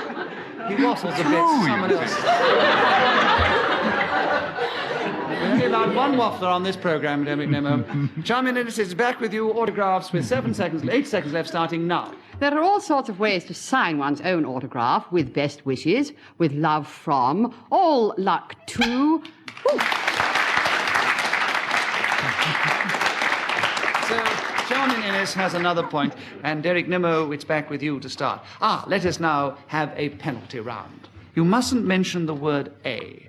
The subject, Derek, will be taking photographs, and begin now. When I used to take photographs, I used to get people to assemble in groups. Mother, uncles, aunts, children, and so on. Put my camera, my baby Brownie, on a stand. Clement Freud. On a stand. On a stand, yes. Taking photographs, Clement Freud, no A's, starting now. So, Derek Nimmo. Hesitation. Hesitation, taking photographs, no A's, Derek, starting now. Recently... Derek Clement Freud. Hesitation. No, I don't think so. Very difficult to judge, but I'm with Derek Nimmo still. 45 seconds left. Clement Freud, you challenge again. Favoritism. I said earlier on I was always impartial. I said it last week sometime. But Derek Nimmo, it is 45 seconds left for taking photographs starting now. Recently, I went to see a film called Blow Up. Clement Freud. A film. Yes. Taking photographs with you, Clement Freud, starting now. So Derek Nimmo's family is ready and waiting to be photographed, and aligning them in a straight circle. Derek Nimmo. In a straight circle, yes. Taking photographs with 35 seconds left starting now.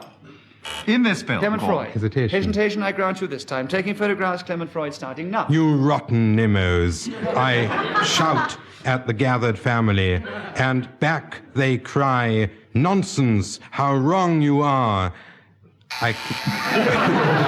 Hesitation. Taking photographs, no way, starting now, Derek. In this film, Blow Up, there's quite a different method of taking. Yes, Clement Freud. Quite a. Yes, quite. Yes, I'm not very good at Right, this, am come I? on, 20 seconds left. Taking photographs, starting now. Derek Nimmo. Hesitation. The girls don't press very quickly, do they? Can't get him keeping I it must with explain them. to the listeners that whoever presses first eliminates the other people who press. So they've all been trying to get in, but Derek's got in first again. So it is back with you with 18 seconds left for taking photographs. No A's. Derek starting now. Greyhounds in the slips waiting to be photographed at race courses.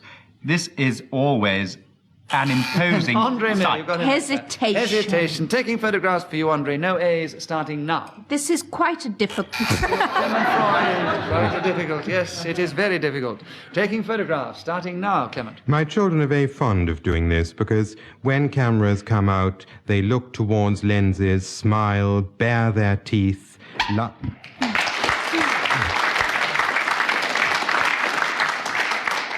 Well, another point to Clement Freud is the hooter went while he was talking. He now has a commanding lead over Derek Nimmo, who still has quite a good lead over Andre and Charmin, who are equal third. Andre, the subject is with you. A second to think about it. It is the subject of Hollywood, because I'm going to have a penalty on this round as well, because I think it's good fun. The penalty with the word the. You mustn't mention the word the. Subject is Hollywood, and you start now. Hollywood is not as glamorous as you might imagine. For one thing, it isn't really there.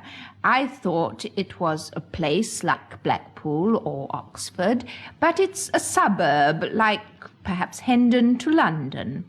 The people there... Herman Freud, the people. Hollywood is with you, and there are still 2 seconds left, starting now. Hollywood is a very beautiful suburb of Los Angeles, a town in California, which is a state in United States of America. The United States? A United States? The United States. Oh, no, it's the... Oh, what a dirty trick. I know, it's very difficult. All right, I won't penalise you. Oh, he doesn't. All that happens is Clement Freud gets another point. He still has the subject of Hollywood starting now. There are many dirty tricks perpetrated in Hollywood. One of them, recently, was when a young film actress, having successfully done her first audition and got a part in a lovely film, was approached by an agent who said to her, "Will you kindly sign this piece of paper, because that would make me represent you in the capacity..." Andre Melly. In the capacity. Yes, hesitation and everything. Right. Hollywood is back with you, Andre Melly, and there are only 2 seconds left, and you start now. Smog. Clement Freud. Hesitation? No, it was no hesitation. She has another point. Hollywood with you, Andre Melly, starting now. Sunshine. There was no hesitation. You have another point and still 1 second left. Starting now. Swimming pools. Clement Freud has given you 3 points. What a sporting chap he is. And that is 60 seconds.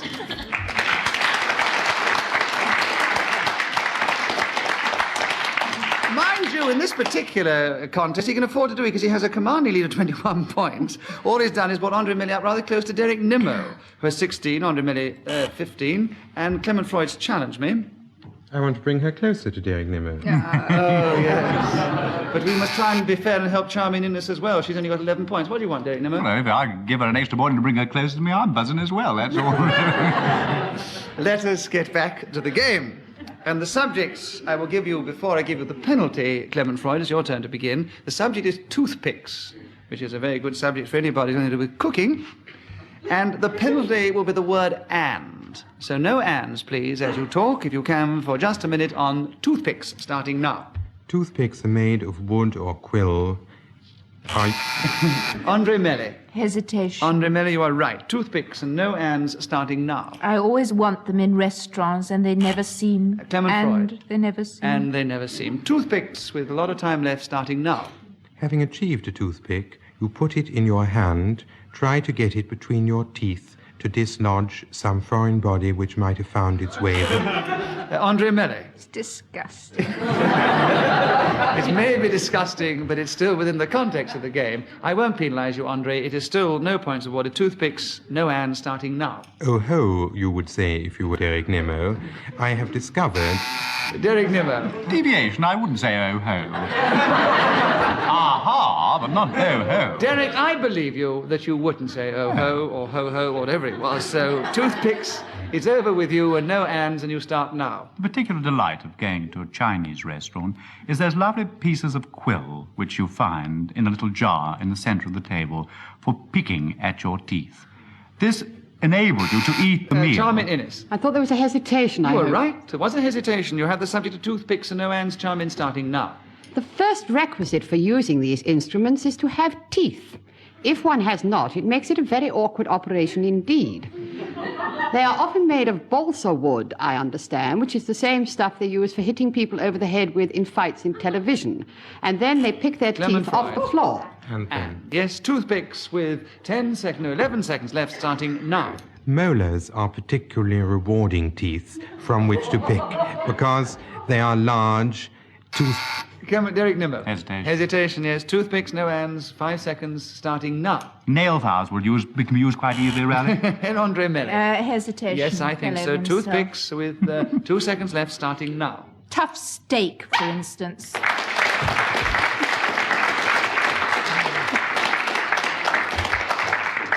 Andre Melli gained another point because she was speaking as the hooter went. And Andre now is equal with Derek Nimmo second, closely followed by Charmian Innes. But Clement Freud is once again the clear winner. Thank you very much for listening today, and goodbye from us all here. Goodbye. The chairman of Just a Minute was Nicholas Parsons. The program was devised by Ian Messiter and produced by David Hatch.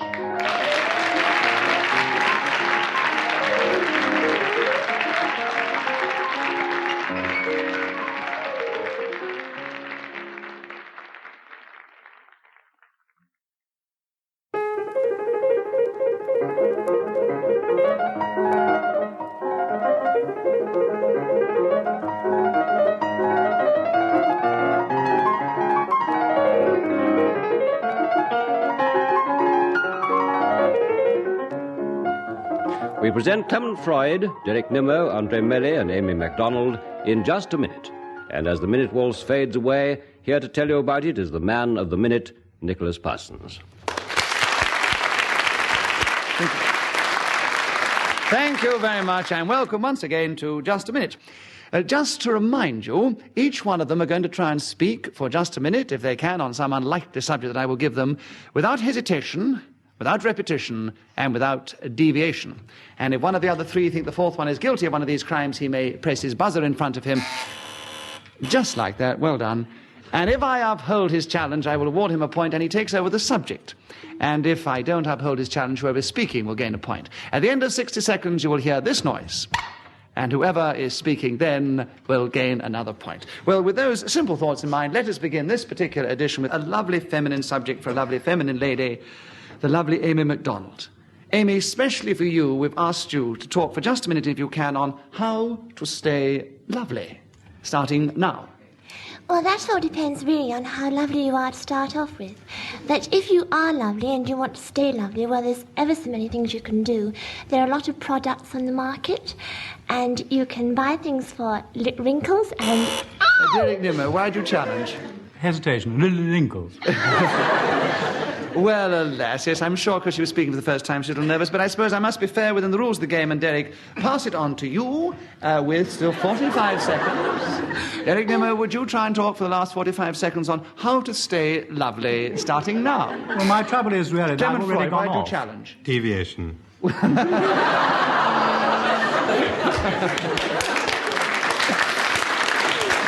I tell you what I'll do, Clement. I will give you a bonus point for that very clever try. But I think within the game we must still stick with Derek Nimmo. So, Derek, how to stay lovely starting now. Mud packs. Clement Freud. Repetition. No, you're trying too hard. Derek Nimmo's got another point. How to stay lovely, 43 seconds left. Derek Nimmo starting now. The best way to stay lovely is to share out some gold powder and put it on your eyelashes. This I find to be particularly useful, especially if you're wearing sequins at the time. I also wear a long, high wig, which I wear a little tiara on the top of. Andre Melli, why do you challenge? Hesitation. Yes, a very slight hesitation. I'm going to give you the benefit of the Melli here and ask you to talk on how to stay lovely starting now. The best way is to sleep a very great deal. But then, of course, nobody can see how lovely you are. At least one supposes nobody can. If you stay up too late at night and go to bed too late in the morning, you will have black bags under your eyes and lots of wrinkles and linkles, like Miss Amy MacDonald told us about. Derek Nimmo, why do you Repetition, Miss Amy MacDonald's already told us about it.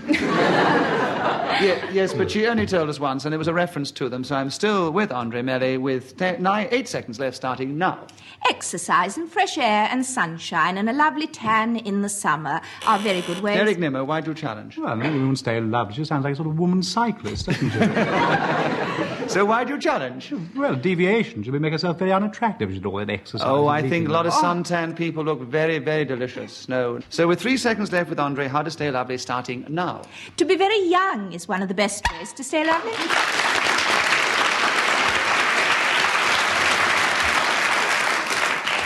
Derek, as you are so good at this game, we thought we'd start you off this time with what we think is a difficult one, but certainly a challenging one. I'll give you a second to think about it. It's it. Now, do you think you can talk for just a minute on it, starting now? Well, of course, I've always been absolutely mad about it, from a very early age. I suppose, really, I must declare my interest in the subject before I really start. I suppose I first really became aware of it, I suppose, when I was about 12 years old. And as one gets older, one finds it increasingly difficult to find it, I suppose. And sometimes, of course, and whereas in the past one used to be able to get it for nothing, now you have actually to pay for it. I'm referring... Andre Melli, why do you challenge? Repetition. I quite agree. We've had rather a lot of it. Right, would you take it over, please, and talk, if you can, about it? Still 37 seconds left, starting now. No! Derek Nimmo buzzed first. Hesitation. Yes, indeed. That's right. You have 36 seconds left for it, Derek Nimmo, starting now. Italian vermouth is something that I like to put in my gin. And when it is put in one's gin, one generally refers to it as gin and it. No, I'm not going to... What is that, Andre Melli? Hesitation? No. How did you guess? Now, if it wasn't, how did you guess? Because I saw his natural impediment from the look on his face coming up. And I have to judge between what is hesitation and what is very difficult. And last time I gave you the benefit of the doubt. I won't penalise you because I think it was a genuine impediment. No penalisation. Derek Nimmo, we're still with you with 30 seconds for it, starting now. The thing that I was talking about before was my collection of pottery. I keep it in cupboards in my bedroom. There are several shelves. Amy MacDonald, why do you challenge? Deviation. Yes, I think he's gone on about pottery, and we were on it, really. Well, that was it. No, that's what I was talking about. I said I know, I but you became went on interested so... when I was 12, and I've been interested in it ever since, do you see? Oh, that was your it, was it? Yes. And you still have 22 seconds left for it and pottery, or whatever it may be. But the subject is it, starting now. I once went to Famagusta, which is a town in Cyprus, caught a bus in search of it, which I took as far as London. Clement Freud. Hesitation. Yes, I think so. Yes, with 15 seconds left for it, Clement Freud, will you take it over now? This is a very splendid word which used at one time to refer to sex appeal and other alluring parts of people. One used to say, what a superwoman, she has it. I haven't used the word before, so you can't challenge me. Derek Nimmo. Well, deviation. He said he's talking about not using words before instead of it. No. If you had said we've had the word it too much before, I would have granted it, but not on that particular challenge. Clement Freud, you still have 2 seconds left for it, starting now. And there was Marilyn Monroe.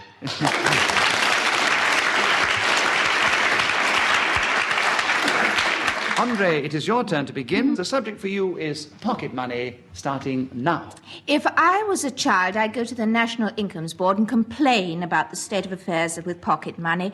The cost of living has gone up enormously in the last 20 years, and this particular commodity has not. There are children who still get between sixpence and a shilling, and some who get between 10 shillings and 15 shillings. This seems to have nothing to do with the parents. In fact, it is the very rich ones that give their children about sixpence, saying they've got to learn the value of money, and all they learn is that it hasn't got any value because you can't get very much for that amount. Derek Nimmo, you challenge. Hesitation. Yes, I think so. All right, pocket money for you, Derek. 27 seconds left, starting now. Sixpences, threepenny bits, shillings, half-crowns, florins, memorial crowns, and all sorts of other coins are monies that I keep in my pocket in case of various emergencies. It might be, for instance, I was walking along Piccadilly and saw a taxi coming towards me in the opposite direction. Clement Freud, why do you challenge? Deviation from his natural impediment. He didn't stammer.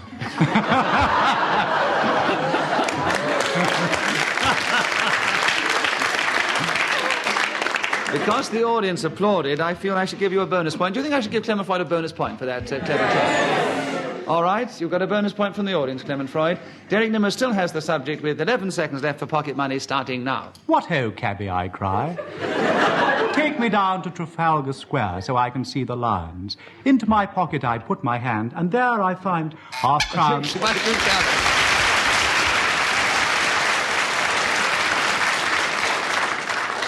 Clement Freud. Clement, let's have a subject that perhaps you can talk about quite well, gold shares, for just a minute, starting now. Gold shares are shares in companies that mine gold.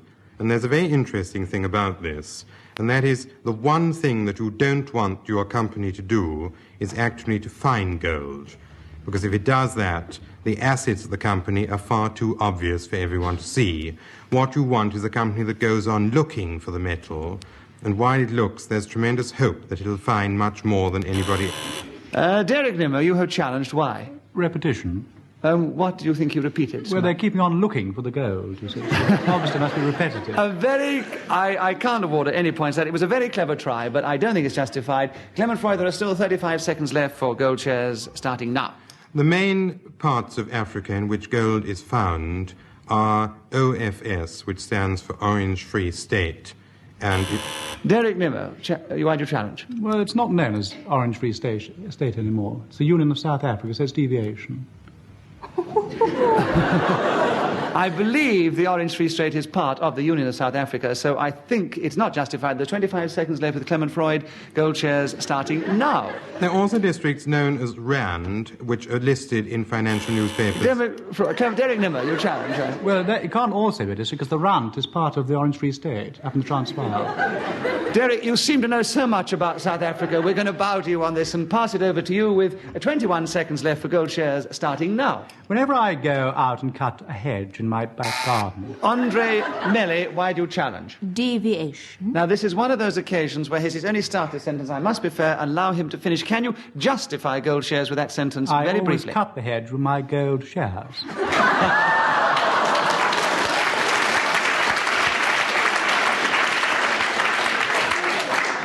And the way Derek speaks and also acts, I have no doubt that he has got gold shares. So, you have gained a point, Derek, and with still 17 seconds left to carry on with gold shares starting now. In Johannesburg, I went down into a gold mine to examine... Clement Freud, why do you challenge? Deviation. There are no gold mines in Johannesburg. You're absolutely right. In the town of Johannesburg, as far as I know, that is right, so it's back... It's not true. But he means under, don't you, actually? Presumably. But there are plenty of gold mines actually in Johannesburg. The biggest, deepest gold mine in the world is in Johannesburg. In the town of Johannesburg? Absolutely in the middle of Johannesburg, yes. Well, as I haven't been to Johannesburg, I can really trust you. Somebody's going to hit me over the head when the programme's over. I'll have to go back with the person I think knows most about South Africa, Derek Nimmo. You still have 13 seconds left. Let's get away from South Africa if you can, for the chairman's sake. Gold shares starting now. There was a famous man called... Clement Freud. Hesitation. Yes, alas, it was. So anyway, Derek got a point just then, so you've got one now, Clement, with now still 10 seconds left. Gold shares starting now. And so one looks in financial papers for the sort of gold shares that might... Derek Nimmo. Repetition. He said gold shares 3 times. We've had a lot of gold shares. Yes, that is true. We've mentioned it more I than... have a lot of gold shares. Good luck on you, son. Derek Nimmo, it is still 6 seconds left for gold shares starting now. They're generally bits of paper on which you find a lot of writing. This is to indicate the amount of money that you've invested, at least...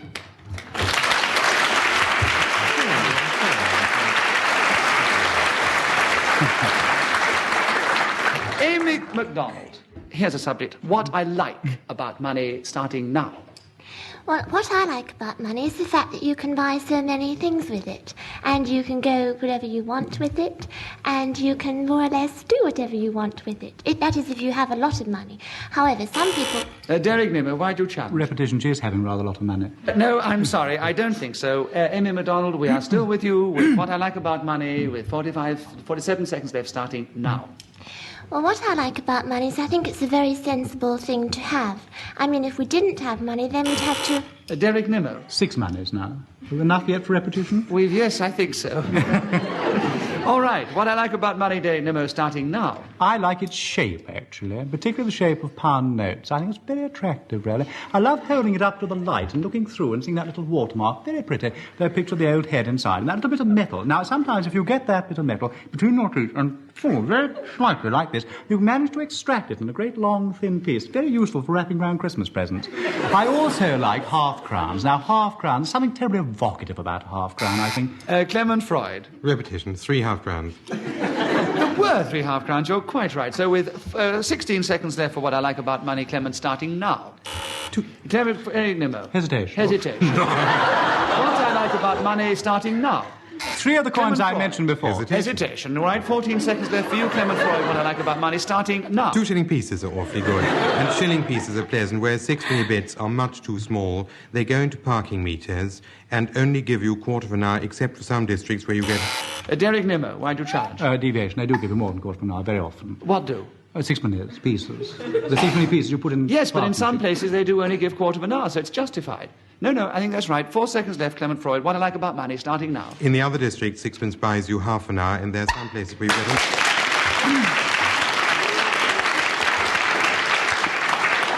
Well, money has been Clement Freud's ally in this particular game, because with money again, he's now taken the lead with 14 points to Derek Nimmo's 13. Andre Melly a little way behind, and a little way behind that is Amy MacDonald. Derek, a subject which I'm sure is close to every man's heart, very close to yours, I'm sure. Ornithology.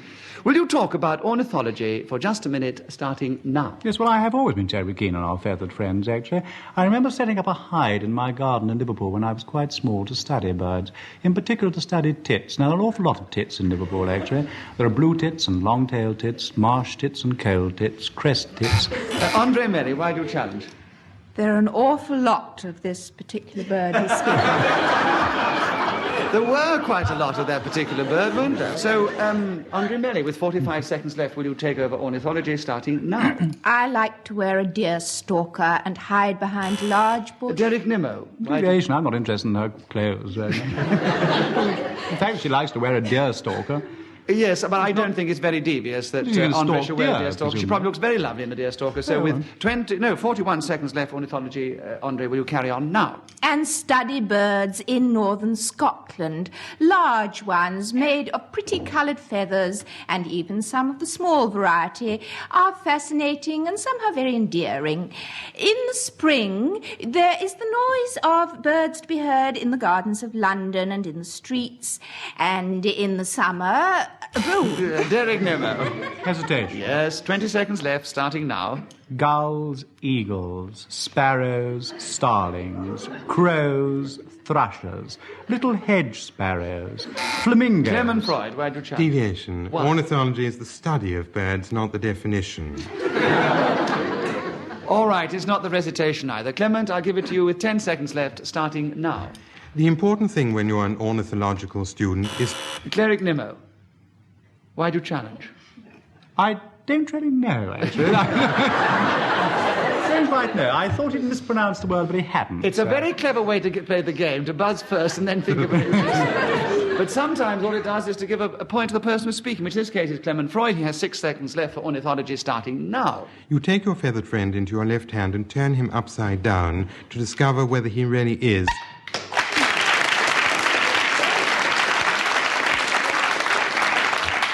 Clement Freud is still a little in the lead, 17 points to Derek Nimmo's 14. Andre Melli has caught up with 7, and Amy is still trailing somewhat. Andre, it is your turn to begin, and as you've played the game many times before and are very clever at it, we've got a subject which I hope will be difficult for you. I'll give you a moment to think about it before I start you. It's nothing. Can you talk for just a minute on the subject of nothing, starting now? It is the opposite of something. You spell it Nothing. The French for the word is rien, the Italian niente, and the Chinese ho-pa-hong.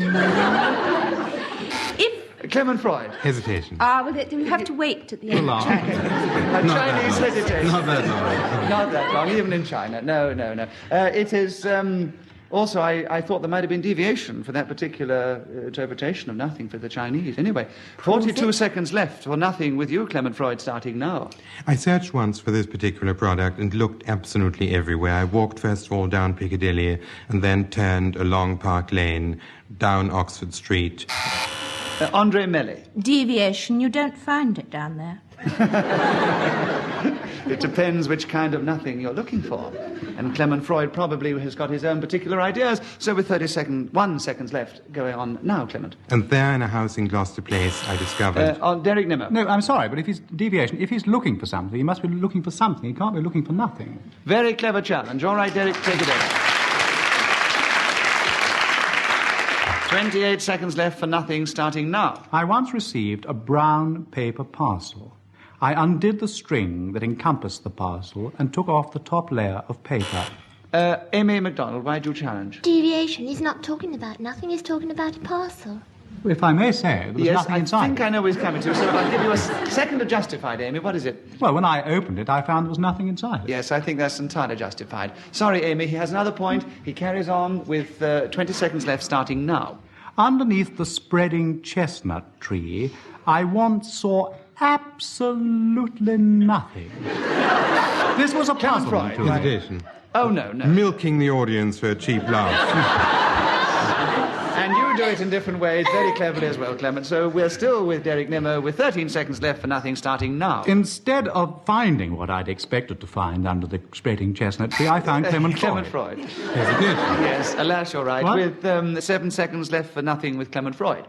What is in Derek Nimmo's brain has often been described as Derek Nimmo. Deviation. As you can't prove it, I'm afraid we have Put it to the audience. All right, I'll put it to the audience, as you say. Do you think that Clement Freud's idea that there is nothing in Derek Nimmo's brain is justified within the context of this game? Remember, we do play it for fun. If so, will you cheer if you agree with Clement Freud? And if not, will you boo and do it now? I'd say it was equal. I would say there's no points awarded. I would say that you have 4 seconds left for nothing, and you start now. And so I said to this chap, look here, there isn't absolutely anything...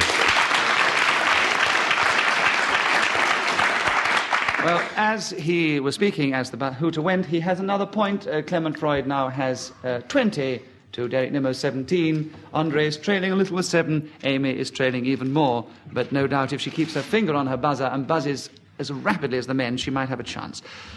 Clement, I don't know why they've thought of this one for you. Whether it's to do with some of the way you speak, I hope not. It is throat sprays. I've mentioned the subject first because I think it's time we had a penalty.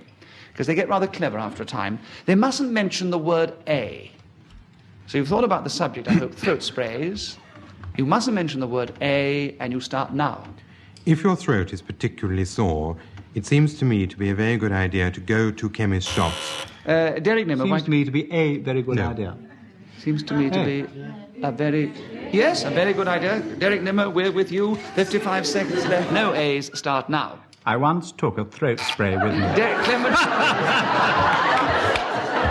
A guilty conscience or a Freudian slip, I don't know, but Clement Freud has the subject back. Throat spray starting now. They're really delightful things which most good chemist shops will sell with a... Amy MacDonald. Hesitation. But Amy, I will help you as you're trailing. He also said A. yes. Yes, he definitely said A. Yes, I've written it down too. Right, throat sprays, Amy MacDonald. Don't mention the word A and start now. Throat sprays I find a rather fascinating thing. Clement Freud, why do you challenge? What? She never said it. Are rather fascinating. Are rather fascinating. She has another point. She's got another point. And you have throat sprays. And what are you challenged for? Just want to give her another point, yes. So you've given her another point. She still has 43 seconds left for throat sprays. No A's, Amy, starting now. As I was saying, throat sprays are rather fascinating. Clement Freud, by your challenge. I thought she was going to say A, but it's repetition. You've given her another point. She Amy said MacDonald. exactly that before. Yes, but she's got another point because I want to favour at this particular moment. Amy, 40 seconds left. Throat sprays with no A's starting now. As I was saying, I love to... Repetition, as she was saying. Yes, so she has another point and she carries on with the subject. Throat sprays, Amy MacDonald, mustn't mention the word A and start now. Derek Nimmo, Well, I have a hesitation or another point, according to... Well, as she hasn't been challenged for hesitation yet, she can have another point and carry on. Now, for the last time, the chairman's on your side, Amy MacDonald, so you've caught up a little. 37 seconds left for throat sprays. No A, starting now. Once? Derek Nimmo. Hesitation. Not Derek on our side Nimmo, anymore. will you take over throat sprays and start now? These mouth squirters are terribly useful to take with you to study ornithology. Amy MacDonald, why do you challenge? Deviation. Why? Well, he's gone back to birds again, hasn't he? Yes, but he said the throat sprays were useful if you went there, so I think he'll have to be very careful as he continues. But he was obviously going to go on and on and on about birds, wasn't he? Yes. Was not. You obviously know Derek Nimmo better than many of us. We're still with Derek Nimmo, throat sprays starting now. Whenever I caught a puffin, I opened its mouth. Clement Freud. A puffin. A puffin, yes. No A's in this particular round. 35 seconds left. Clement starting now. Acutely sore throats react terribly well to spraying with different... Derek Nimmo. Well, he's slowed up so much he's nearly stopped. Hesitation. All right, hesitation. Take it over, Derek Nimmo. Throat sprays, no A's starting now. Open your mouth wide, said the doctor. Open it even wider, he said again. Let me squat. Clement Freud. The most dogmatic repetition we've had in the whole of the series. With 11 seconds left, Clement Freud, take it over now. Keeping mouths closed makes it absolutely impossible to spray throats, whether they belong to small children, adults, women, or even parents. Derek Nimmo, why do you challenge? Well, he is cataloguing the people that he is referring to. Deviation. No, he only catalogued the three different things. I'm still with him. 2 seconds left. Clement Freud, starting now. And so you go to doctors.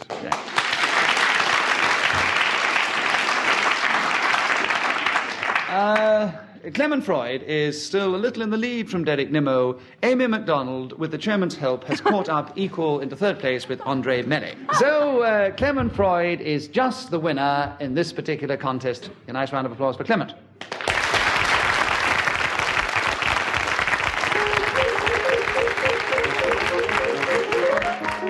The chairman of Just a Minute was Nicholas Parsons. The programme was devised by Ian Messiter and produced by David Hatch.